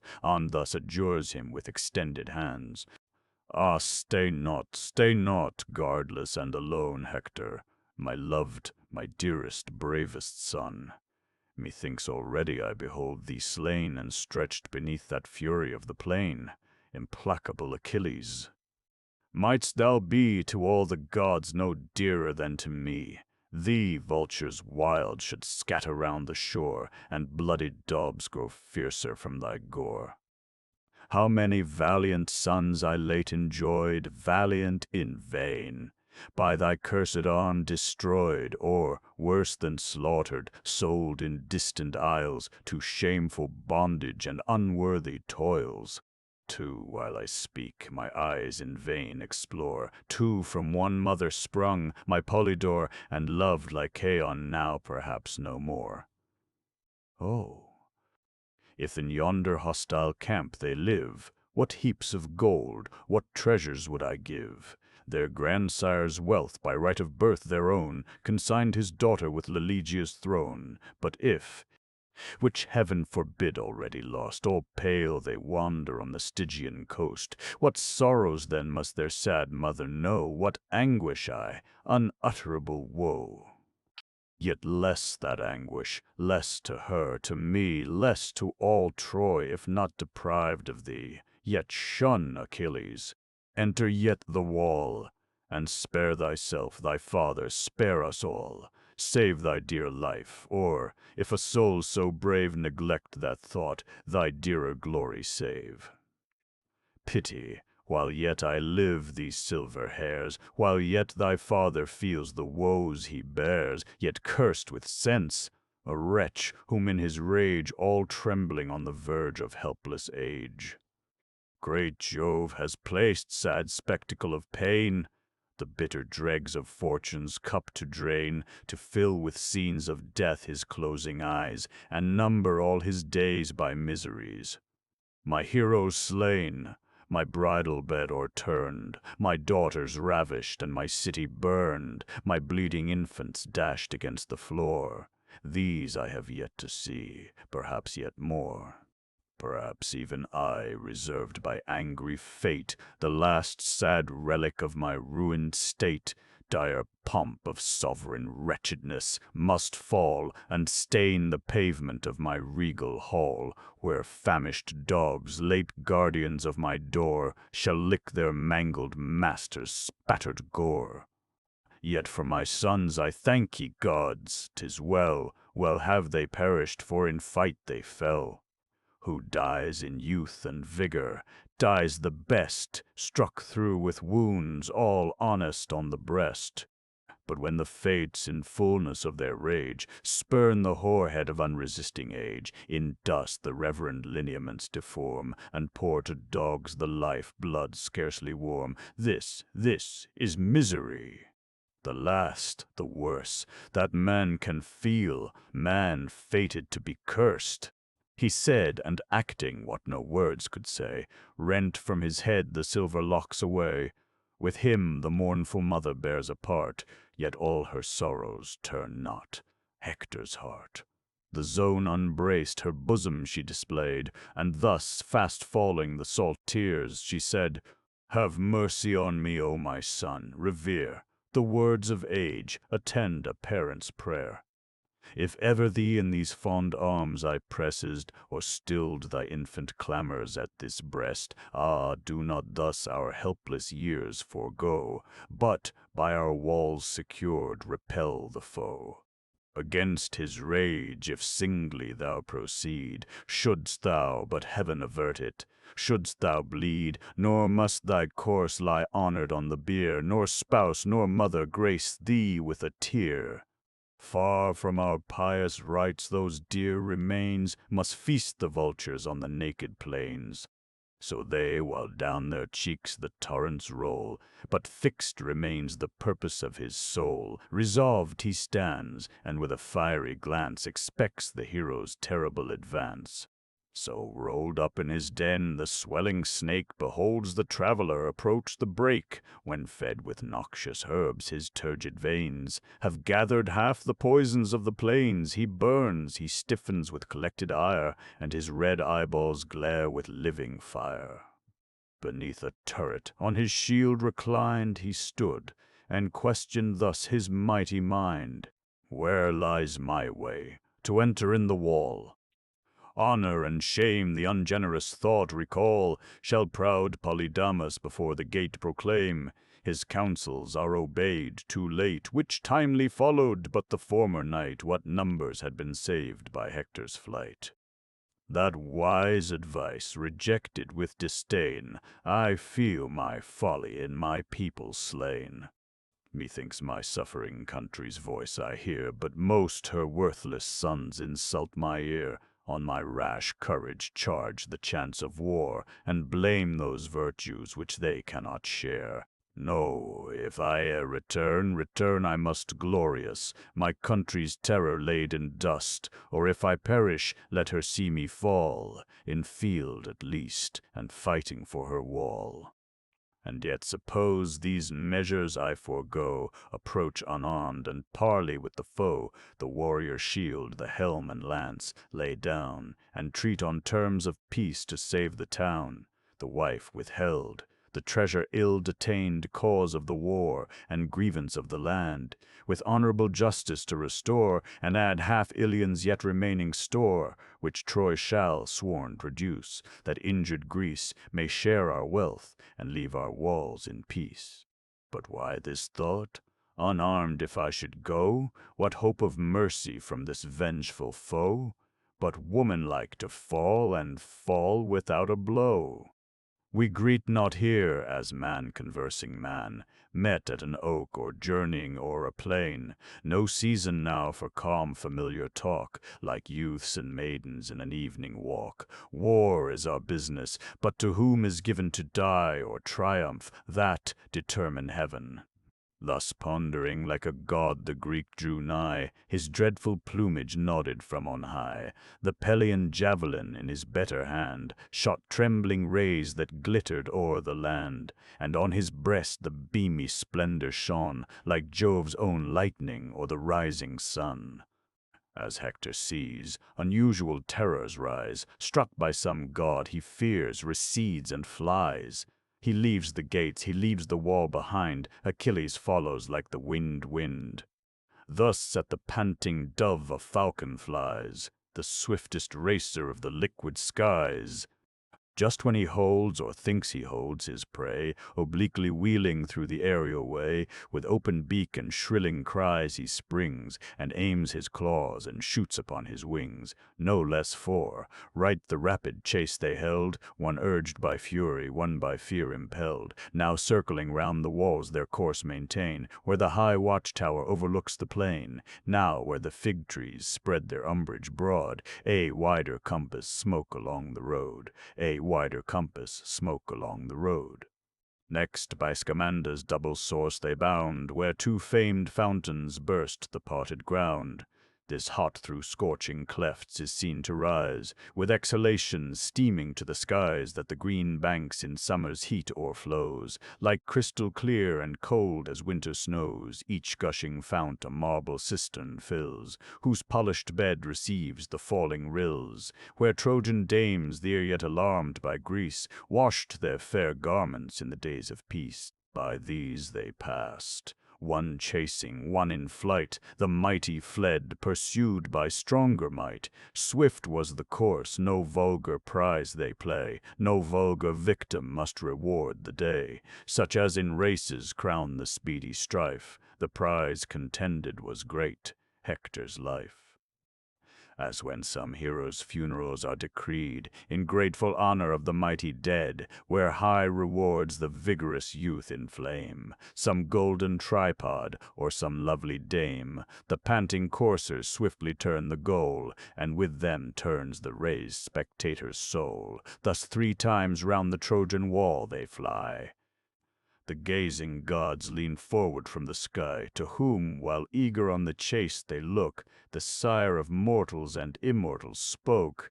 Unworthy sight, the man beloved of heaven, behold, in glorious round yon city driven. My heart partakes the generous Hector's pain, Hector, whose zeal whole hecatombs has slain, whose grateful fumes the gods received with joy. From Ida's summits and the towers of Troy, now see him flying, to his fears resigned, and fate and fierce Achilles close behind. Consult, ye powers! 'Tis worthy your debate whether to snatch him from impending fate, or let him bear by stern Pelides slain, good as he is the lot imposed on man. Then Pallas thus: shall he whose vengeance forms the forky bolt and blackens heaven with storms, shall he prolong one Trojan's forfeit breath? A man, a mortal, preordained to death. And will no murmurs fill the courts above? No gods indignant blame their partial Jove? Go then, return the sire without delay, exert thy will, I give the fates their way. Swift at the mandate pleased Tritonia flies, and stoops impetuous from the cleaving skies.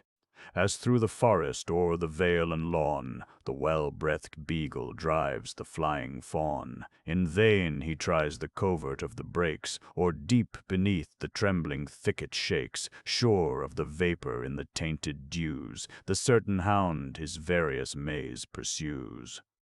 Thus, step by step, where'er the Trojan wheeled, their swift Achilles compasses round the field.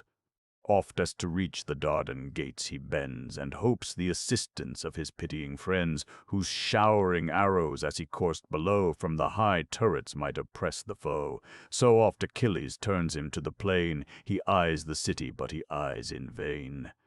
As men in slumbers seem with speedy pace, one to pursue and one to lead the chase, their sinking limbs the fancied course forsake, nor this can fly, nor that can overtake, no less the laboring heroes pant and strain, while that but flies, and this pursues in vain. What god, O Muse, assisted Hector's force, with fate itself so long to hold the course? Phoebus it was who, in his latest hour, endued his knees with strength, his nerves with power, and great Achilles, lest some Greek's advance should snatch the glory from his lifted lance, signed to the troops to yield his foe the way, and leave untouched the honors of the day. Jove lifts the golden balances that show the fates of mortal men and things below. Here each contending hero's lot he tries, and weighs with equal hand their destinies. Low sinks the scale surcharged with Hector's fate, heavy with death it sinks, and hell receives the weight. Then Phoebus left him. Fierce Minerva flies to stern Pelides, and triumphing cries, O loved of Jove, this day our labors cease, and conquest blazes with full beams on Greece. Great Hector falls, that Hector famed so far, drunk with renown, insatiable of war, falls by thy hand and mine. Nor force nor flight shall more avail him, nor his god of light. See, where in vain he supplicates above, rolled at the feet of unrelenting Jove. Rest here, myself will lead the Trojan on, and urge to meet the fate he cannot shun. Her voice divine, the chief with joyful mind obeyed, and rested on his lance reclined, while like Deiphobus the martial dame, her face, her gesture, and her arms the same, in show and aid by hapless Hector's side, approached, and greets him thus with voice belied, Too long, O Hector, have I borne the sight of this distress, and sorrowed in thy flight. It fits us now a noble stand to make, and here, as brothers, equal fates partake. Then he, O prince, allied in blood and fame, dearer than all that own a brother's name, of all that Hecuba to Priam bore, long tried, long loved, much loved, but honored more, since you of all our numerous race alone defend my life, regardless of your own.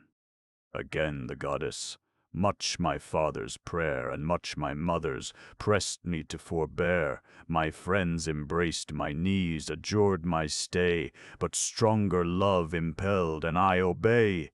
Come then, the glorious conflict let us try. Let the steel sparkle and the javelin fly, or let us stretch Achilles on the field, or to his arm our bloody trophies yield. Fraudful she said, then swiftly marched before. The Dardan hero shuns his foe no more. Sternly they met. The silence Hector broke, his dreadful plumage nodded as he spoke. Enough, O son of Peleus. Troy has viewed her walls thrice circled, and her chief pursued. But now some god within me bids me try thine, or my fate, I kill thee, or I die. Yet on the verge of battle let us stay, and for a moment's space suspend the day. Let heaven's high powers be called to arbitrate the just conditions of this stern debate, eternal witnesses of all below, and faithful guardians of the treasured vow. To them I swear, if, victor in the strife, Jove by these hands shall shed thy noble life, no vile dishonor shall thy course pursue. Stripped of its arms alone, the conqueror's due, the rest to Greece uninjured I'll restore. Now plight thy mutual oath, I ask no more. Talk not of oaths, the dreadful chief replies, while anger flashed from his disdainful eyes. Detested as thou art, and ought to be, nor oath nor pact Achilles plights with thee. Such pacts as lambs and rabid wolves combine, such leagues as men and furious lions join. To such I call the gods. One constant state of lasting rancor and eternal hate, no thought but rage, and never-ceasing strife, till death extinguish rage and thought and life. Rouse then thy forces this important hour, collect thy soul, and call forth all thy power. No further subterfuge, no further chance, 'tis Pallas, Pallas gives thee to my lance. Each Grecian ghost, by thee deprived of breath, now hovers round and calls thee to thy death. He spoke and launched his javelin at the foe, but Hector shunned the meditated blow. He stooped, while o'er his head the flying spear sang innocent and spent its force in air.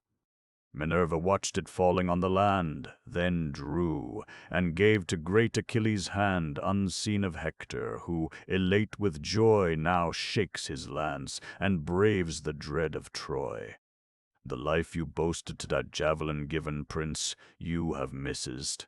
My fate depends on heaven. To thee, presumptuous as thou art, unknown, or what must prove my fortune or thy own. Boasting is but an art, our fears to blind, and with false terrors sink another's mind. But know, whatever fate I am to try, by no dishonest wound shall Hector die. I shall not fall a fugitive at least, my soul shall bravely issue from my breast. But first, try thou my arm, and may this dart end all my country's woes, deep buried in thy heart. The weapon flew, its course unerring held, unerring, but the heavenly shield repelled the mortal dart, resulting with a bound. From off the ringing orb it struck the ground. Hector beheld his javelin fall in vain, nor other lance, nor other hope remain. He calls Deiphobus, demands a spear, in vain, for no Deiphobus was there. All comfortless he stands then with a sigh. 'Tis so, heaven wills it, and my hour is nigh. I deemed Deiphobus had heard my call, but he secure lies guarded in the wall. A god deceived me, Pallas, 'twas thy deed. Death and black fate approach. 'Tis I must bleed. No refuge now, no succor from above. Great Jove deserts me, and the son of Jove, propitious once and kind. Then welcome, fate. 'Tis true I perish, yet I perish great, yet in a mighty deed I shall expire. Let future ages hear it and admire." Fierce at the word, his weighty sword he drew, and, all collected, on Achilles flew. So Jove's bold bird, high balanced in the air, stoops from the clouds to truss the quivering hair. Nor less Achilles his fierce soul prepares. Before his breast the flaming shield he bears, refulgent orb. Above his fourfold cone the gilded horsehair sparkled in the sun.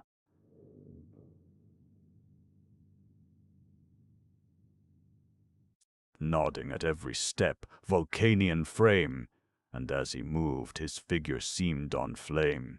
As radiant Hesper shines with keener light, far beaming o'er the silver host of night, when all the starry train emblaze the sphere, so shone the point of great Achilles' spear. In his right hand he waves the weapon round, eyes the whole man, and meditates the wound, but the rich mail Patroclus lately wore securely cased the warrior's body o'er. One space at length he spies, to let in fate, where twixt the neck and throat the jointed plate gave entrance through that penetrable part. Furious he drove the well-directed dart, nor pierced the windpipe yet, nor took the power of speech, unhappy. "From thy dying hour." Prone on the field the bleeding warrior lies, while, thus triumphing, stern Achilles cries, "At last is Hector stretched upon the plain, who feared no vengeance for Patroclus slain. Then, prince, you should have feared what now you feel. Achilles absent was Achilles still, yet a short space the great avenger stayed, then low in dust thy strength and glory laid. Peaceful he sleeps, with all our rites adorned, forever honored and forever mourned, while cast to all the rage of hostile power, thee birds shall mangle and the gods devour."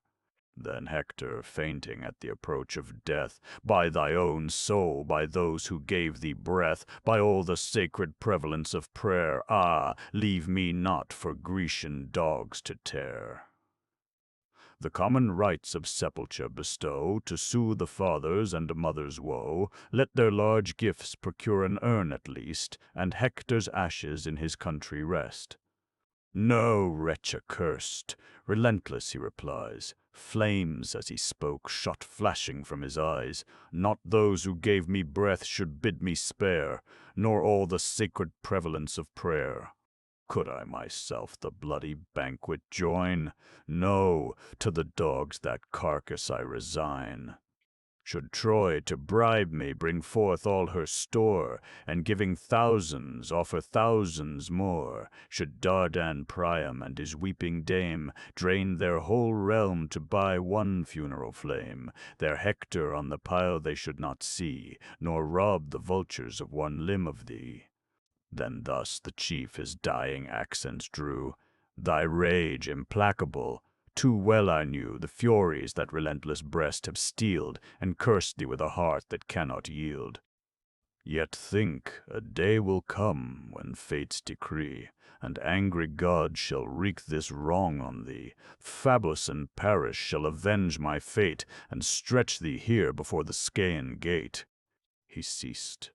The fates suppressed his laboring breath, and his eyes stiffened at the hand of death. To the dark realm the spirit wings its way, the manly body left a load of clay, and plaintive glides along the dreary coast, a naked, wandering, melancholy ghost. Achilles, musing as he rolled his eyes, o'er the dead hero thus unheard replies: "Die thou the first. When Jove and heaven ordain, I follow thee," he said, and stripped the slain. Then forcing backward from the gaping wound the reeking javelin, cast it on the ground.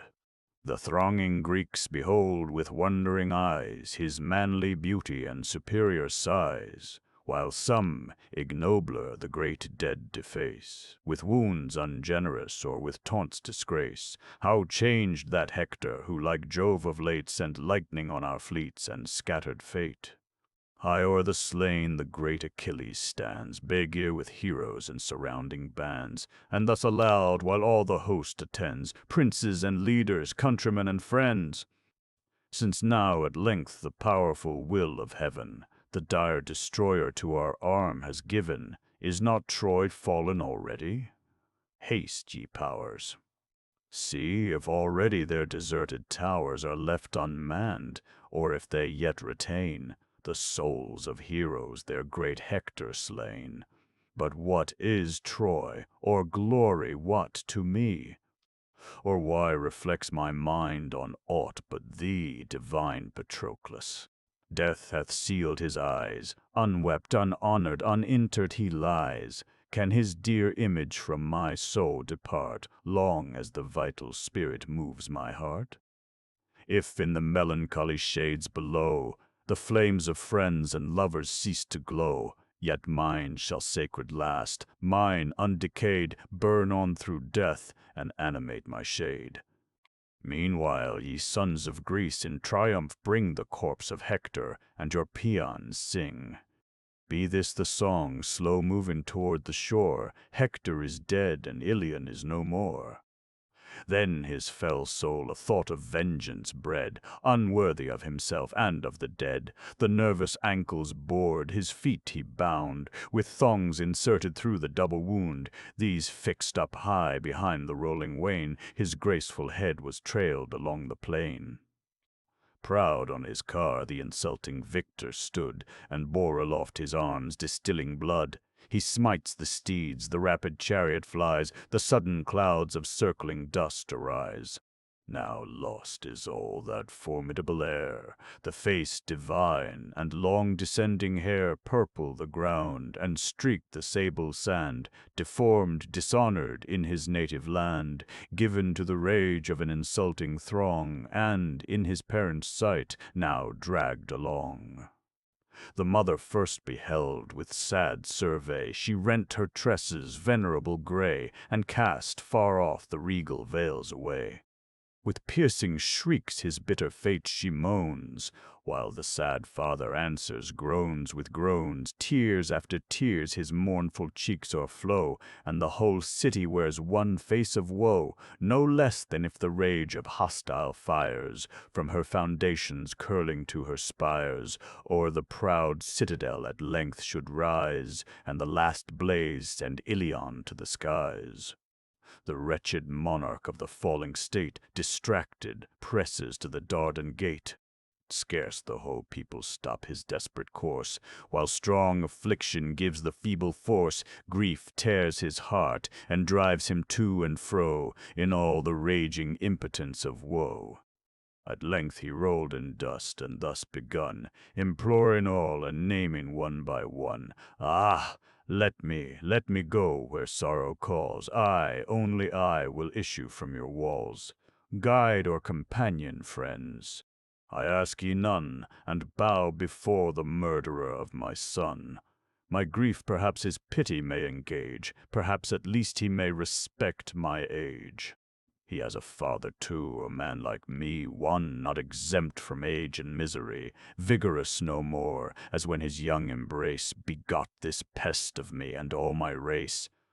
How many valiant sons, in early bloom, has that cursed hand sent headlong to the tomb? Thee, Hector, last thy loss, divinely brave, sinks my sad soul with sorrow to the grave.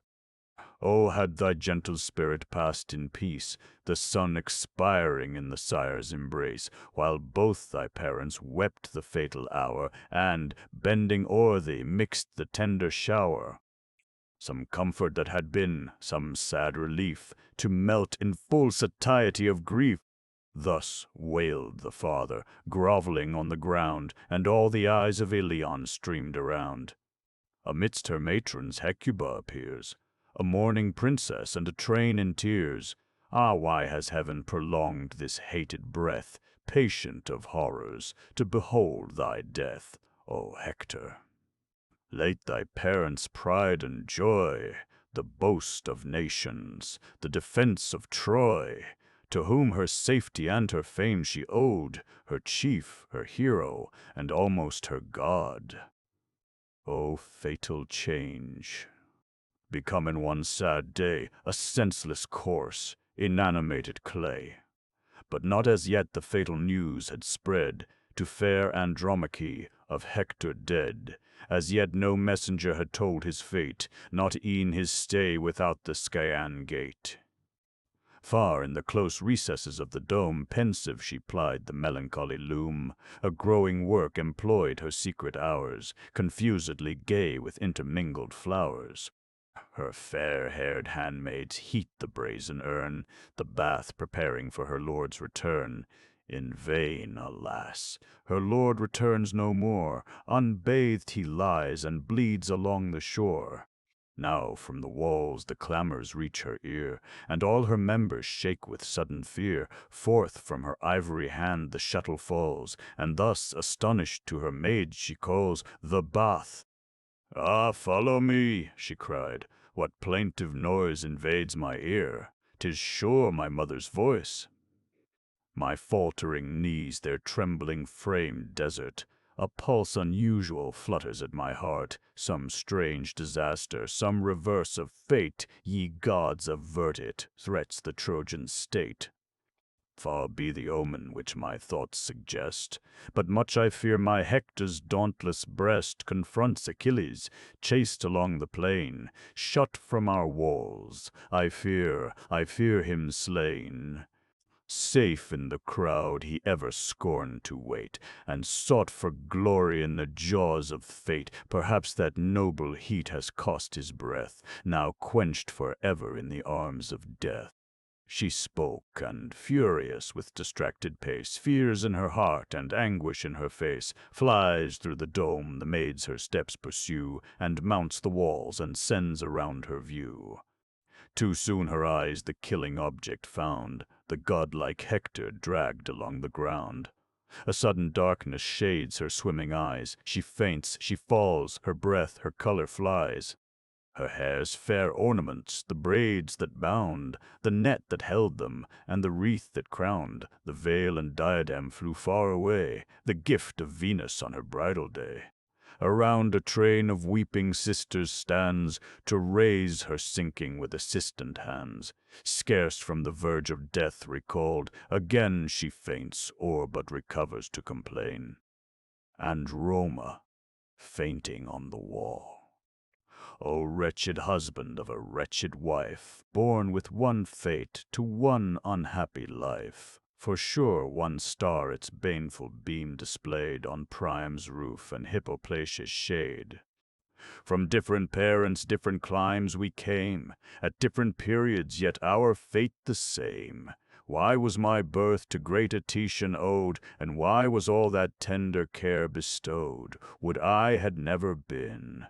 O thou, the ghost of my dead husband, miserably lost, thou to the dismal realms forever gone, and I abandoned, desolate, alone.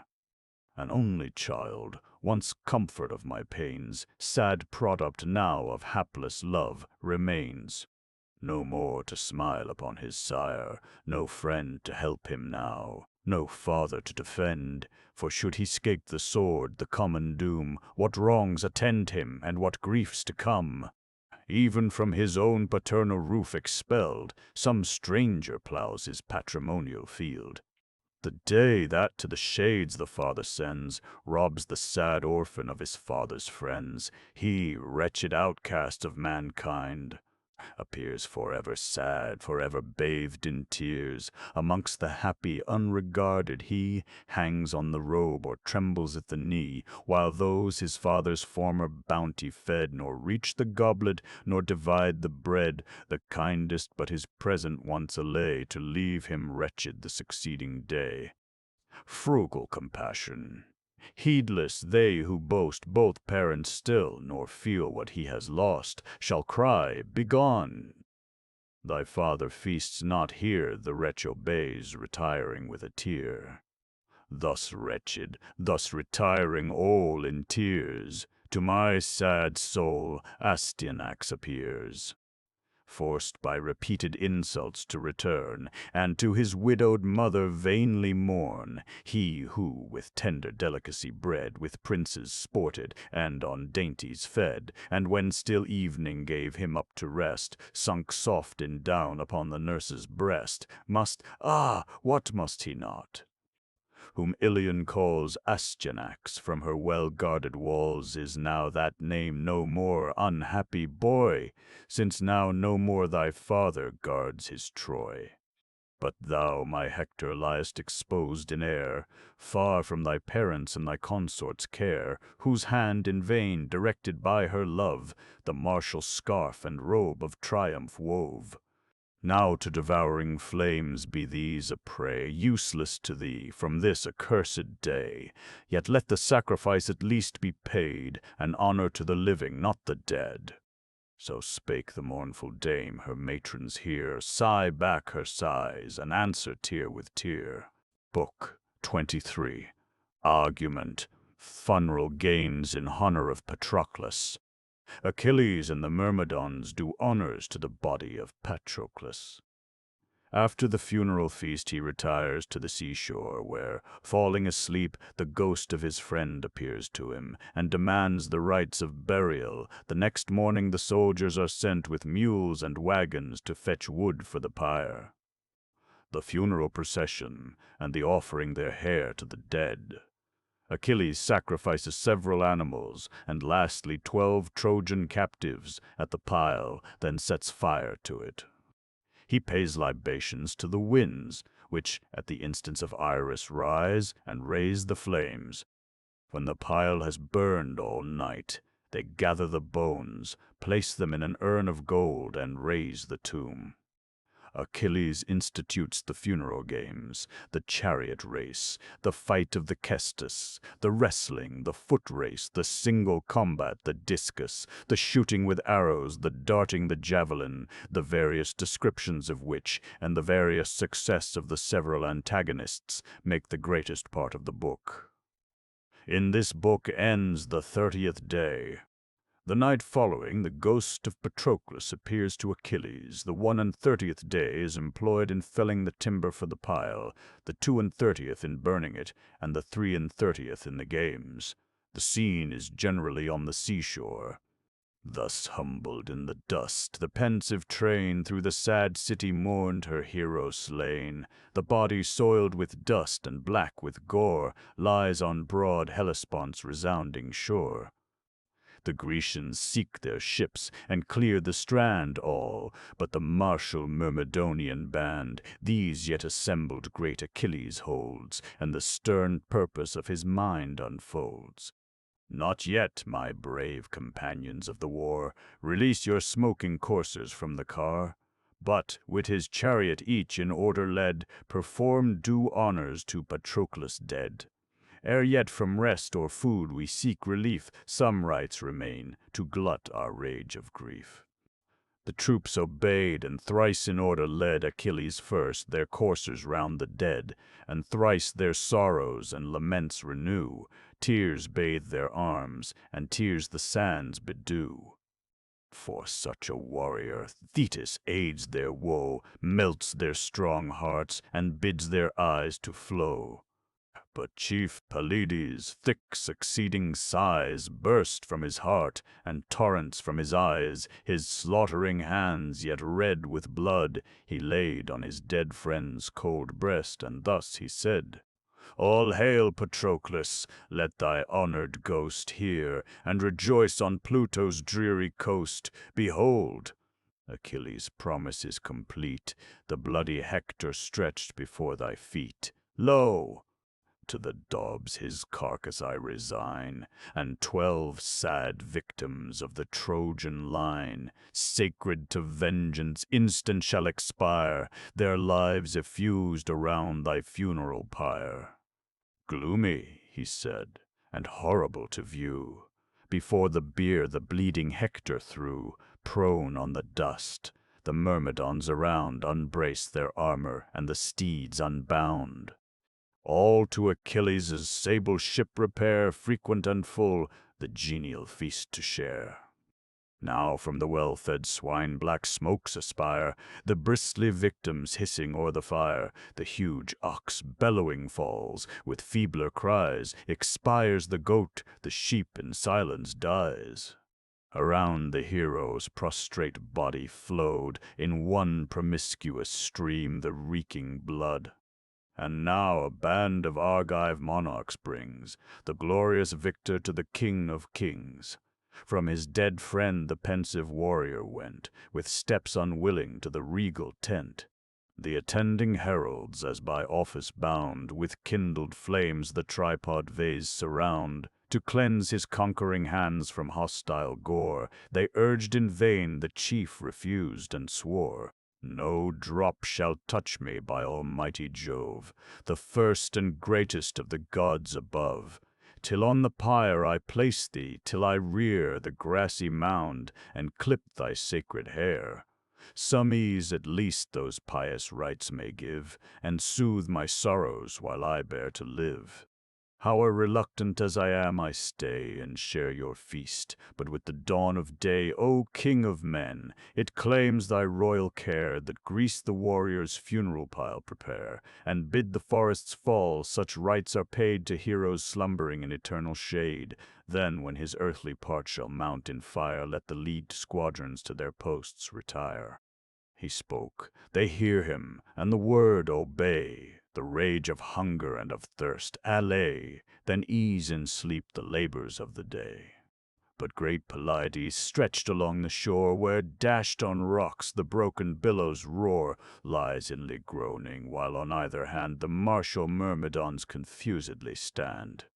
Along the grass his languid members fall, tired with his chase around the Trojan wall. Hushed by the murmurs of the rolling deep, at length he sinks in the soft arms of sleep. When, lo! the shade before his closing eyes of sad Patroclus rose, or seemed to rise. In the same robe he living wore, he came, in stature, voice, and pleasing look the same. The form familiar hovered o'er his head. And sleeps Achilles? Thus the phantom said. Sleeps my Achilles, his Patroclus dead? Living I seemed his dearest, tenderest care, but now forgot I wander in the air. Let my pale corse the rites of burial know, and give me entrance in the realms below. Till then the spirit finds no resting place, but here and there the unbodied spectres chase, the vagrant dead around the dark abode, forbid to cross the irremediable flood. Now give thy hand, for to the farther shore, when once we pass, the soul returns no more. When once the last funereal flames ascend, no more shall meet Achilles and his friend. No more our thoughts to those we loved make known, or quit the dearest to converse alone. Me fate has severed from the sons of earth, the fate foredoomed that waited from my birth. Thee too it waits before the Trojan wall. Even great and godlike thou art doomed to fall. Hear then, and as in fate and love we join, ah, suffer that my bones may rest with thine. Together have we lived, together bred, one house received us, and one table fed. That golden urn thy goddess mother gave may mix our ashes in one common grave. And is it thou? He answers. To my sight once more returns thou from the realms of night, O more than brother. Think each office paid, whate'er can rest a discontented shade, but grant one last embrace, unhappy boy. Afford at least that melancholy joy, he said, and with his longing arms essayed in vain to grasp the visionary shade. Like a thin smoke he sees the spirit fly, and hears a feeble, lamentable cry. Confused he wakes, amazement breaks the bands of golden sleep, and starting from the sands, pensive he muses with uplifted hands. 'Tis true, 'tis certain, man, though dead, retains. Book 24. A Argument. The redemption of the body of Hector. The gods deliberate about the redemption of Hector's body. Jupiter sends Thetis to Achilles to dispose him for the restoring it, and Iris to Priam to encourage him to go in person and treat for it. The old king, notwithstanding the remonstrances of his queen, makes ready for the journey, to which he is encouraged by an omen from Jupiter. He sets forth in his chariot, with a wagon loaded with presents, under the charge of Idaeus the herald. Mercury descends in the shape of a young man, and conducts him to the pavilion of Achilles. Their conversation on the way. Priam finds Achilles at his table, casts himself at his feet, and begs for the body of his son Achilles, moved with compassion, grants his request, detains him one night in his tent, and the next morning sends him home with the body. The Trojans run out to meet him. The lamentations of Andromache, Hecuba, and Helen with the solemnities of the funeral. The time of 12 days is employed in this book, while the body of Hector lies in the tent of Achilles, and as many more are spent in the truce allowed for his interment. The scene is partly in Achilles' camp, and partly in Troy. Now from the finished games the Grecian band seek their black ships, and clear the crowded strand, all stretched at ease the genial banquet share, and pleasing slumbers quiet all their care. Not so Achilles, he to grief resigned, his friend's dear image present to his mind, takes his sad couch more unobserved to weep, nor tastes the gifts of all composing sleep. Restless he rolled around his weary bed, and all his soul on his Patroclus fed, the form so pleasing and the heart so kind, that youthful vigor and that manly mind. What toils they shared, what martial works they wrought, what seas they measured, and what fields they fought, all passed before him in remembrance dear. Thought follows thought, and tear succeeds to tear. And now supine, now prone, the hero lay, now shifts his side, impatient for the day, then starting up, disconsolate he goes, wide on the lonely beach to vent his woes. There, as the solitary mourner raves, the ruddy morning rises o'er the waves. Soon as it rose, his furious steeds he joined, the chariot flies, and Hector trails behind. And thrice, Patroclus, round thy monument was Hector dragged, then hurried to the tent. There sleep at last o'ercomes the hero's eyes, while foul in dust the unhonored carcass lies, but not deserted by the pitying skies, for Phaebus watched it with superior care, preserved from gaping wounds and tainting air, and, ignominious as it swept the field, spread o'er the sacred corse his golden shield. All heaven was moved, and Hermes willed to go by stealth to snatch him from the insulting foe.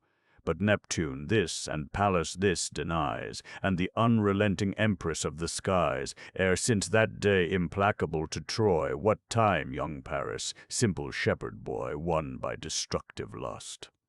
Reward obscene, their charms rejected for the Cyprian queen. But when the 10th celestial morning broke, to heaven assembled, thus Apollo spoke, Hecator's body at the car of Achilles.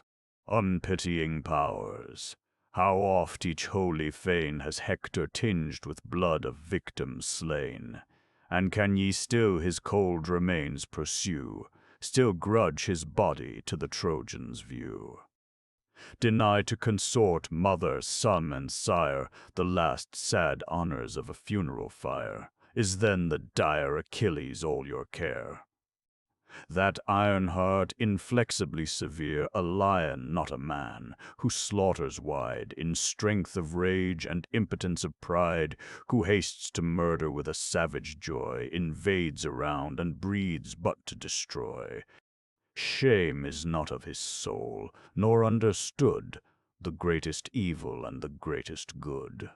Still for one loss he rages unresigned, repugnant to the lot of all mankind. To lose a friend, a brother, or a son, heaven dooms each mortal, and its will is done. Awhile they sorrow, then dismiss their care. Fate gives the wound, and man is born to bear.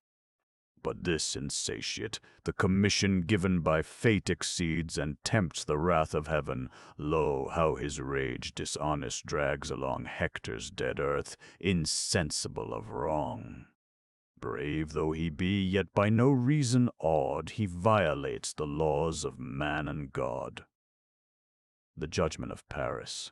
If equal honors by the partial skies are doomed both heroes, Juno thus replies, if Thetis' son must no distinction know, then hear, ye gods, the patron of the bow. But Hector only boasts a mortal claim, his birth deriving from a mortal dame, Achilles, of your own ethereal race, springs from a goddess by a man's embrace, a goddess by ourself to Peleus given, a man divine and chosen friend of heaven. To grace those nuptials from the bright abode, yourselves were present, where this minstrel god, well pleased to share the feast amid the choir, stood proud to hymn and tune his youthful lyre.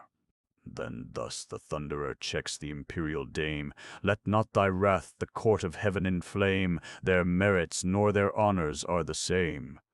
But mine, and every god's peculiar grace, Hector deserves of all the Trojan race. Still on our shrines his grateful offerings lay, the only honors men to gods can pay, nor ever from our smoking altar ceased. The pure libation and the holy feast, howe'er, by stealth to snatch the corse away, we will not. Thetis guards it night and day. But haste, and summon to our courts above the azure queen, let her persuasion move, her furious son from Priam to receive, the proffered ransom, and the corse to leave. He added not, and Iris from the skies, swift as a whirlwind on the message flies, meteorous the face of ocean sweeps, refulgent gliding o'er the sable deeps. He, between where Samos wide his forest spreads, and rocky Imbrus lifts its pointed heads, down plunged the maid, the parted waves resound, she plunged an instant, shot the dark profound. As bearing death in the fallacious bait, from the bent angle sinks the leaden weight, so passed the goddess through the closing wave, where Thetis sorrowed in her secret cave, there placed amidst her melancholy train the blue-haired sisters of the sacred main. Pensive she sat, revolving fates to come, and wept her godlike son's approaching doom. Then thus the goddess of the painted bow, arise, O Thetis, from thy seats below, 'tis Jove that calls. And why, the dame replies, calls Jove his Thetis to the hated skies? Sad object as I am for heavenly sight, ah, may my sorrows ever shun the light, howe'er be heaven's almighty sire obeyed. She spake, and veiled her head in sable shade, which flowing long her graceful person clad, and forth she paced, majestically sad. Then through the world of waters they repair, the way fair Iris led to upper air. The deeps dividing, o'er the coast they rise, and touch with momentary flight the skies. There in the lightning's blaze the sire they found, and all the gods in shining synod round. Thetis approached with anguish in her face, Minerva rising gave the mourner place. Even Juno sought her sorrows to console, and offered from her hand the nectar bowl. She tasted and resigned it, then began, the sacred sire of gods and mortal man. Thou comest, fair Thetis, but with grief o'ercast, maternal sorrows, long, ah, long to last. Suffice, we know, and we partake thy cares, but yield to fate and hear what Jove declares. 9 days are past since all the court above in Hector's cause have moved the ear of Jove. 'Twas voted Hermes from his godlike foe by stealth should bear him, but we willed not so. We will thy son himself the corse restore, and to his conquest add this glory more. Then hie thee to him, and our mandate bear. Tell him he tempts the wrath of heaven too far, nor let him more our anger if he dread. Vent his mad vengeance on the sacred dead, but yield to ransom and the father's prayer. The mournful father Iris shall prepare, with gifts to sue, and offer to his hands whate'er his honor asks or heart demands. His word the silver-footed queen attends, and from Olympus's snowy tops descends. Arrived, she heard the voice of loud lament, and echoing groans that shook the lofty tent. His friends prepare the victim, and dispose repast unheeded while he vents his woes. The goddess seats her by her pensive son. She pressed his hand, and tender thus begun, "How long, unhappy, shall thy sorrows flow, and thy heart waste with life-consuming woe, mindless of food or love, whose pleasing reign soothes weary life and softens human pain? O snatch the moments yet within thy power, not long to live, indulge the amorous hour. Lo, Jove himself, for Jove's command I bear, forbids to tempt the wrath of heaven too far. No longer then his fury, if thou dread, detain the relics of great Hector dead, nor vent on senseless earth thy vengeance vain, but yield to ransom and restore the slain. To whom Achilles, be the ransom given, and we submit, since such the will of heaven." While thus they communed from the Olympian bowers, Jove orders Iris to the Trojan towers. "Haste, winged goddess, to the sacred town, and urge her monarch to redeem his son. Alone the Ilian ramparts let him leave, and bear what stern Achilles may receive. Alone, for so we will, no Trojan near, except to place the dead with decent care, some aged herald who with gentle hand may the slow mules and funeral car command. Nor let him death, nor let him danger dread, safe through the foe by our protection led. Him Hermes to Achilles shall convey, guard of his life and partner of his way. Fierce as he is, Achilles' self shall spare his age, nor touch one venerable hair. Some thought there must be in a soul so brave, some sense of duty, some desire to save. Iris advises Priam to obtain the body of Hector. Then down her bow the winged Iris drives, and swift at Priam's mournful court arrives, where the sad sons beside their father's throne sat bathed in tears, and answered groan with groan. And all amidst them lay the hoary sire, sad scene of woe, his face, his wrapped attire, concealed from sight with frantic hands he spread, a shower of ashes o'er his neck and head. From room to room his pensive daughters roam, whose shrieks and clamors fill the vaulted dome, mindful of those who late their pride and joy lie pale and breathless round the fields of Troy. Before the king Jove's messenger appears, and thus in whispers greets his trembling ears, "Fear not, O father. No ill news I bear, from Jove I come. Jove makes thee still his care. For Hector's sake these walls he bids thee leave, and bear what stern Achilles may receive. Alone, for so he wills, no Trojan near, except to place the dead with decent care, some aged herald, who with gentle hand may the slow mules and funeral car command. Nor shalt thou death, nor shalt thou danger dread, safe through the foe by his protection led.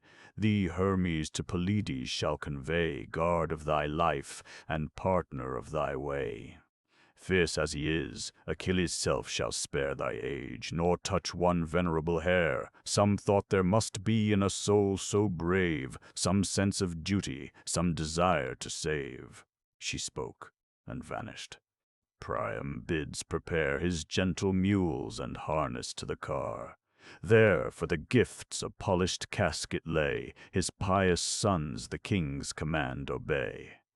Then passed the monarch to his bridal room, where cedar beams the lofty roof's perfume, and where the treasures of his empire lay. Then called his queen, and thus began to say, "Unhappy consort of a king distressest, partake the troubles of thy husband's breast. I saw descend the messenger of Jove, who bids me try Achilles' mind to move, forsake these ramparts, and with gifts obtain the corse of Hector at yon navy slain.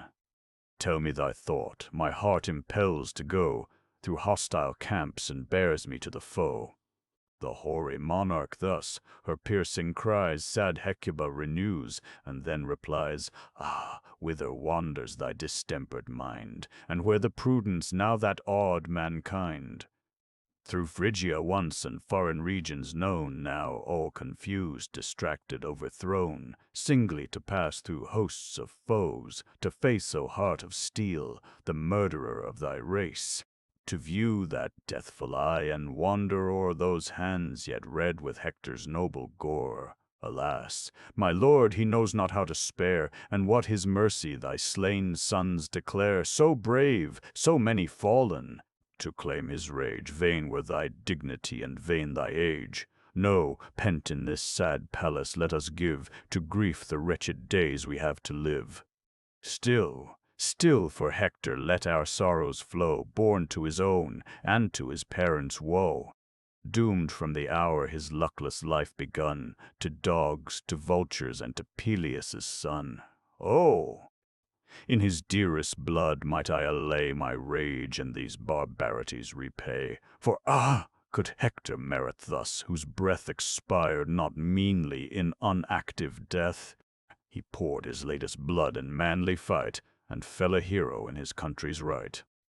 Seek not to stay me, nor my soul affright with words of omen like a bird of night, replied unmoved the venerable man.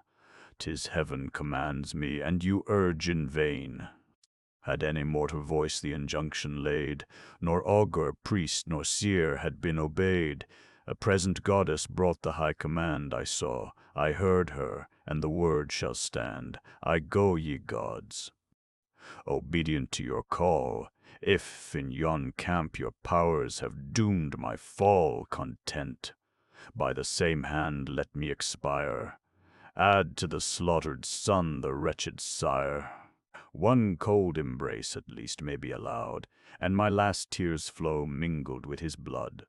From forth his open stores, this said, he drew 12 costly carpets of refulgent hue, as many vests, as many mantles told, and 12 fair veils and garments stiff with gold, 2 tripods next, and twice 2 chargers shine, with 10 pure talents from the richest mine, and last a large well-labored bowl had place, the pledge of treaties once with friendly Thrace. Seemed all too mean the stores he could employ, for one last look to buy him back to Troy. Lo, the sad father, frantic with his pain, around him furious drives his menial train. In vain each slave with duteous care attends, each office hurts him, and each face offends. What make ye here, officious crowds, he cries, hence, nor obtrude your anguish on my eyes. Have ye no griefs at home to fix ye there? Am I the only object of despair? Am I become my people's common show, set up by Jove, your spectacle of woe? No, you must feel him too, yourselves must fall. The same stern God to ruin gives you all, nor is great Hector lost by me alone. Your sole defense, your guardian power is gone. I see your blood the fields of Phrygia drown. I see the ruins of your smoking town. Oh, send me, gods, ere that sad day shall come, a willing ghost to Pluto's dreary dome. He said, and feebly drives his friends away. The sorrowing friends his frantic rage obey. Next on his sons his erring fury falls. Polites, Paris, Agathon he calls. His threats, Deiphobus and Dias hear, Hippothus, Pammon, Helenes the seer, and generous Antiphon, for yet these 9 survived, sad relics of his numerous line. Inglorious sons of an unhappy sire, why did not all in Hector's cause expire? Wretch that I am, my bravest offspring slain. You, the disgrace of Priam's house, remain. Mesto the brave, renowned in ranks of war, with Troilus dreadful on his rushing car, and last great Hector, more than man divine, for sure he seemed not of terrestrial line. All those relentless Mars untimely slew, and left me these, a soft and servile crew, whose days the feast and wanton dance employ, gluttons and flatterers, the contempt of Troy. Why teach ye not my rapid wheels to run, and speed my journey to redeem my son? The sons their father's wretched age revere, forgive his anger, and produce the car. High on the seat the cabinet they bind, the new-made car with solid beauty shined. Box was the yoke, embossed with costly pains, and hung with ringlets to receive the reins. 9 cubits long the traces swept the ground, these to the chariot's polished pole they bound. Then fixed a ring the running reins to guide, and close beneath the gathered ends were tied. Next, with the gifts, the price of Hector slain, the sad attendants load the groaning wain. Last to the yoke the well-matched mules they bring, the gift of Mysia to the Trojan king.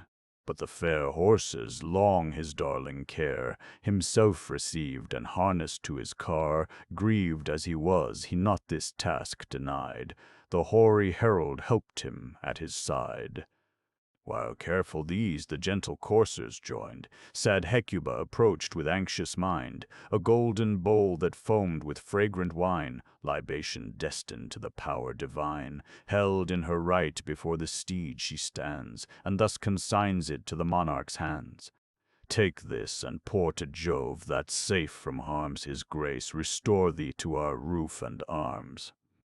Since victor of thy fears, and slighting mine, heaven, or thy soul, inspires this bold design, pray to that God who high on Ida's brow surveys thy desolated realms below, his winged messenger to send from high, and lead thy way with heavenly augury. Let the strong sovereign of the plumy race tower on the right of yon ethereal space.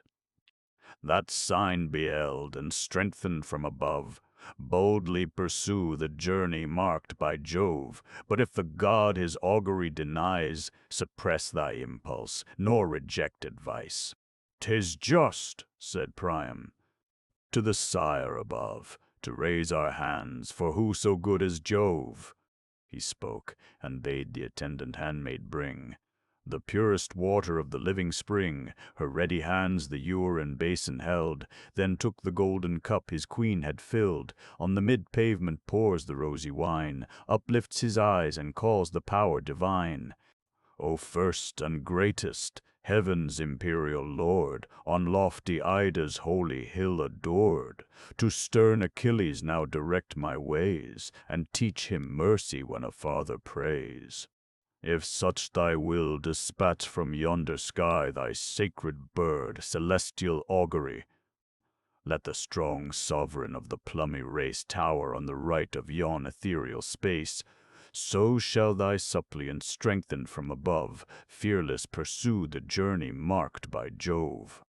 Jove heard his prayer, and from the throne on high dispatched his bird, celestial augury, the swift-winged chaser of the feathered game, and known to gods by Perchnos' lofty name.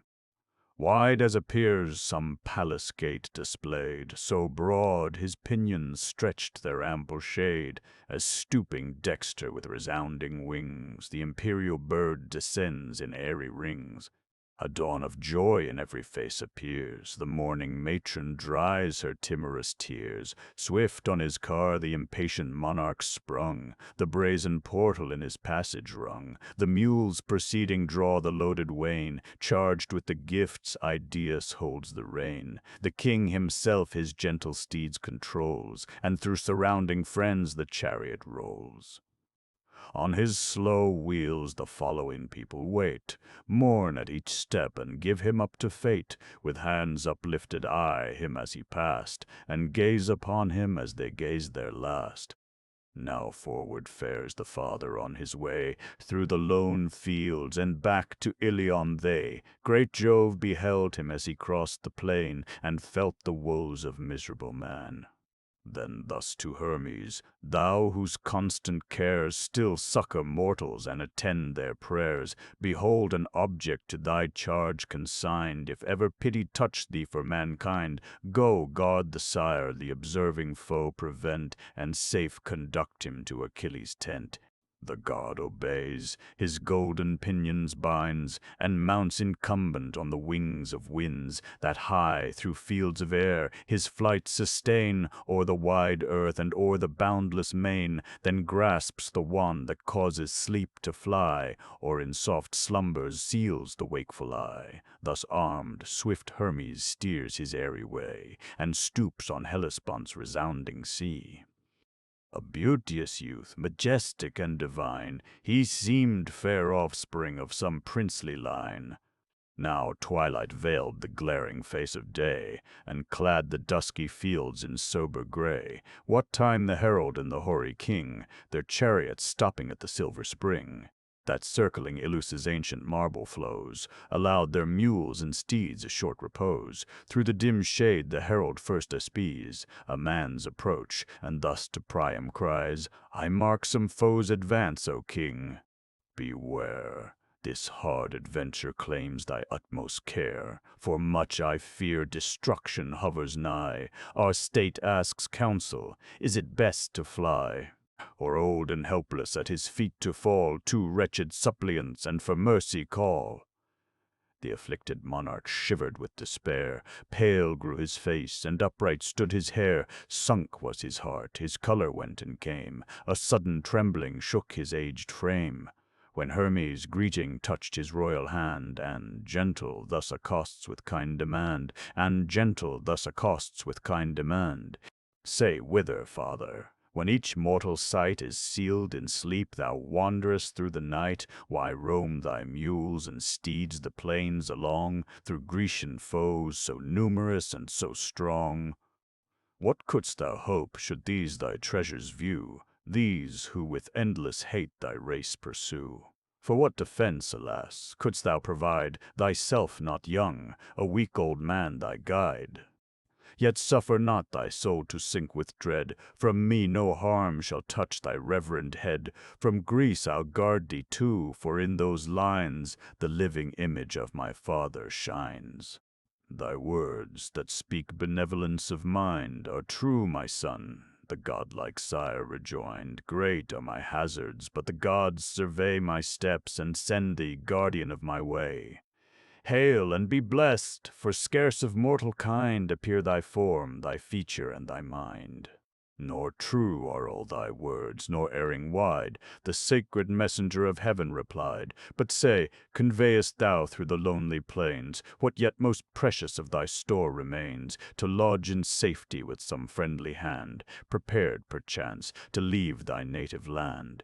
Or fliest thou now? What hopes can Troy retain, thy matchless son, her guard and glory slain? The king, alarmed, say what and whence thou art, who search the sorrows of a parent's heart, and know so well how godlike Hector died." Thus Priam spoke, and Hermes thus replied, "You tempt me, father, and with pity touch on this sad subject you inquire too much. Oft have these eyes that godlike Hector viewed. In glorious fight with Grecian blood imbrued, I saw him when, like Jove, his flames he tossed. On thousand ships and withered half a host I saw, but helped not. Stern Achilles' ire forbade assistance, and enjoyed the fire.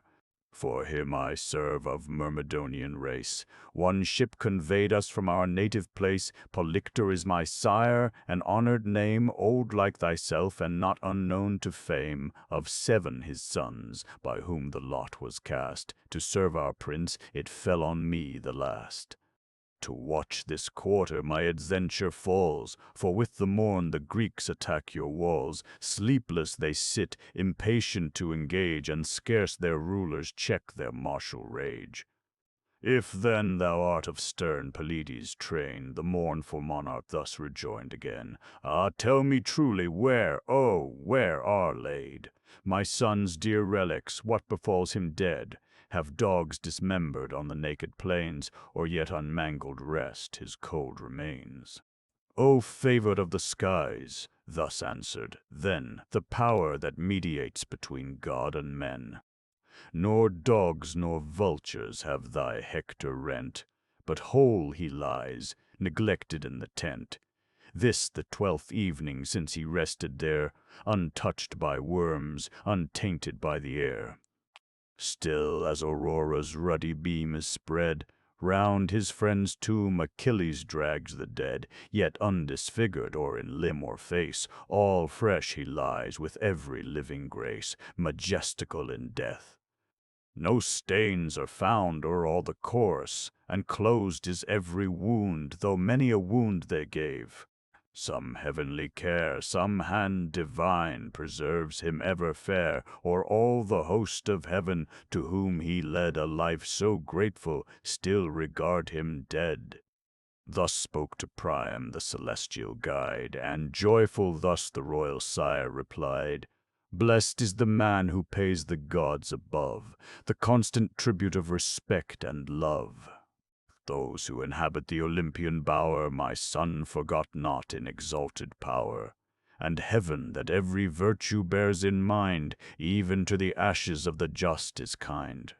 But thou, O generous youth, this goblet take, a pledge of gratitude for Hector's sake, and while the favoring gods our steps survey, safe to Pelides' tent conduct my way. To whom the latent god, O king, forbear to tempt my youth, for apt is youth to err. But can I, absent from my prince's sight, take gifts in secret that must shun the light? What from our master's interest thus we draw is but a licensed theft that scapes the law. Respecting him my soul abjures the offense, and as the crime I dread the consequence. Thee far as Argos pleased I could convey, guard of thy life and partner of thy way, on thee attend thy safety to maintain, o'er pathless forests or the roaring main," he said, then took the chariot at a bound, and snatched the reins and whirled the lash around. Before the inspiring god that urged them on, the coursers fly with spirit not their own. And now they reached the naval walls, and found the guards repasting, while the bowls go round. On these the virtue of his wand he tries, and pours deep slumber on their watchful eyes. Then heaved the massy gates, removed the bars, and o'er the trenches led the rolling cars. Unseen through all the hostile camp they went, and now approached Pelides' lofty tent. On firs the roof was raised, and covered o'er with reeds collected from the marshy shore, and, fenced with palisades, a hall of state, the work of soldiers, where the hero sat. Large was the door, whose well-compacted strength a solid pine tree barred of wondrous length. Scarce 3 strong Greeks could lift its mighty weight, but great Achilles singly closed the gate. This Hermes, such the power of gods, set wide, then swift alighted the celestial guide, and thus revealed, "Hear, prince, and understand. Thou owest thy guidance to no mortal hand, Hermes.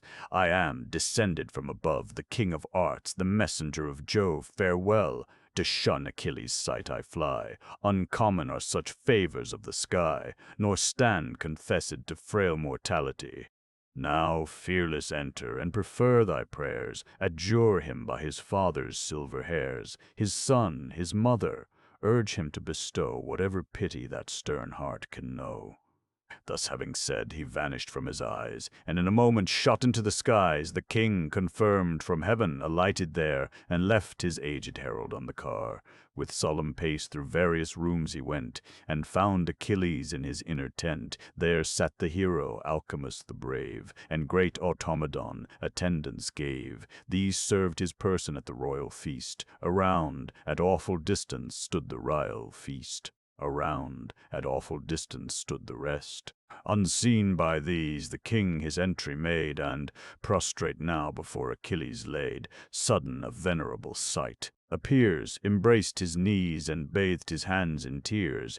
Those direful hands his kisses presses, imbrued even with the best, the dearest of his blood. As when a wretch who, conscious of his crime, pursued for murder, flies his native clime, just gains some frontier, breathless, pale, amazed, all gaze, all wonder, thus Achilles gazed, thus stood the attendants, stupid with surprise, all mute, yet seemed to question with their eyes, each looked on other, none the silence broke, till thus at last the kingly suppliant spoke. Ah, think, thou favored of the powers divine, think of thy father's age and pity mine. In me that father's reverend image trace, those silver hairs, that venerable face, his trembling limbs, his helpless person see, in all my equal, but in misery. Yet now, perhaps, some turn of human fate expels him helpless from his peaceful state. Think, from some powerful foe thou seest him fly, and beg protection with a feeble cry. Yet still one comfort in his soul may rise. He hears his son still lives to glad his eyes, and, hearing, still may hope a better day may send him thee to chase that foe away. No comfort to my griefs, no hopes remain. The best, the bravest of my sons are slain. Yet what a race! Ere Greece to Ilion came, the pledge of many a loved and loving dame, 19 one mother bore. Dead, all are dead. How oft, alas, has wretched Priam bled! Still one was left there lost to recompense, his father's hope, his country's last defense. Him too thy rage has slain. Beneath thy steel, unhappy in his country's cause, he fell. For him through hostile camps I bent my way, for him thus prostrate at thy feet I lay. Large gifts proportioned to thy wrath I bear. O hear the wretched, and the gods revere. Think of thy father, and this face behold. See him in me as helpless and as old. Though not so wretched, there he yields to me, the first of men in sovereign misery. Thus forced to kneel, thus groveling to embrace, the scourge and ruin of my realm and race, suppliant my children's murderer to implore, and kiss those hands yet reeking with their gore. These words soft pity in the chief inspire, touched with the dear remembrance of his sire. Then with his hand, as prostrate still he lay, the old man's cheek he gently turned away. Now each by turns indulged the gush of woe, and now the mingled tides together flow. This low on earth, that gently bending o'er, a father one and one a son deplore. But great Achilles different passions rend, and now his sire he mourns, and now his friend. The infectious softness through the heroes ran. One universal solemn shower began. They bore as heroes, but they felt as man. Satiate at length with unavailing woes, from the high throne divine Achilles rose. The reverend monarch by the hand he raised, on his white beard and form majestic gazed, not unrelenting, then serene began with words to soothe the miserable man.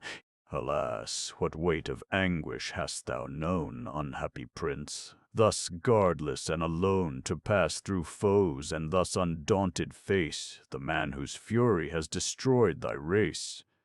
Heaven sure has armed thee with a heart of steel, a strength proportioned to the woes you feel. Rise then, let reason mitigate your care. To mourn avails not, man is born to bear.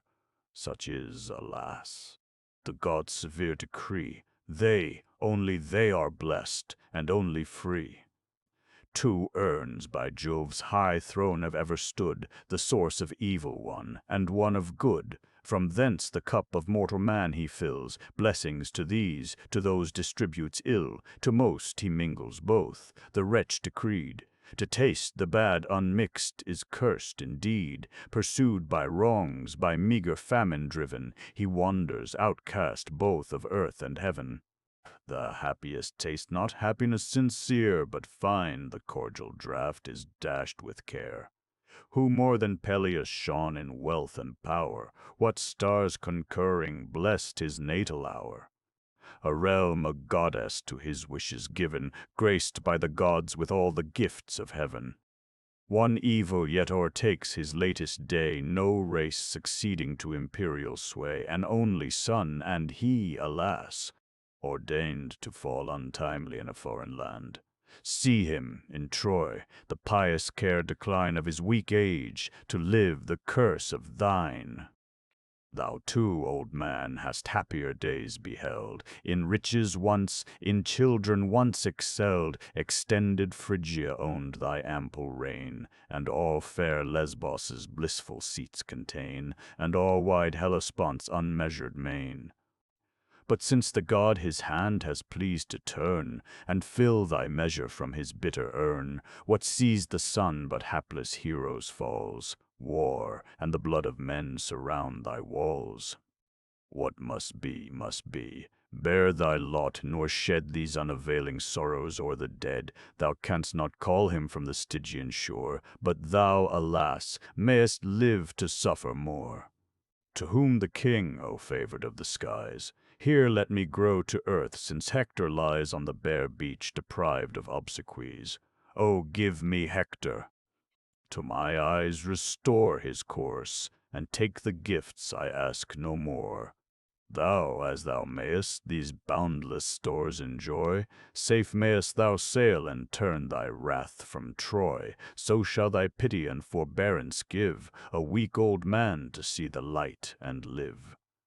Move me no more, Achilles thus replies, while kindling anger sparkled in his eyes, nor seek by tears my steady soul to bend. To yield thy Hector I myself intend, for know from Jove my goddess mother came, old Ocean's daughter, silver-footed dame. Nor comest thou but by heaven, nor comest alone, some god impels with courage not thy own. No human hand the weighty gates unbarred, nor could the boldest of our youth have dared to pass our outworks, or elude the guard.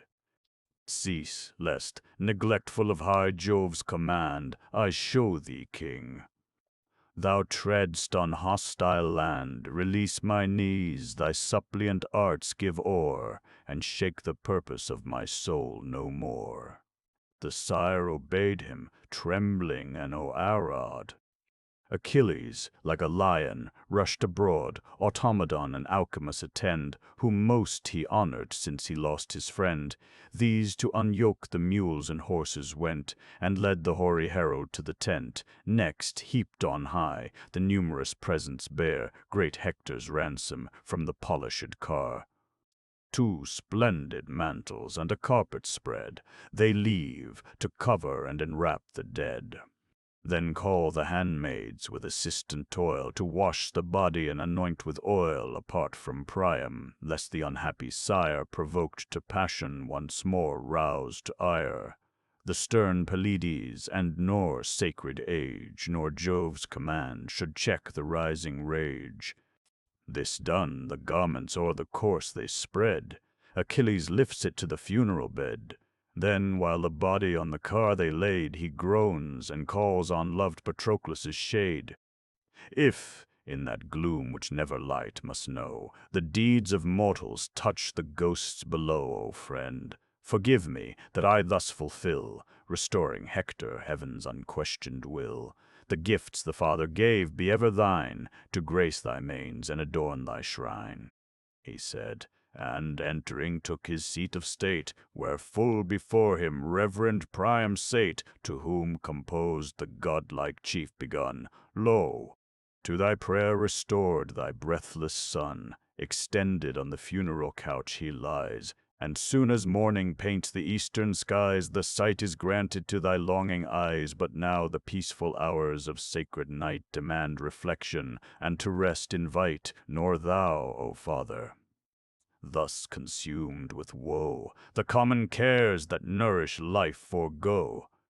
Not thus did Niobe, of form divine, a parent once whose sorrows equaled thine. 6 youthful sons, as many blooming maids, in one sad day beheld the Stygian shades. Those by Apollo's silver bow were slain, these Cynthia's arrows stretched upon the plain. So was her pride chastised by wrath divine, who matched her own with bright Latona's line. But 2 the goddess, 12 the queen enjoyed, those boasted 12 the avenging 2 destroyed. Steeped in their blood and in the dust outspread, 9 days, neglected, lay exposed the dead, none by to weep them, to inhume them, none, for Jove had turned the nation all to stone. The gods themselves, at length relenting, gave the unhappy race the honors of a grave. Herself a rock, for such was heaven's high will, through deserts wild now pours a weeping rill, where round the bed whence Achilles springs, the watery fairies dance in mazy rings. There high on Cypselus' shaggy brow she stands, her own sad monument of woe. The rock forever lasts, the tears forever flow. Such griefs, O king, have other parents known. Remember theirs and mitigate thy own. The care of heaven thy Hector has appeared, nor shall he lie unwept and uninterred. Soon may thy aged cheeks in tears be drowned, and all the eyes of Iliad stream around. He said, and rising chose the victim ewe with silver fleece, which his attendants slew. The limbs they sever from the reeking hide, with skill prepare them, and in parts divide. Each on the coals the separate morsels lays, and, hasty, snatches from the rising blaze. With bread the glittering canisters they load, which round the board Automedon bestowed. The chief himself to each his portion placed, and each indulging shared in sweet repast. When now the rage of hunger was repressed, the wondering hero eyes his royal guest. No less the royal guest the hero eyes, his godlike aspect and majestic size. Here youthful grace and noble fire engage, and there the mild benevolence of age. Thus gazing long, the silence neither broke, a solemn scene. At length the father spoke. Permit me now, beloved of Jove, to steep my careful temples in the dew of sleep. For since the day that numbered with the dead my hapless son, the dust has been my bed. Soft sleep a stranger to my weeping eyes, my only food, my sorrows and my sighs. Till now, encouraged by the grace you give, I share thy banquet and consent to live. With that, Achilles bade prepare the bed, with purple soft and shaggy carpets spread. Forth, by the flaming lights, they bend their way, and place the couches and the coverings lay. Then he, now, father, sleep, but sleep not here. Consult thy safety, and forgive my fear, lest any Argive at this hour awake, to ask our counsel or our orders take. Approaching sudden to our open tent, perchance behold thee, and our grace prevent. Should such report thy honored person hear, the king of men the ransom might defer. But say with speed, if aught of thy desire remains unasked, what time the rites require to enter thy Hector. For so long we stay our slaughtering arm, and bid the hosts obey. If then thy will permit, the monarch said, to finish all due honors to the dead, this of thy grace accord to thee are known. The fears of Ilion, closed within her town, and at what distance from our walls aspire, the hills of Ide, and forests for the fire. 9 days to vent our sorrows I request. The 10th shall see the funeral and the feast. The next, to raise his monument be given. The 12th we war, if war be doomed by heaven. This thy request, replied the chief. Enjoy, till then our arms suspend the fall of Troy. Then gave his hand at parting to prevent the old man's fears, and turned within the tent, where fair Briseis, bright in blooming charms, expects her hero with desiring arms. But in the porch the king and herald rest, sad dreams of care yet wandering in their breast. Now gods and men the gifts of sleep partake. Industrious Hermes only was awake, the king's return revolving in his mind, to pass the ramparts and the watch to blind. The power descending hovered o'er his head. And sleep'st thou, father? Thus the vision said. Now dost thou sleep when Hector is restored? Nor fear the Grecian foes or Grecian lord? Thy presence here should stern Atrides see, thy still surviving sons may sue for thee, may offer all thy treasures yet contain, to spare thy age, and offer all in vain. Waked with the word the trembling sire arose, and raised his friend, the god before him goes. He joins the mules, directs them with his hand, and moves in silence through the hostile land. When now to Xanthus' yellow stream they drove, Xanthus, immortal progeny of Jove, the winged deity forsook their view, and in a moment to Olympus flew. Now shed Aurora round her saffron ray, sprang through the gates of light, and gave the day, charged with the mournful load, to Ilion go, the sage and king majestically slow. Cassandra first beholds from Ilion's spire the sad procession of her hoary sire. Then, as the pensive pomp advanced more near, her breathless brother stretched upon the bier. A shower of tears o'erflows her beauteous eyes, alarming thus all Ilion with her cries, "Turn here your steps, and here your eyes employ, ye wretched daughters, and ye sons of Troy. If e'er ye rushed in crowds with vast delight to hail your hero glorious from the fight, now meet him dead, and let your sorrows flow, your common triumph and your common woe." In thronging crowds they issue to the plains, nor man nor woman in the walls remains. In every face the self-same grief is shown, and Troy sends forth one universal groan. At Scia's gates they meet the mourning wain, hang on the wheels and grovel round the slain.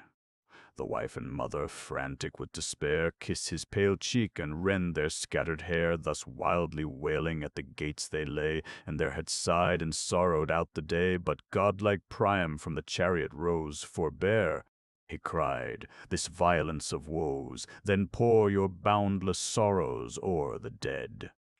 The waves of people at his word divide. Slow rolls the chariot through the following tide. Even to the palace the sad pomp they wait. They weep and place him on the bed of state. A melancholy choir attend around, with plaintive sighs and music's solemn sound. Alternately they sing, alternate flow, the obedient tears, melodious in their woe. While deeper sorrows groan from each full heart, and nature speaks at every pause of art. Around his neck her milk-white arms she threw, and "O my Hector, O my lord," she cries, "snatched in thy bloom from these desiring eyes, thou to the dismal realms forever gone. And I abandoned, desolate, alone, an only son, once comfort of our pains, sad product now of hapless love remains. Never to manly age that sun shall rise, or with increasing graces glad my eyes, for Ilion now, her great defender slain, shall sink a smoking ruin on the plain. Who now protects her wives with guardian care, who saves her infants from the rage of war? Now hostile fleets must waft those infants o'er, those wives must wait them. To a foreign shore thou too, my son, to barbarous climes shall go, the sad companion of thy mother's woe, driven hence a slave before the victor's sword, condemned to toil for some inhuman lord, or else some Greek whose father pressed the plain, or son or brother by great Hector slain. In Hector's blood his vengeance shall enjoy, and hurl thee headlong from the towers of Troy, and hurl thee headlong from the towers of Troy. For thy stern father never spared a foe. Thence all these tears, and all this scene of woe. Thence many evils his sad parents bore, his parents many, but his consort more. Why gavest thou not to me thy dying hand? And why received not I thy last command? Some word thou wouldst have spoke, which, sadly dear, my soul might keep or utter with a tear, which never, never could be lost in air, fixed in my heart and oft repeated there. Thus to her weeping maids she makes her moan, her weeping handmaids echo groan for groan. The mournful mother next sustains her part. O thou, the best, the dearest to my heart! Of all my race thou most by heaven approved, and by the immortals even in death beloved. While all my other sons in barbarous bands Achilles bound and sold to foreign lands, this felt no chains, but went a glorious ghost, free and a hero, to the Stygian coast. Sentenced, 'tis true, by his inhuman doom, thy noble corse was dragged around the tomb of him thy warlike arm had slain, ungenerous insult, impotent and vain. Yet glow'st thou fresh with every living grace, no mark of pain or violence of face, rosy and fair, as Phoebus' silver bow dismisses thee gently to the shades below. Thus spoke the dame, and melted into tears. Sad Helen next in pomp of grief appears. Fast from the shining sluices of her eyes fall the round crystal drops, while thus she cries, "Ah, dearest friend, in whom the gods had joined the mildest manners with the bravest mind, now twice 10 years, unhappy years, are o'er since Paris brought me to the Trojan shore. Oh, had I perished ere that form divine seduced this soft, this easy heart of mine!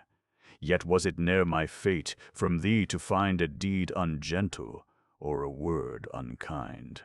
When others cursed the authoress of their woe, thy pity checked my sorrows in their flow.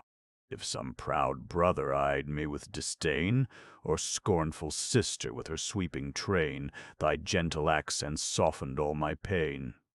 For thee I mourn, and mourn myself in thee, the wretched source of all this misery.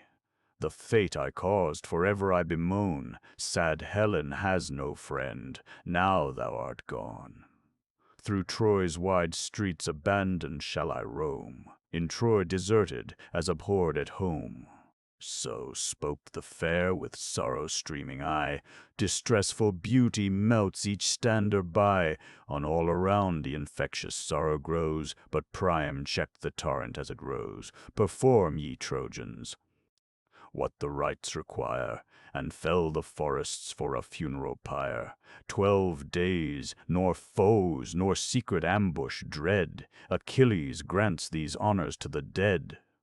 Funeral of Hector.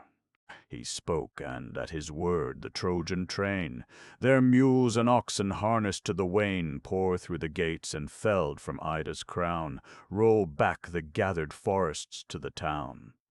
These toils continue 9 succeeding days, and high in air a sylvan structure raise. But when the 10th fair morn began to shine, forth to the pile was borne the man divine, and placed aloft, while all with streaming eyes beheld the flames and rolling smokes arise. Soon as Aurora, daughter of the dawn, with rosy luster streaked the dewy lawn, again the mournful crowds surround the pyre, and quench with wine the yet remaining fire. The snowy bones his friends and brothers place, with tears collected in a golden vase. The golden vase in purple palls they rolled, of softest texture and inwrought with gold. Last o'er the urn the sacred earth they spread, and raised the tomb, memorial of the dead. Strong guards and spies, till all the rites were done, watched from the rising to the setting sun. All Troy then moves to Priam's court again, a solemn, silent, melancholy train. Assembled there from pious toil they rest, and sadly shared the last sepulchral feast. Such honors Iliad to her hero paid, and peaceful slept the mighty Hector's shade. Concluding note. We have now passed through the Iliad and seen the anger of Achilles and the terrible effects of it at an end, as that only was the subject of the poem, and the nature of epic poetry would not permit our author to proceed to the event of the war. It perhaps may be acceptable to the common reader to give a short account of what happened to Troy and the chief actors in this poem after the conclusion of it. I need not mention that Troy was taken soon after the death of Hector by the stratagem of the wooden horse, the particulars of which are described by Virgil in the 2nd book of the Aeneid. Achilles fell before Troy by the hand of Paris, by the shot of an arrow in his heel, as Hector had prophesied at his death. Lib. XXI. The unfortunate Priam was killed by Pyrrhus, the son of Achilles. Ajax, after the death of Achilles, had a contest with Ulysses for the armor of Vulcan, but being defeated in his aim, he slew himself through indignation. Helen, after the death of Paris, married Deiphobus, his brother, and at the taking of Troy betrayed him, in order to reconcile herself to Menelaus, her first husband, who received her again into favor. Agamemnon at his return was barbarously murdered by Aegisthus, at the instigation of Clytemnestra, his wife, who in his absence had dishonored his bed with Aegisthus.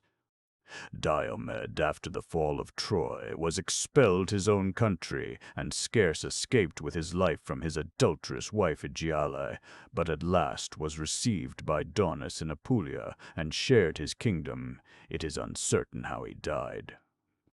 Nestor lived in peace with his children, in Pylos, his native country. Ulysses also, after innumerable troubles by sea and land, at last returned in safety to Ithaca, which is the subject of Homer's Odyssey. For what remains, I beg to be excused from the ceremonies of taking leave at the end of my work, and from embarrassing myself or others with any defenses or apologies about it. But instead of endeavoring to raise a vain monument to myself of the merits or difficulties of it which must be left to the world, to truth, and to posterity, let me leave behind me a memorial of my friendship with one of the most valuable of men, as well as finest writers of my age and country, one who has tried and knows by his own experience how hard an undertaking it is to do justice to Homer, and one whom, I am sure, sincerely rejoices with me at the period of my labors. To him, therefore, having brought this long work to a conclusion, I desire to dedicate it, and to have the honor and satisfaction of placing together, in this manner, the names of Mr. Congreve and of March 25, 1720 Popton Theon de Eupoia. To maipi plion me prokophaim poiaetiki kai alois epiteioi masinoi sasas akateshetaien, ias tomaien emautan you odos proioionta.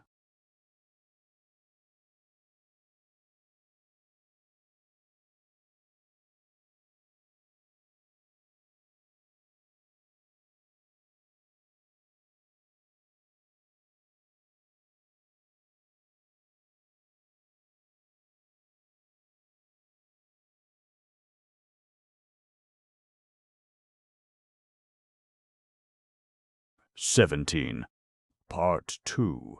The town fly diverse o'er the plain, where late their troops triumphant bore the fight, now chased and trembling in ignoble flight, these with the gathered mists Saturnia shrouds, and rolls behind the rout a heap of clouds. Part plunge. Into the stream old Xanthus roars.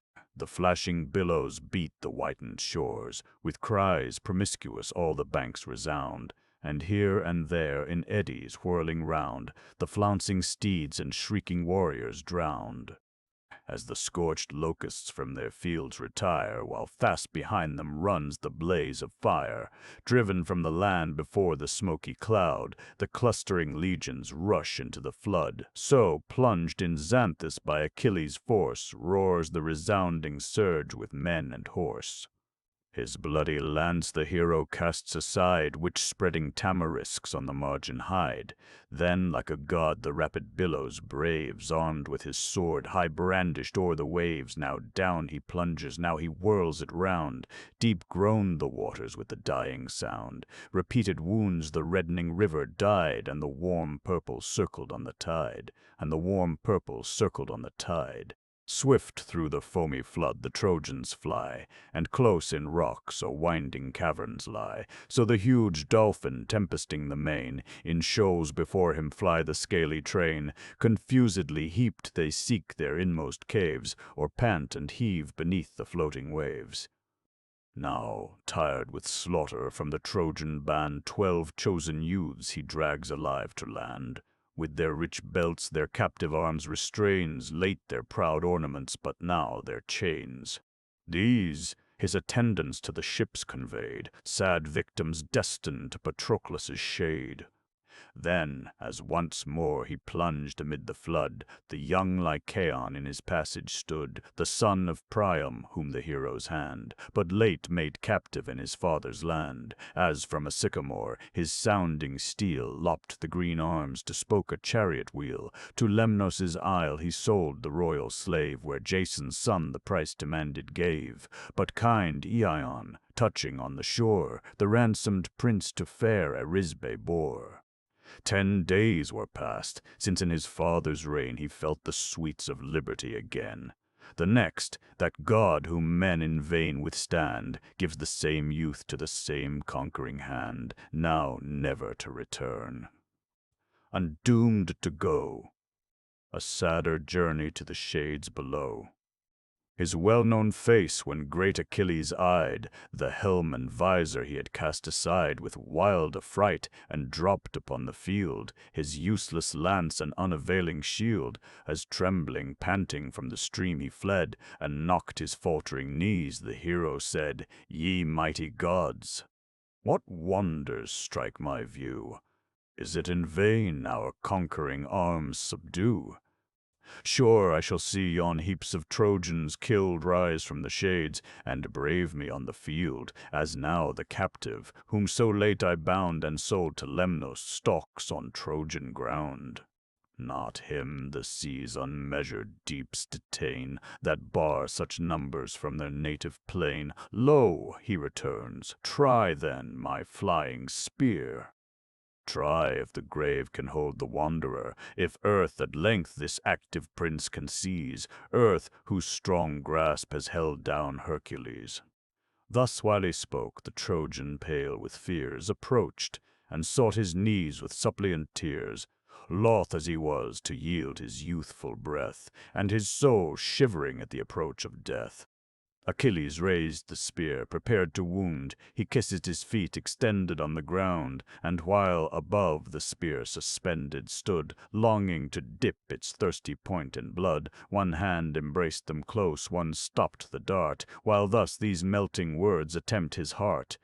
"Thy well-known captive, great Achilles, see once more Lycaon trembles at thy knee. Some pity to a suppliant's name afford, who shared the gifts of Ceres at thy board, whom late thy conquering arm to Lemnos bore. Far from his father, friends, and native shore, 100 oxen were his price that day, now sums immense thy mercy shall repay. Scarce respited from woes I yet appear, and scarce 12 morning suns have seen me here. Lo, Jove again submits me to thy hands, again her victim cruel, fate demands. I sprang from Priam, and Lautho fair, old Altus' daughter and Lelegia's heir, who held in Pedasus his famed abode, and ruled the fields where silver Satnio flowed. 2 sons, alas! Unhappy sons she bore, for one spear shall drink each brother's gore, and I succeed to slaughtered Polydore. How from that arm of terror shall I fly? Some demon urges, 'tis my doom to die. If ever yet soft pity touched thy mind, think not me too much of Hector's kind. Not the same mother gave thy suppliant breath with his who wrought thy loved Patroclus' death. These words, attended with a shower of tears, the youth addresses to unrelenting ears. "Talk not of life or ransom," he replies. "Patroclus dead, whoever meets me dies. In vain a single Trojan sues for grace, but least the sons of Priam's hateful race. Die then, my friend, what boots it to deplore? The great, the good Patroclus is no more. He, far thy better, was foredoomed to die. And dost thou bewail mortality? Seest thou not me, whom nature's gifts adorn, sprung from a hero, from a goddess born? The day shall come which nothing can avert, when by the spear, the arrow, or the dart, by night or day, by force or by design, impending death and certain fate are mine. Die then, he said, and as the word he spoke, the fainting stripling sank before the stroke. His hand forgot its grasp, and left the spear, while all his trembling frame confessed his fear. Sudden Achilles his broadsword displayed, and buried in his neck the reeking blade. Prone fell the youth, and panting on the land, the gushing purple dyed the thirsty sand. The victor to the stream the carcass gave, and thus insults him, floating on the wave. Lie there, Lycaon. Let the fish surround thy bloated corpse, and suck thy gory wound. There no sad mother shall thy funerals weep, but swift Scamander roll thee to the deep, whose every wave some watery monster brings, to feast unpunished on the fat of kings. So perish Troy and all the Trojan line, such ruin theirs and such compassion mine. What boots ye now, Scamander's worshipped stream, his earthly honors and immortal name? In vain your immolated bulls are slain, your living coursers glut his gulfs in vain.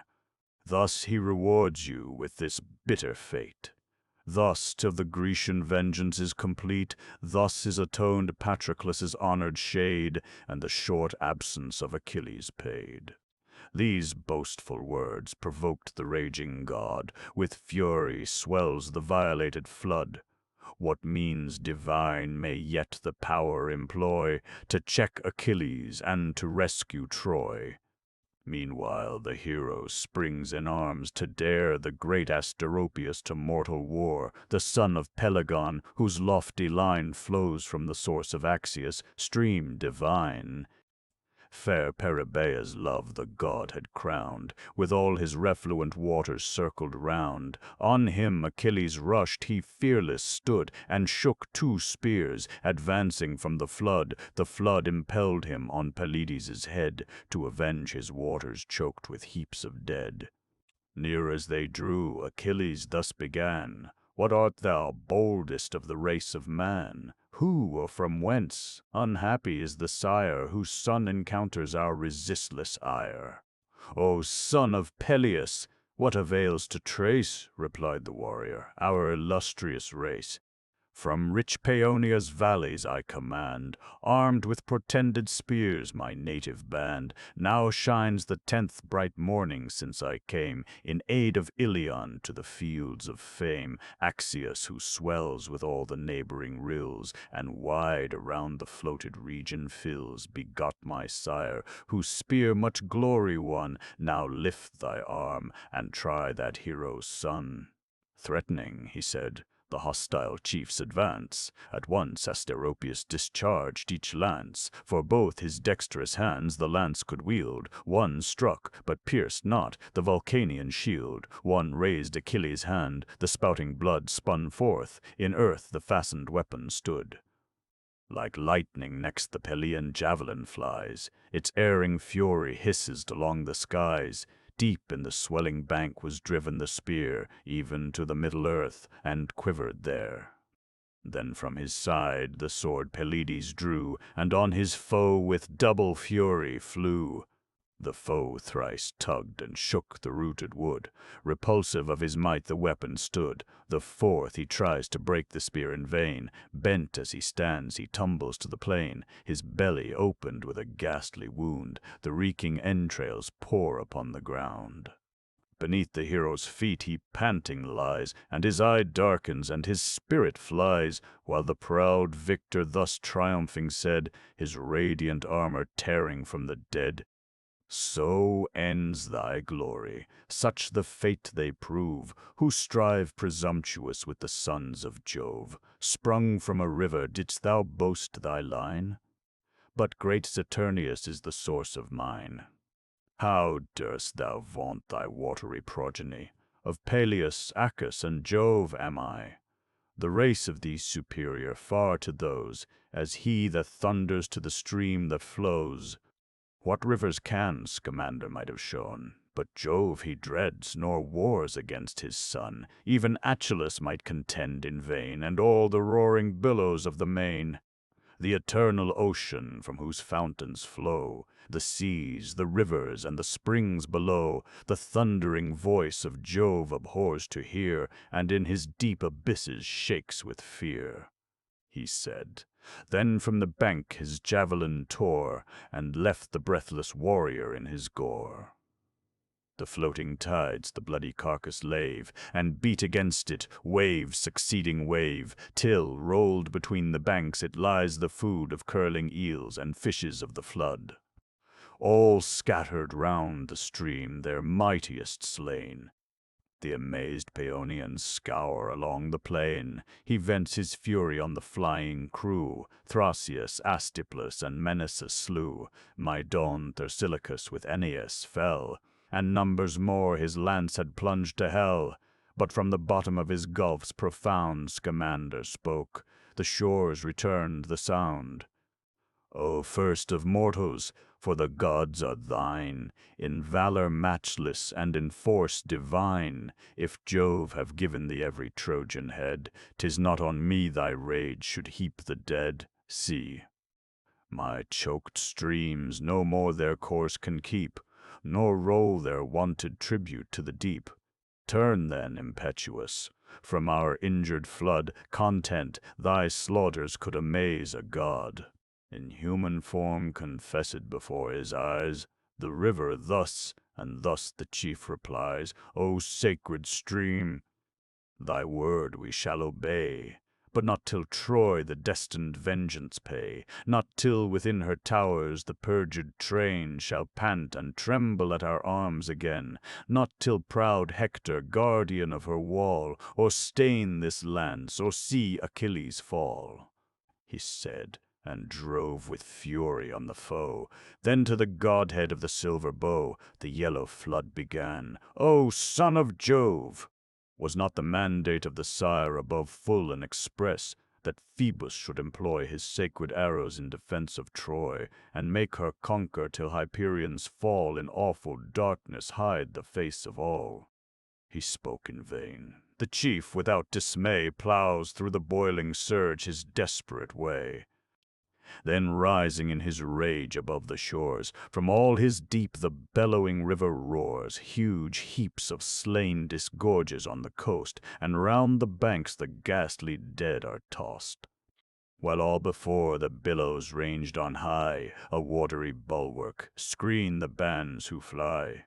Now bursting on his head with thundering sound, the falling deluge whelms the hero round. His loaded shield bends to the rushing tide, his feet upborne scarce the strong flood divide, sliddering and staggering. On the border stood a spreading elm that overhung the flood. He seized a bending bough, his steps to stay, the plant uprooted to his weight gave way. Heaving the bank and undermining all, loud flashed the waters to the rushing fall of the thick foliage. The large trunk displayed bridged the rough flood across. The hero stayed on this his weight, and raised upon his hand, leaped from the channel, and regained the land. Then blackened the wild waves, the murmur rose, the god pursues, a huger billow throws, and bursts the bank, ambitious to destroy the man whose fury is the fate of Troy.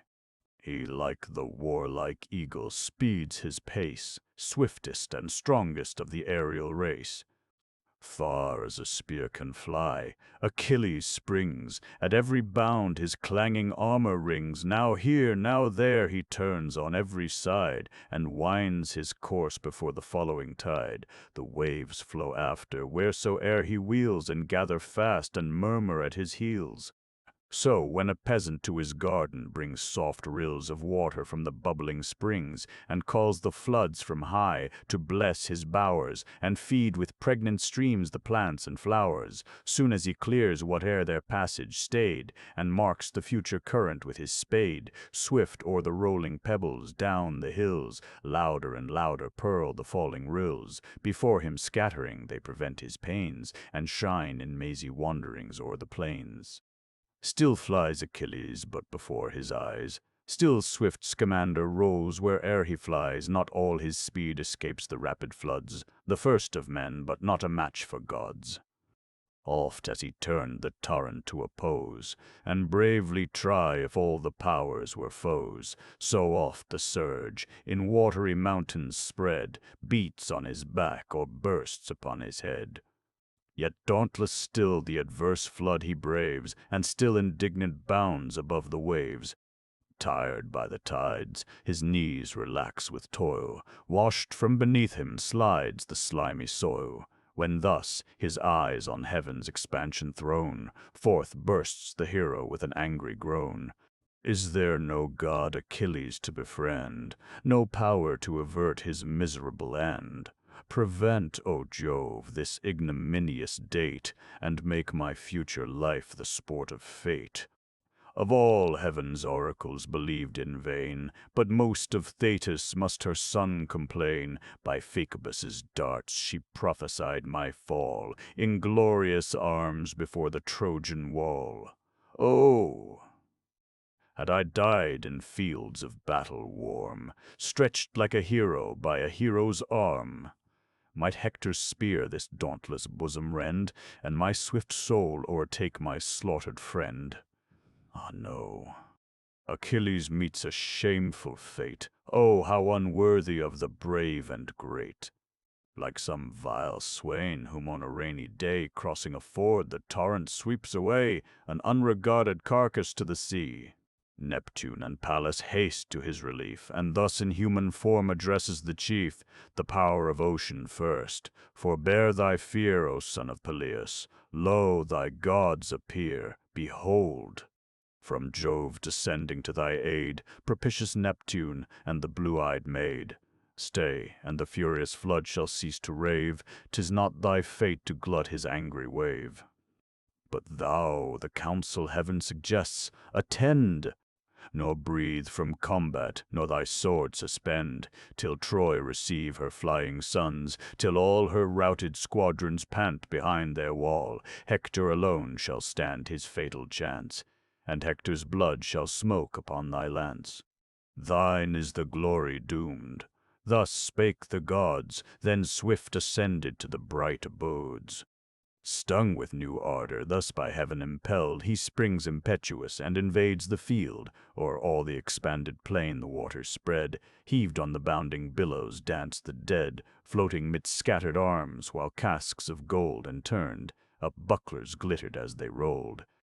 High o'er the surging tide, by leaps and bounds, he wades and mounts, the parted wave resounds. Not a whole river stops the hero's course, while Pallas fills him with immortal force. With equal rage, indignant Xanthus roars, and lifts his billows, and o'erwhelms his shores. Then thus to Simois, haste, my brother flood, and check this mortal that controls a god. Our bravest heroes else shall quit the fight, and Ilion tumble from her towery height. Call then thy subject streams, and bid them roar, from all thy fountains swell thy watery store. With broken rocks, and with a load of dead, charge the black surge, and pour it on his head. Mark how resistless through the floods he goes, and boldly bids the warring gods be foes.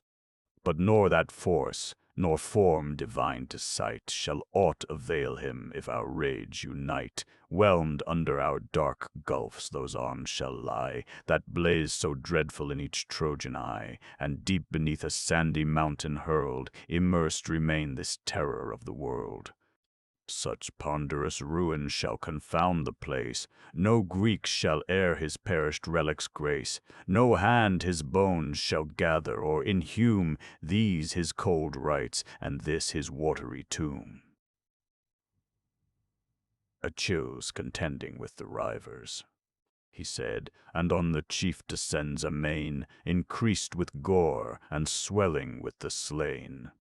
Then, murmuring from his beds, he boils, he raves, and a foam whitens on the purple waves. At every step before Achilles stood the crimson surge, and deluged him with blood.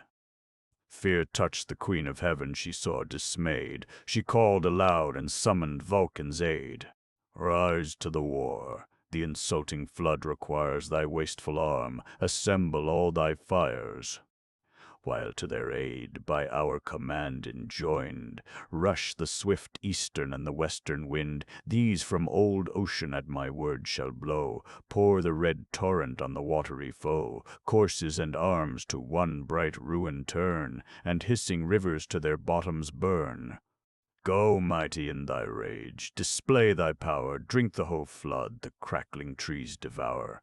Scorch all the banks, and till our voice reclaim, exert the unwearied furies of the flame. The power ignipotent her word obeys, wide o'er the plain he pours the boundless blaze, at once consumes the dead and dries the soil, and the shrunk waters in their channel boil. As when autumnal boreas sweeps the sky, and instant blows the watered gardens dry, so looked the field, so whitened was the ground, while Vulcan breathed the fiery blast around. Swift on the sedgy reeds the ruin preys, along the margin winds the running blaze, the trees in flaming rows to ashes turn, the flowering lotos and the tamarisk burn, broad elm and cypress rising and aspire, the watery willows hiss before the fire. Now glow the waves, the fishes pant for breath, the eels lie twisting in the pangs of death, now flounce aloft, now dive the scaly fry, or, gasping, turn their bellies to the sky. At length the river reared his languid head, and thus, short panting, to the god he said, O Vulcan, oh, what power resists thy might? I faint, I sink, unequal to the fight. I yield, let Ilion fall if fate decree. Ah, bend no more thy fiery arms on me. He ceased, wide conflagration blazing round, the bubbling waters yield a hissing sound.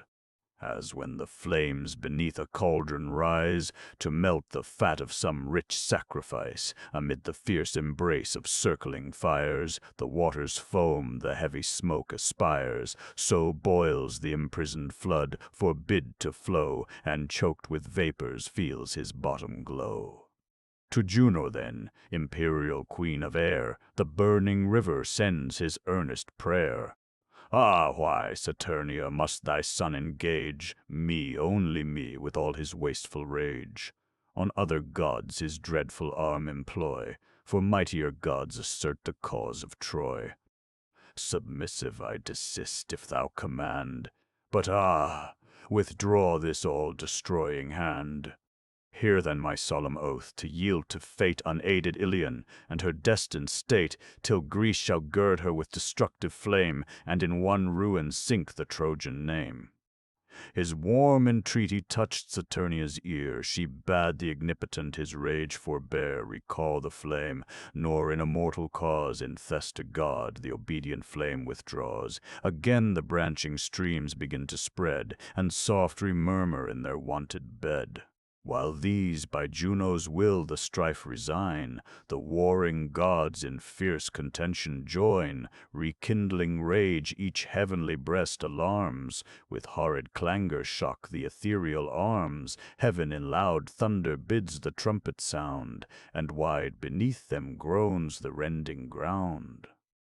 Jove as his sport the dreadful scene descries, and views contending gods with careless eyes. The power of battles lifts his brazen spear, and first assaults the radiant queen of war. What moved thy madness, thus to disunite ethereal minds, and mix all heaven in fight? What wonder this, when in thy frantic mood thou drovest a mortal to insult a god? Thy impious hand Tydides' javelin bore, and madly bathed it in celestial gore. He spoke, and smote the long resounding shield, which bears Jove's thunder on its dreadful field, the adamantine aegis of her sire, that turns the glancing bolt and forked fire. Then heaved the goddess in her mighty hand a stone, the limit of the neighboring land, there fixed from eldest times, black, craggy, vast. This at the heavenly homicide she cast.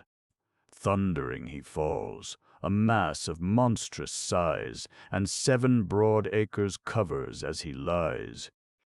The stunning stroke his stubborn nerves unbound, loud o'er the fields his ringing arms resound. The scornful dame her conquest views with smiles, and, glorying, thus the prostrate god reviles. Hast thou not yet, insatiate fury, known how far Minerva's force transcends thy own? Juno, whom thou rebellious darest withstand, corrects thy folly thus by Pallas's hand, thus meets thy broken faith with just disgrace, and partial aid to Troy's perfidious race. The goddess spoke, and turned her eyes away, that, beaming round, diffused celestial day. Jove's Cyprian daughter, stooping on the land, lent to the wounded god her tender hand. Slowly he rises, scarcely breathes with pain, and, propped on her fair arm, forsakes the plain. This the bright empress of the heavens surveyed, and, scoffing, thus to war's victorious maid, "Lo, what an aid on Mars's side is seen, the smiles and love's unconquerable queen. Mark with what insolence in open view she moves, let Pallas, if she dares, pursue." Minerva smiling heard, the pair o'ertook, and slightly on her breast the wanton strook. She, unresisting, fell, her spirits fled, on earth together lay the lovers spread. "And like these heroes be the fate of all," Minerva cries, "who guard the Trojan wall. To Grecian gods such let the Phrygian be, so dread, so fierce as Venus is to me. Then from the lowest stone shall Troy be moved." Thus she, and Juno with a smile approved. Meantime, to mix in more than mortal fight, the god of ocean dares the god of light.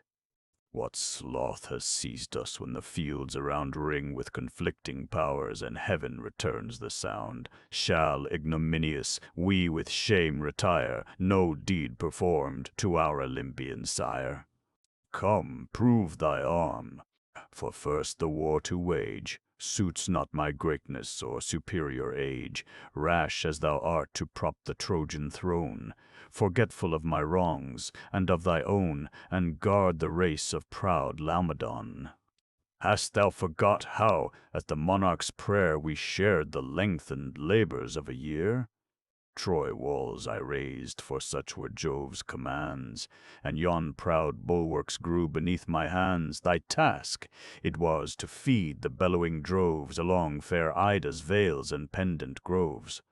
But when the circling seasons in their train brought back the grateful day that crowned our pain, with menace stern the fraudful king defied our latent godhead, and the prize denied. Mad as he was, he threatened servile bands, and doomed us exiles far in barbarous lands. Incensed, we heavenward fled with swiftest wing, and destined vengeance on the perjured king. Dost thou for this afford proud Ilian grace, and not, like us, infest the faithless race? Like us, their present future sons destroy, and from its deep foundations heave their Troy? Apollo thus, to combat for mankind, ill suits the wisdom of celestial mind. For what is man? Calamitous by birth, they owe their life and nourishment to earth, like yearly leaves that now, with beauty crowned, smile on the sun, now wither on the ground. To their own hands commit the frantic scene, nor mix immortals in a cause so mean. Then turns his face, far beaming heavenly fires, and from the senior power submiss retires. Him thus retreating Artemis upbraids, the quivered huntress of the sylvan shades. And is it thus the youthful Phoebus flies, and yields to ocean's hoary sire the prize? How vain that martial pomp and dreadful show of pointed arrows and the silver bow! Now boast no more in yon celestial bower, thy force can match the great earth-shaking power. Silent he heard the queen of woods upbraid. Not so Saturnia bore the vaunting maid, but furious thus, "What insolence has driven thy pride to face the majesty of heaven? What though by Jove the female plague designed, fierce to the feeble race of womankind, the wretched matron feels thy piercing dart, thy sex's tyrant with a tiger's heart? What though tremendous in the woodland chase thy certain arrows pierce the savage race? How dares thy rashness on the powers divine employ those arms, or match thy force with mine? Learn hence no more unequal war to wage, she said, and seized her wrists with eager rage. These in her left hand locked, her right untied, the bow, the quiver, and its plummy pride.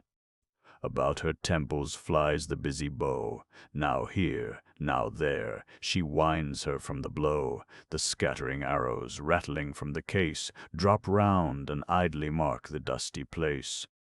Swift from the field the baffled huntress flies, and scarce restrains the torrent in her eyes. So, when the falcon wings her way above, to the cleft cavern speeds the gentle dove. Not fated yet to die, there safe retreats, yet still her heart against the marble beats. To her Latona hastes with tender care, whom Hermes viewing thus declines the war. How shall I face the dame who gives delight to him whose thunders blacken heaven with night? Go, matchless goddess, triumph in the skies, and boast my conquest, while I yield the prize. He spoke and passed. Latona, stooping low, collects the scattered shafts and fallen bow. That, glittering on the dust, lay here and there dishonored relics of Diana's war. Then swift pursued her to her blessed abode, where, all confused, she sought the sovereign god. Weeping, she grasped his knees, the ambrosial vest shook with her sighs and panted on her breast. The sire superior smiled, and bade her show what heavenly hand had caused his daughter's woe. Abashed, she names his own imperial spouse, and the pale crescent fades upon her brows. Thus they above, while swiftly gliding down, Apollo enters Ilion's sacred town. The guardian god now trembled for her wall, and feared the Greeks, though fate forbade her fall. Back to Olympus from the war's alarms return the shining bands of gods in arms, some proud in triumph, some with rage on fire, and take their thrones around the ethereal sire. Through blood, through death, Achilles still proceeds, o'er slaughtered heroes and o'er rolling steeds. As when avenging flames with fury driven on guilty towns exert the wrath of heaven, the pale inhabitants some fall, some fly, and the red vapors purple all the sky. So raged Achilles, death and dire dismay, and toils and terrors filled the dreadful day. High on a turret hoary Priam stands, and marks the waste of his destructive hands. Views from his arm the Trojans' scattered flight, and the near hero rising on his sight. No stop, no check, no aid. With feeble pace and settled sorrow on his aged face, fast as he could, he sighing quits the walls, and thus descending on the guards he calls. You to whose care our city gates belong, set wide your portals to the flying throng. For lo, he comes with unresisted sway, he comes, and desolation marks his way. But when within the walls our troops take breath, lock fast the brazen bars and shut out death. Thus charged the reverend monarch, wide were flung the opening folds, the sounding hinges rung. Purpose rushed forth, the flying bands to meet, struck slaughter back, and covered the retreat. On heaps the Trojans crowd to gain the gate, and gladsome see their last escape from fate. Thither all parched with thirst, the heartless train, hoary with dust, they beat the hollow plain, and gasping, panting, fainting, labor on, with heavier strides that lengthen toward the town. Enraged Achilles follows with his spear, wild with revenge, insatiable of war. Then had the Greeks eternal praise acquired, and Troy inglorious to her walls retired. But he, the god who darts ethereal flame, shot down to save her and redeem her fame. To young Agenor force divine he gave. Aegeum he gave, Aegeon Agenor's offspring, haughty, bold, and brave. In aid of him beside the beach he sate, and wrapped in clouds restrained the hand of fate.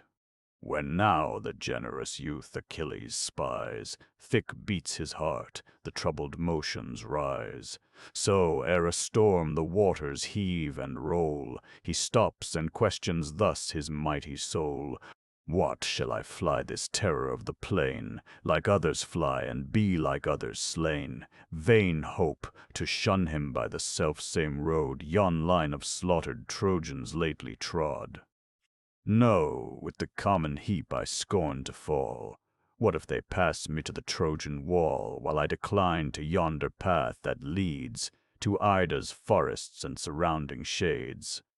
So may I reach concealed the cooling flood, from my tired body wash the dirt and blood, as soon as night her dusky veil extends, return in safety to my Trojan friends. What if? But wherefore all this vain debate? Stand I to doubt within the reach of fate? Even now, perhaps, ere yet I turn the wall, the fierce Achilles sees me and I fall. Such is his swiftness, 'tis in vain to fly, and such his valor that who stands must die. How 'tis better, fighting for the state, here and in public view to meet my fate. Yet sure he too is mortal, he may feel, like all the sons of earth, the force of steel. One only soul informs that dreadful frame, and Jove's sole favor gives him all his fame. He said, and stood collected in his might, and all his beating bosom claimed the fight. So from some deep-grown wood a panther starts, roused from his thicket by a storm of darts. Untaught to fear or fly, he hears the sounds of shouting hunters and of clamorous hounds. Though struck, though wounded, scarce perceives the pain, and the barbed javelin stings his breast in vain. On their whole war, untamed, the savage flies, and tears his hunter, or beneath him dies. Not less resolved, Antenor's valiant heir confronts Achilles, and awaits the war, disdainful of retreat high held before. His shield a broad circumference he bore, then graceful as he stood, in act to throw, the lifted javelin thus bespoke the foe.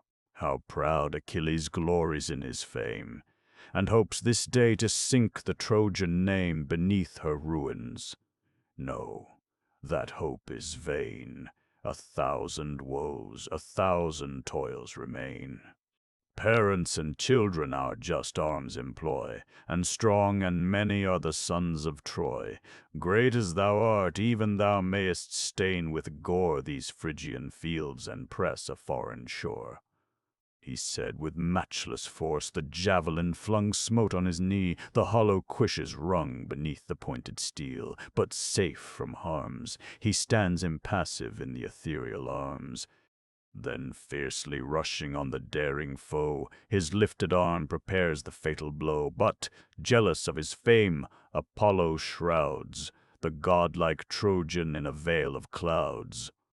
Safe from pursuit and shut from mortal view, dismissed with fame, the favored youth withdrew. Meanwhile the god, to cover their escape, assumes Agenor's habit, voice, and shape, flies from the furious chief in this disguise.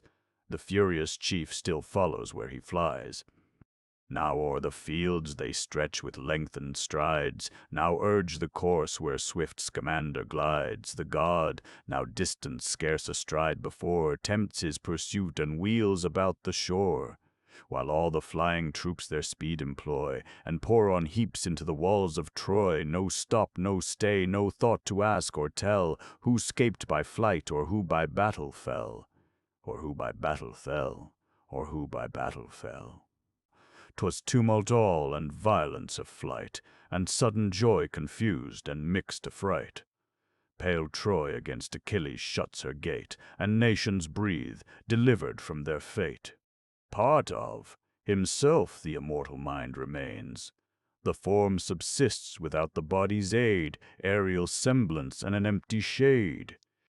This night, my friend, so late in battle lost, stood at my side a pensive, plaintive ghost. Even now familiar as in life he came. Alas, how different, yet how like the same. Thus while he spoke, each eye grew big with tears, and now the rosy-fingered morn appears, shows every mournful face with tears o'erspread, and glares on the pale visage of the dead. But Agamemnon, as the rites demand, with mules and wagons sends a chosen band to load the timber and the pile to rear, a charge consigned to Merion's faithful care. With proper instruments they take the road, axes to cut and ropes to sling the load. O'er hills, o'er dales, o'er crags, o'er rocks they go, jumping high o'er the shrubs of the rough ground, rattle the clattering cars and the shocked axles bound. But when arrived at Ida's spreading woods, fair Ida watered with descending floods, loud sounds the axe, redoubling strokes, on all sides round the forest hurls her oaks headlong. Deep echoing groan the thickets brown, then rustling, crackling, crashing, thunder down. The wood the Grecians cleave, prepared to burn, and the slow mules the same rough road return.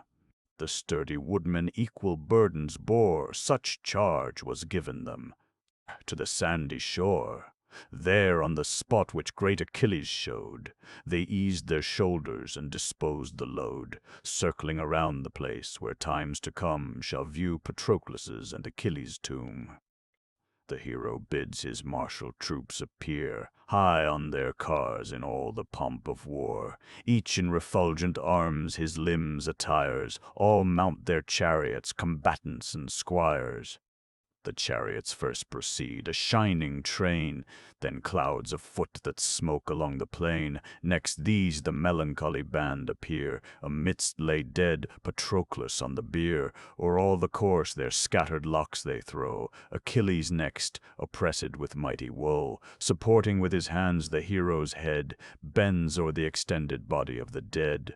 Bends o'er the extended body of the dead. Patroclus decent on the appointed ground they place, and heap the sylvan pile around. But great Achilles stands apart in prayer, and from his head divides the yellow hair, those curling locks which from his youth he vowed, and sacred grew, to Spercheius's honored flood. Then sighing to the deep his locks he cast, and rolled his eyes around the watery waste. Spercheius, whose waves in mazy errors lost delightful roll along my native coast, to whom we vainly vowed at our return these locks to fall and hecatombs to burn, full 50 rams to bleed in sacrifice, where to the day thy silver fountains rise, and where in shade of consecrated bowers thy altars stand, perfumed with native flowers.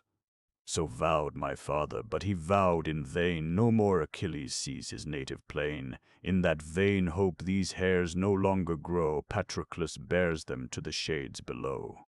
Thus o'er Patroclus, while the hero prayed, on his cold hand the sacred lock he laid.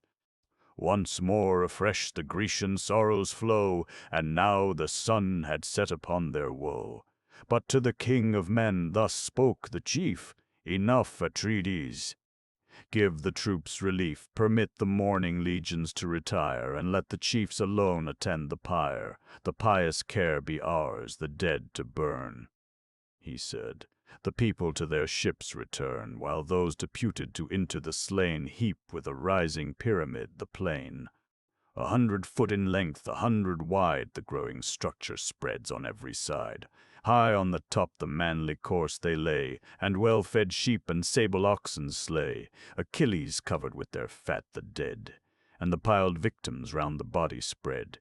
Then jars of honey and of fragrant oil suspends around, low bending o'er the pile. 4 sprightly coursers, with a deadly groan, pour forth their lives, and on the pyre are thrown. Of 9 large dogs, domestic at his board, fall 2, selected to attend their lord.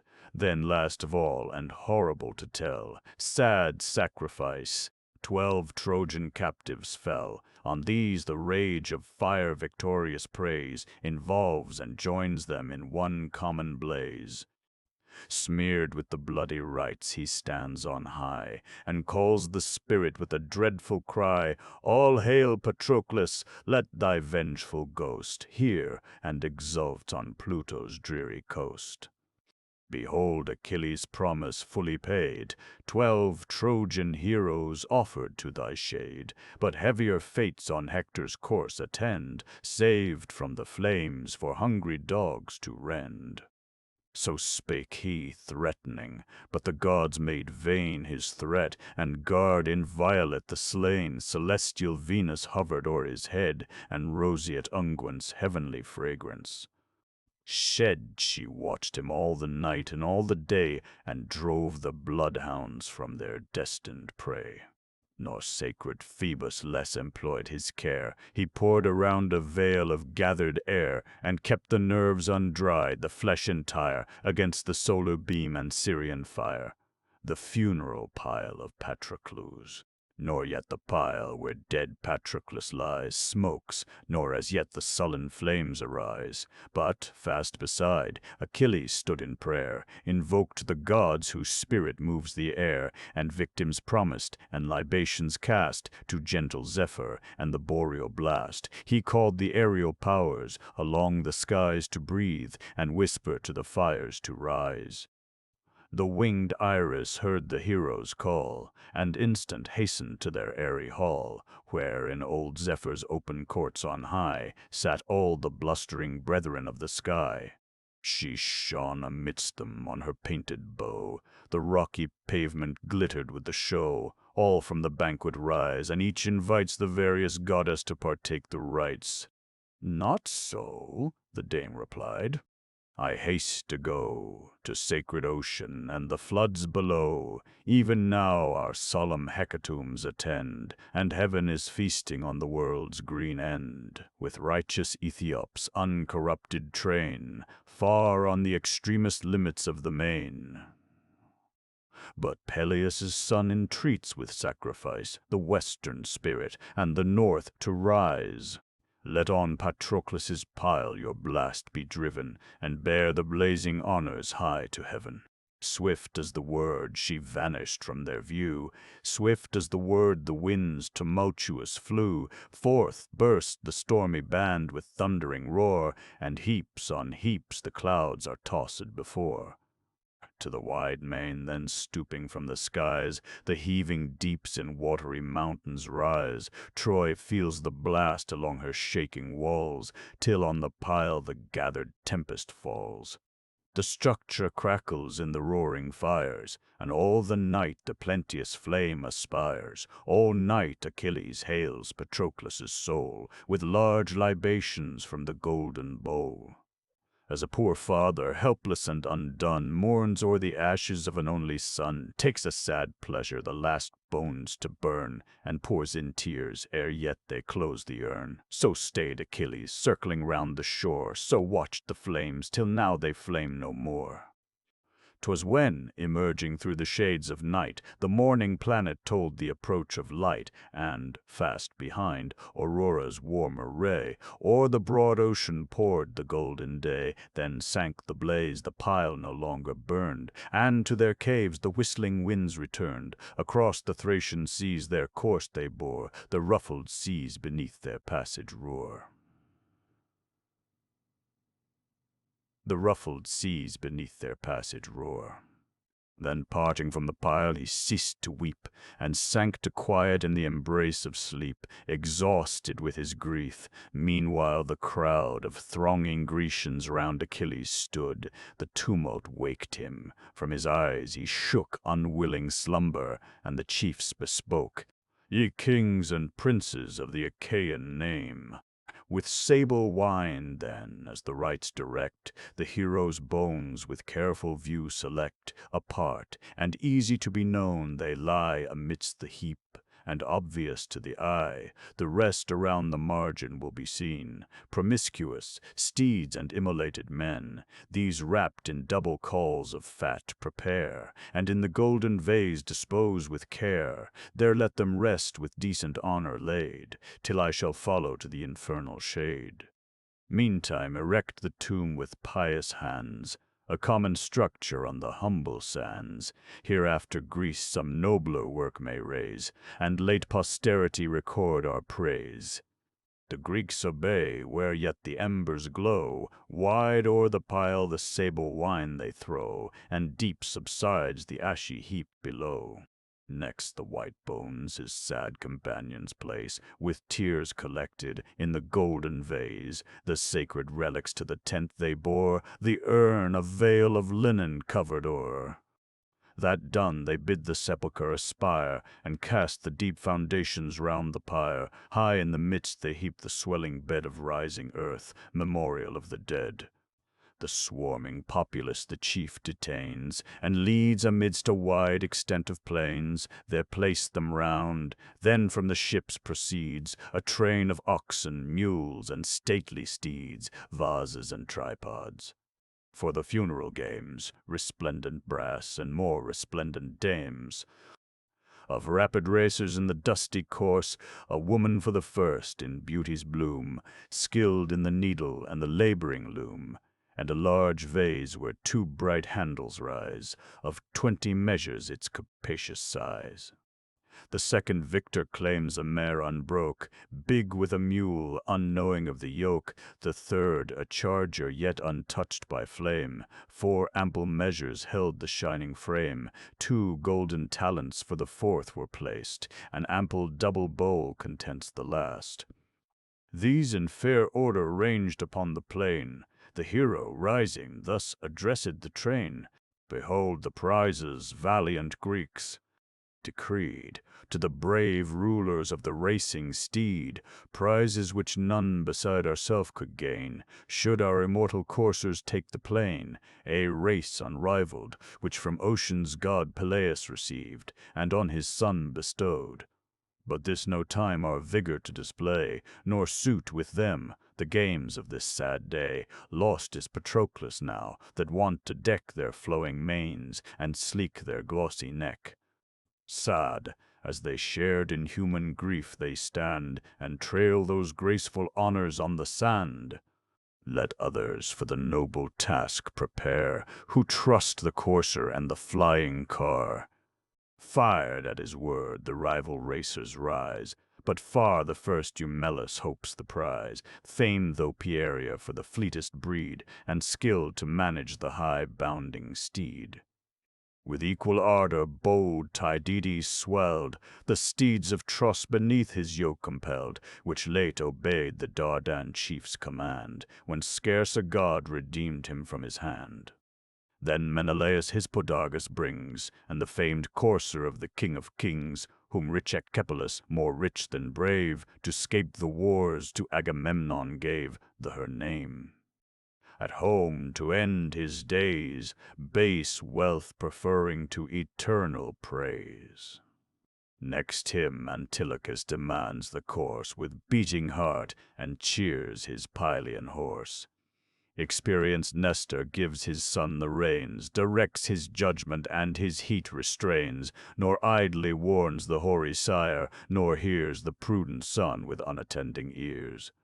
My son, though youthful ardor fire thy breast, the gods have loved thee, and with arts have blessed. Neptune and Jove on thee conferred the skill, swift round the goal to turn the flying wheel.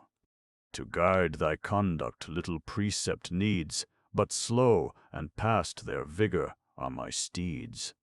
Fear not thy rivals, though for swiftness known. Compare those rivals' judgment and thy own. It is not strength, but art, obtains the prize, and to be swift is less than to be wise. 'Tis more by art than force of numerous strokes the dexterous woodman shapes the stubborn oaks. By art the pilot through the boiling deep and howling tempest steers the fearless ship, and 'tis the artist wins the glorious course, not those who trust in chariots and in horse. In vain, unskilful to the goal they strive, and short or wide the ungoverned courser drive, while with sure skill, though with inferior steeds, the knowing racer to his end proceeds. Fixed on the goal, his eye foreruns the course, his hand unerring steers the steady horse, and now contracts or now extends the rein, observing still the foremost on the plain. Mark then the goal. 'Tis easy to be found, yon aged trunk, a cubit from the ground, of some once stately oak the last remains, or hardy fir, unperished with the rains, enclosed with stones conspicuous from afar, and round a circle for the wheeling car. Some tomb perhaps of old, the dead to grace, or then, as now, the limit of a race. Bear close to this, and warily proceed, a little bending to the left-hand steed, but urge the right, and give him all the reins, while thy strict hand his fellow's head restrains, and turns him short, till, doubling as they roll, the wheel's round naves appear to brush the goal. The wheel's round naves appear to brush the goal. Yet not to break the car or lame the horse, clear of the stony heap direct the course, lest through incaution failing thou mayest be a joy to others, a reproach to me. So shalt thou pass the goal, secure of mind, and leave unskilful swiftness far behind, though thy fierce rival drove the matchless steed which bore Adrastus of celestial breed, or the famed race through all the regions known, that whirled the car of proud Laomedon. Thus, naught unsaid, the much-advising sage concludes, then sat, stiff with unwieldy age. Next, bold Meriones was seen to rise, the last but not least ardent for the prize. They mount their seats, the lots their place dispose. Rolled in his helmet, these Achilles throws. Young Nestor leads the race, Eumelus then, and next the brother of the king of men. Thy lot, Meriones, the fourth was cast, and, far the bravest, Diomed was last. They stand in order, an impatient train. Pelides points the barrier on the plain, and sends before old Phoenix to the place, to mark the racers, and to judge the race. At once the coursers from the barrier bound, the lifted scourges all at once resound, their heart, their eyes, their voice they send before, and up the champaign thunder from the shore. Thick where they drive, the dusty clouds arise, and the lost courser in the whirlwind flies. Loose on their shoulders the long manes reclined, float in their speed and dance upon the wind. The smoking chariots, rapid as they bound, now seem to touch the sky, and now the ground. While hot for fame and conquest all their care, each o'er his flying courser hung in air, erect with ardor, poised upon the rein, they pant, they stretch, they shout along the plain. Now the last compass fetched around the goal. At the near prize each gathers all his soul, each burns with double hope, with double pain, tears up the shore, and thunders toward the main. With those of Tros bold Diomed succeeds. Close on Eumelus' back they puff the wind, and seem just mounting on his car behind. Full on his neck he feels the sultry breeze, and, hovering o'er, their stretching shadows sees. Then had he lost, or left a doubtful prize, but angry Phoebus to Tydides flies, strikes from his hand the scourge, and renders vain his matchless horse's labor on the plain. Rage fills his eye with anguish, to survey snatched from his hope the glories of the day. The fraud celestial Pallas sees with pain, springs to her knight and gives the scourge again, and fills his steeds with vigor. At a stroke she breaks his rival's chariot from the yoke. No more their way the startled horses held. The car reversed came rattling on the field. Shot headlong from his seat, beside the wheel, prone on the dust the unhappy master fell. His battered face and elbows strike the ground. Nose, mouth, and front, one undistinguished wound. Grief stops his voice, a torrent drowns his eyes. Before him far the glad Tydides flies. Minerva's spirit drives his matchless pace, and crowns him victor of the labored race. The next, though distant, Menelaus succeeds, while thus young Nestor animates his steeds. Now, now, my generous pair, exert your force, not that we hope to match Tydides' horse, since great Minerva wings their rapid way, and gives their lord the honors of the day, but reach Atrides. Shall his mare outgo your swiftness, vanquished by a female foe? Through your neglect, if lagging on the plain, the last ignoble gift be all we gain. No more shall Nestor's hand your food supply. The old man's fury rises, and ye die. Haste, then, yon narrow road before our sight presents the occasion, could we use it right. Thus he. The coursers at their master's threat, with quicker steps the sounding champaign beat. And now Antilochus with nice survey observes the compass of the hollow way.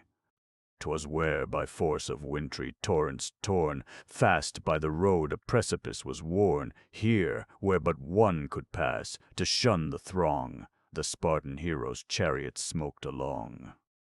Close up the venturous youth resolves to keep, still edging near, and bears him toward the steep. Atrides, trembling, casts his eye below, and wonders at the rashness of his foe. Hold, stay your steeds, what madness thus to ride, this narrow way? Take larger field, he cried, or both must fall. Atrides cried in vain, he flies more fast and throws up all the rein. Far as an able arm the disk can send, when youthful rivals their full force extend, so far, Antilochus, thy chariot flew. Before the king he, cautious, backward drew his horse compelled, foreboding in his fears the rattling ruin of the clashing cars, the floundering coursers rolling on the plain, and conquest lost through frantic haste to gain. But thus upbraids his rival as he flies, "Go, furious youth, ungenerous and unwise.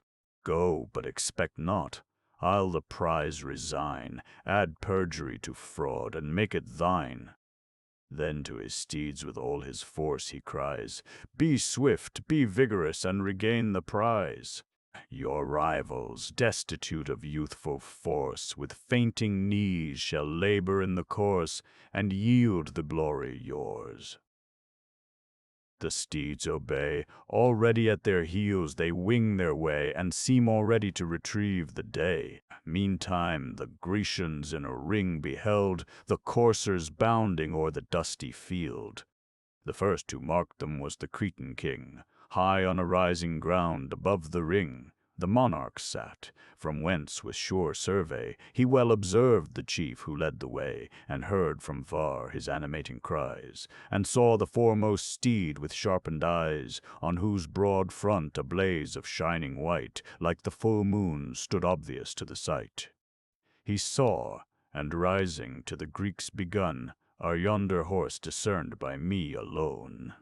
Or can ye all another chief survey, and other steeds than lately led the way? Those, though the swiftest, by some god withheld, lie sure disabled in the middle field, for since the goal they doubled round the plain I search to find them, but I search in vain. Perchance the reins forsook the driver's hand, and, turned too short, he tumbled on the strand, shot from the chariot, while his coursers stray with frantic fury from the destined way. Rise then some other, and inform my sight, for these dim eyes perhaps discern not right, yet sure he seems to judge by shape and air, the great Aetolian chief, renowned in war." Old man. Oileus rashly thus replies, "Thy tongue too hastily confers the prize of those who view the course, nor sharpest-eyed, nor youngest, yet the readiest to decide. Eumelus' steeds, high bounding in the chase, still as at first unrivalled lead the race. I well discern him, as he shakes the rein, and hear his shouts victorious o'er the plain." Thus he. Idomeneus, incensed, rejoined, barbarous of words and arrogant of mind, contentious prince of all the Greeks beside, the last in merit as the first in pride. To vile reproach what answer can we make? A goblet or a tripod let us stake, and be the king the judge. The most unwise will learn their rashness when they pay the price. He said, and Ajax by mad passion born, stern had replied, fierce scorn enhancing scorn, to fell extremes. But Thetis' godlike son awful amidst them rose, and thus begun. Forbear, ye chiefs, reproachful to contend. Much would ye blame should others thus offend, and lo, the approaching steeds your contest end. No sooner had he spoke, but thundering near drives through a stream of dust the charioteer. High o'er his head the circling lash he wields, his bounding horses scarcely touched the fields, his car amidst the dusty whirlwind rolled, bright with the mingled blaze of tin and gold, refulgent through the cloud no eye could find. The track his flying wheels had left behind, and the fierce coursers urged their rapid pace, so swift it seemed a flight and not a race. Now victor at the goal Tydides stands, quits his bright car and springs upon the sands. From the hot steeds the sweaty torrents stream, the well-plied whip is hung athwart the beam. With joy brave Sthenelus receives the prize, the tripod vase and dame with radiant eyes. These to the ships his train triumphant leads, the chief himself unyokes the panting steeds. Young Nestor follows, who, by art, not force, o'erpasses Atrides second in the course. Behind, Atrides urged the race more near than to the courser in his swift career, the following car just touching with his heel and brushing with his tail the whirling wheel. Such and so narrow now the space between the rivals, late so distant on the green, so soon swift her lost ground regained, one length, one moment had the race obtained. Marion pursued at greater distance still, with tardier coursers and inferior skill. Last came Admetus. Thy unhappy son slow dragged the steeds his battered chariot on, Achilles saw, and pitying thus begun, behold, the man whose matchless art surpassed the sons of Greece, the ablest yet the last. Fortune denies, but justice bids us pay, since great Tydides bears the first away, to him the second honors of the day. The Greeks consent with loud applauding cries, and then Eumelus had received the prize, but youthful Nestor, jealous of his fame, the award opposes and asserts his claim.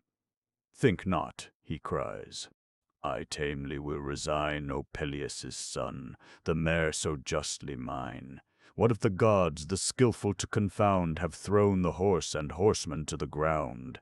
Perhaps he sought not heaven by sacrifice, and vows omitted forfeited the prize. If yet distinction to thy friend to show, and please a soul desirous to bestow, some gift must grace Eumelus. View thy store of beauteous handmaids, steeds, and shining ore. An ample present let him thence receive, and Greece shall praise thy generous thirst to give. But this my prize I never shall forego, this, who but touches warriors, is my foe. Thus spake the youth, nor did his words offend. Pleased with the well-turned flattery of a friend, Achilles smiled. The gift proposed, he cried, Antilochus, we shall ourself provide. With plates of brass the corslet covered o'er, the same renowned Asteropaeus wore, whose glittering margins raised with silver shine. No vulgar gift, Eumelus, shall be thine, he said. Automedon at his command the corslet brought, and gave it to his hand. Distinguished by his friend, his bosom glows with generous joy. Then Menelaus rose, the herald placed the scepter in his hands, and stilled the clamor of the shouting bands. Not without cause incensed at Nestor's son, and inly grieving, thus the king begun. The praise of wisdom in thy youth obtained, an act so rash Antilochus has stained.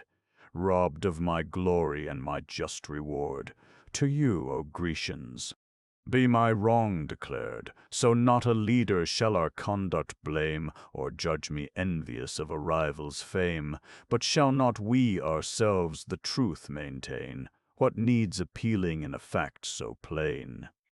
What Greek shall blame me if I bid thee rise, and vindicate by oath ill-gotten prize?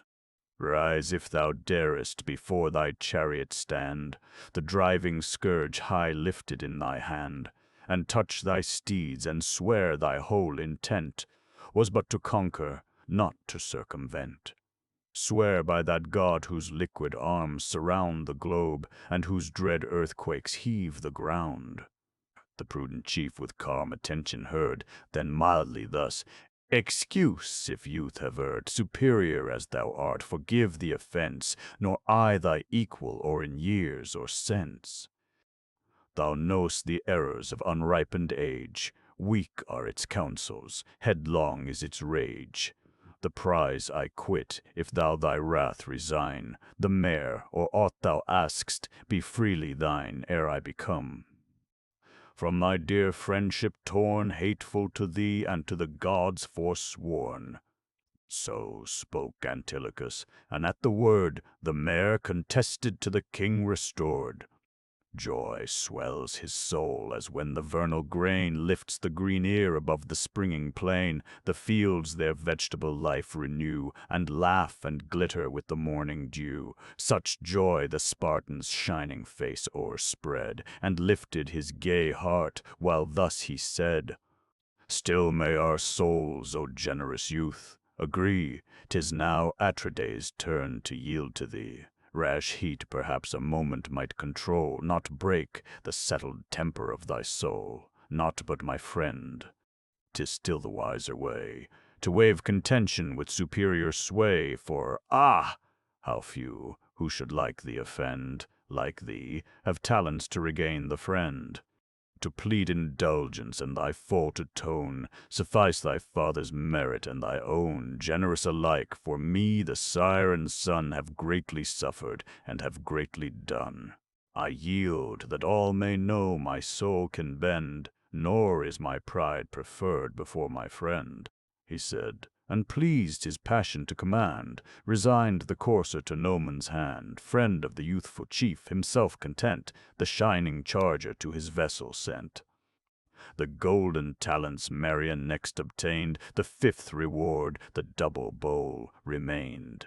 Achilles this to reverend Nestor bears, and thus the purpose of his gift declares. Accept thou this, O sacred sire, he said, in dear memorial of Patroclus dead, dead and forever lost Patroclus lies, forever snatched from our desiring eyes. Take thou this token of a grateful heart, though 'tis not thine to hurl the distant dart, the quoit to toss, the ponderous mace to wield, or urge the race, or wrestle on the field. Thy pristine vigor age has overthrown, but left the glory of the past thy own, he said, and placed the goblet at his side. With joy the venerable king replied, Wisely and well, my son, thy words have proved, a senior honored and a friend beloved. Too true it is, deserted of my strength, these withered arms and limbs have failed at length. Oh, had I now that force I felt of yore, known through Buprasium and the Pylian shore! Victorious then in every solemn game, ordained to Amarence's mighty name, the brave Epians gave my glory way, Aetolians, Pylians, all resigned the day. I quelled Clytomedes in fights of hand, and backward hurled Ancaus on the sand, surpassed Iphiclus in the swift career, Phyleus and Polydorus with the spear. The sons of Hector won the prize of horse, but won by numbers, not by art or force, for the famed twins, impatient to survey prize after prize by Nestor borne away, sprung to their car, and with united pains one lashed the coursers while one ruled the reins. Such once I was, now to these tasks succeeds a younger race, that emulate our deeds. I yield, alas, to age who must not yield, though once the foremost hero of the field.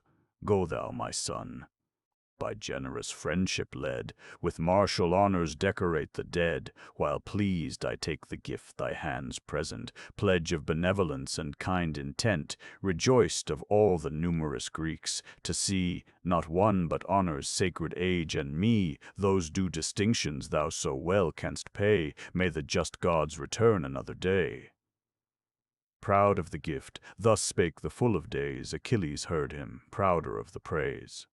The prizes next are ordered to the field, for the bold champions who the cestus wield. A stately mule, as yet by toils unbroke, of 6 years' age, unconscious of the yoke, is to the circus led, and firmly bound. Next stands a goblet, massy, large, and round. Achilles rising thus, let Greece excite 2 heroes equal to this hardy fight, who dare the foe with lifted arms provoke, and rush beneath the long descending stroke. On whom Apollo shall the palm bestow, and whom the Greeks supreme by conquest know, this mule his dauntless labors shall repay, the vanquished bear the massy bowl away. This dreadful combat great Epeius chose. High o'er the crowd, enormous bulk, he rose, and seized the beast, and thus began to say, Stand forth some man, to bear the bowl away. Price of his ruin, for who dares deny this mule my right, the undoubted victor I? Others 'tis owned in fields of battle shine, but the first honors of this fight are mine, for who excels in all? Then let my foe draw near, but first his certain fortune know. Secure this hand shall his whole frame confound, mash all his bones, and all his body pound. So let his friends be nigh, a needful train, to heave the battered carcass off the plain. The giant spoke, and in a stupid gaze the host beheld him, silent with amaze. 'Twas thou, Euryalus, who durst aspire to meet his might and emulate thy sire, the great Mecisteus, who in days of yore in Theban games the noblest trophy bore. The games ordained dead Oedipus to grace, and singly vanquish the Cadmean race. Him great Tydides urges to contend, warm with the hopes of conquest for his friend. Officious with the cincture girds him round, and to his wrist the gloves of death are bound. Amid the circle now each champion stands, and poises high in air his iron hands. With clashing gauntlets now they fiercely close, their crackling jaws re-echo to the blows, and painful sweat from all their members flows. At length Epeius dealt a weighty blow, full on the cheek of his unwary foe. Beneath that ponderous arm's resistless sway, down dropped he, nerveless, and extended lay. As a large fish when winds and waters roar, by some huge billow dashed against the shore, lies panting, not less battered with his wound, the bleeding hero pants upon the ground. To rear his fallen foe, the victor lends scornful his hand, and gives him to his friends, whose arms support him, reeling through the throng, and dragging his disabled legs along. Nodding, his head hangs down his shoulder o'er, his mouth and nostrils pour the clotted gore. Wrapped round in mists he lies, and lost to thought, his friends receive the bowl, too dearly bought, too dearly bought, too dearly bought. The third bold game Achilles next demands, and calls the wrestlers to the level sands. A massy tripod for the victor lies, of twice 6 oxen its reputed price, and next, the loser's spirits to restore, a female captive valued but at 4. Scarce did the chief the vigorous strife propose, when tower-like Ajax and Ulysses rose. Amid the ring each nervous rival stands, embracing rigid with implicit hands. Close locked above, their heads and arms are mixed, below their planted feet at distance fixed, like 2 strong rafters which the builder forms, proof to the wintry winds and howling storms. Their tops connected, but at wider space, fixed on the center stands their solid base. Now to the grasp each manly body bends, the humid sweat from every pore descends, their bones resound with blows, sides, shoulders, thighs, swell to each gripe and bloody tumors rise. Nor could Ulysses, for his art renowned, o'erturn the strength of Ajax on the ground, nor could the strength of Ajax overthrow the watchful caution of his artful foe. While the long strife even tired the lookers on, thus to Ulysses spoke great Telamon, "Or let me lift thee, chief, or lift thou me, prove we our force, and Jove the rest decree," he said, and straining, heaved him off the ground with matchless strength. That time Ulysses found the strength to evade, and where the nerves combine, his ankle struck, the giant fell supine. Ulysses following on his bosom lies, shouts of applause run rattling through the skies.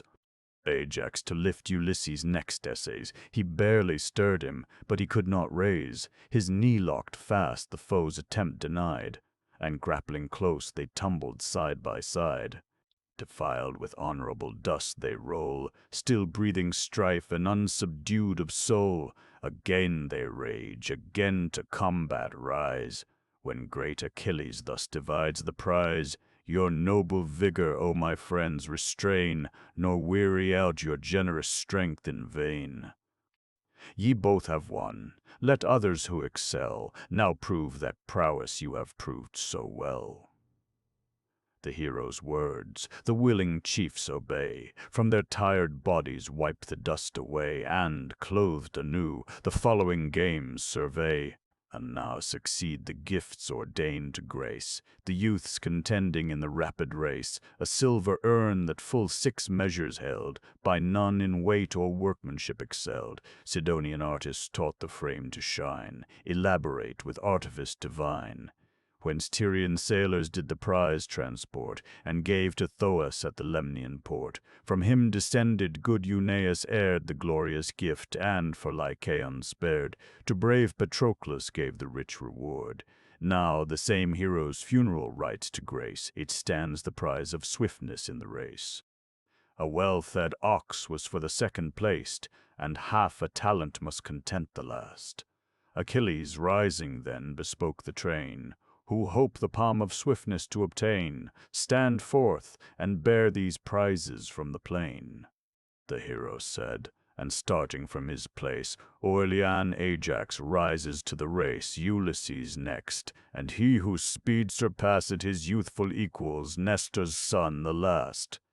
Ranged in a line the ready racers stand, Pelides points the barrier with his hand. All start at once, Oileus led the race, the next Ulysses, measuring pace with pace. Behind him, diligently close he sped, as closely following as the running thread. The spindle follows, and displays the charms of the fair spinster's breast and moving arms. Graceful in motion thus his foe he plies, and treads each footstep ere the dust can rise. His glowing breath upon his shoulders plays, the admiring Greeks loud acclamations raise. To him they give their wishes, hearts, and eyes, and send their souls before him as he flew. Now 3 times, turned in prospect of the goal, the panting chief to Pallas lifts his soul. Assist, O goddess, thus in thought he prayed, and present at his thought descends the maid.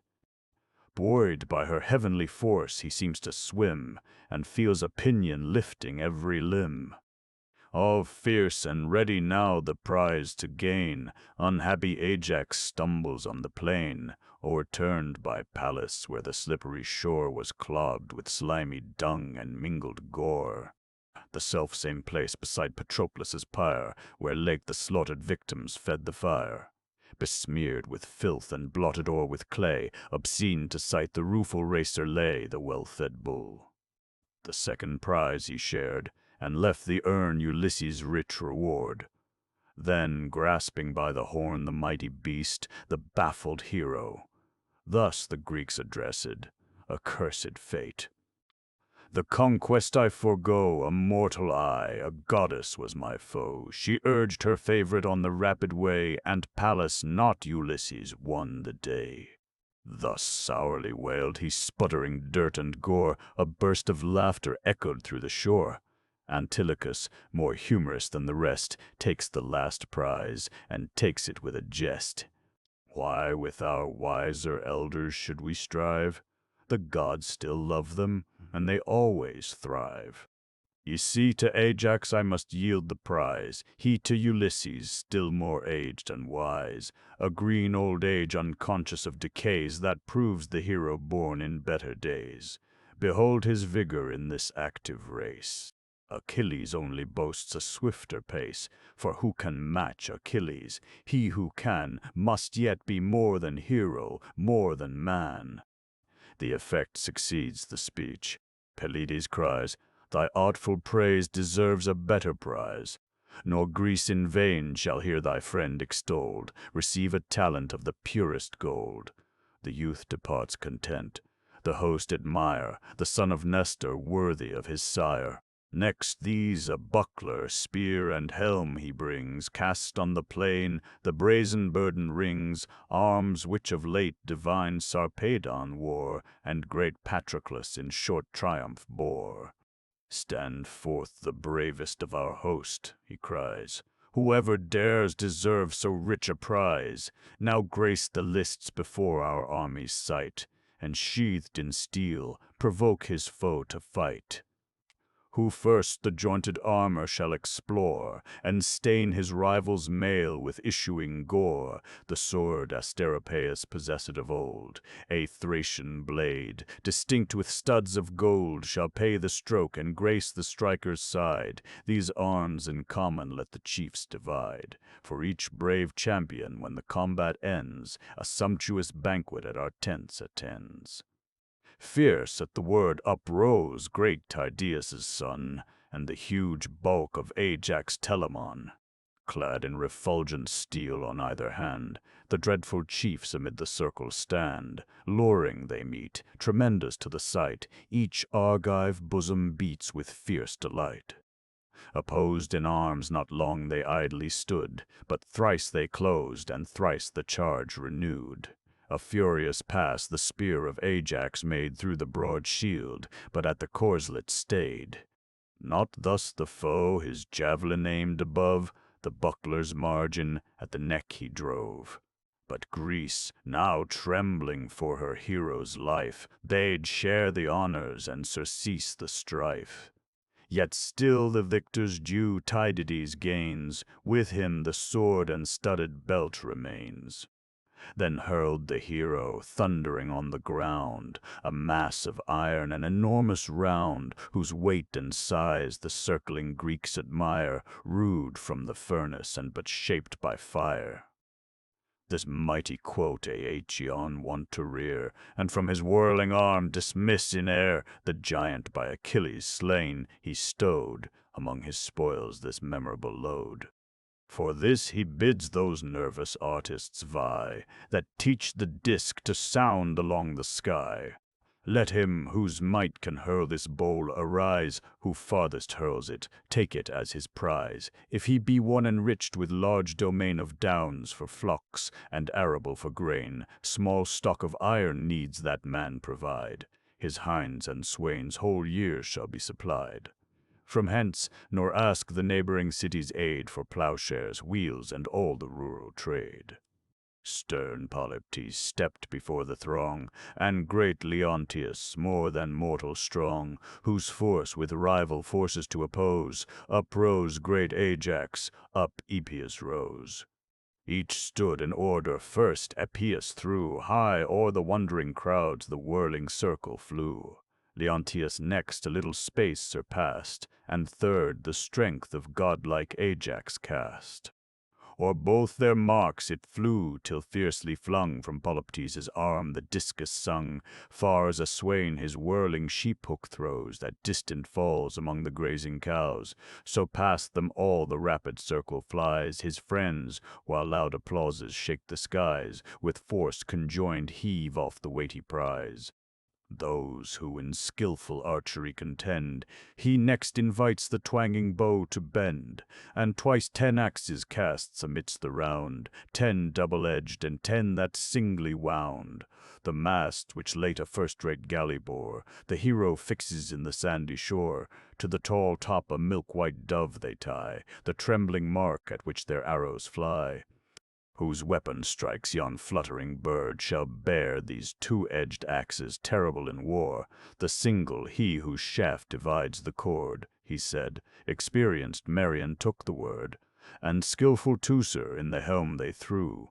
Their lots inscribed, and forth the ladder flew. Swift from the string the sounding arrow flies, but flies unblessed. No grateful sacrifice, no firstling lambs unheedful, didst thou vow to Phoebus, patron of the shaft and bow. For this thy well-aimed arrow turned aside, erred from the dove, yet cut the cord that tied. Adown the mainmast fell the parted string, and the free bird to heaven displays her wing. Sea, shores, and skies with loud applause resound, and Merrion eager meditates the wound. He takes the bow, directs the shaft above, and following with his eye the soaring dove, implores the god to speed it through the skies. With vows of firstling lambs and grateful sacrifice, the dove in airy circles as she wheels, amid the clouds the piercing arrow feels. Quite through and through the point its passage found, and at his feet fell bloody to the ground. The wounded bird, ere yet she breathed her last, with flagging wings alighted on the mast, a moment hung and spread her pinions there, then sudden dropped and left her life in air. From the pleased crowd new peals of thunder rise, and to the ship's brave Merrion bears the prize.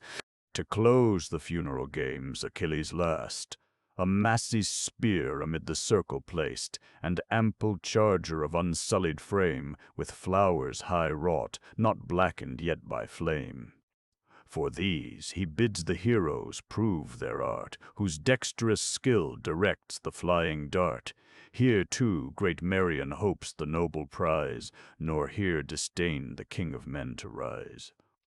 With joy Pelides saw the honor paid, rose to the monarch, and respectful said, "Thee first in virtue as in power supreme, O king of nations.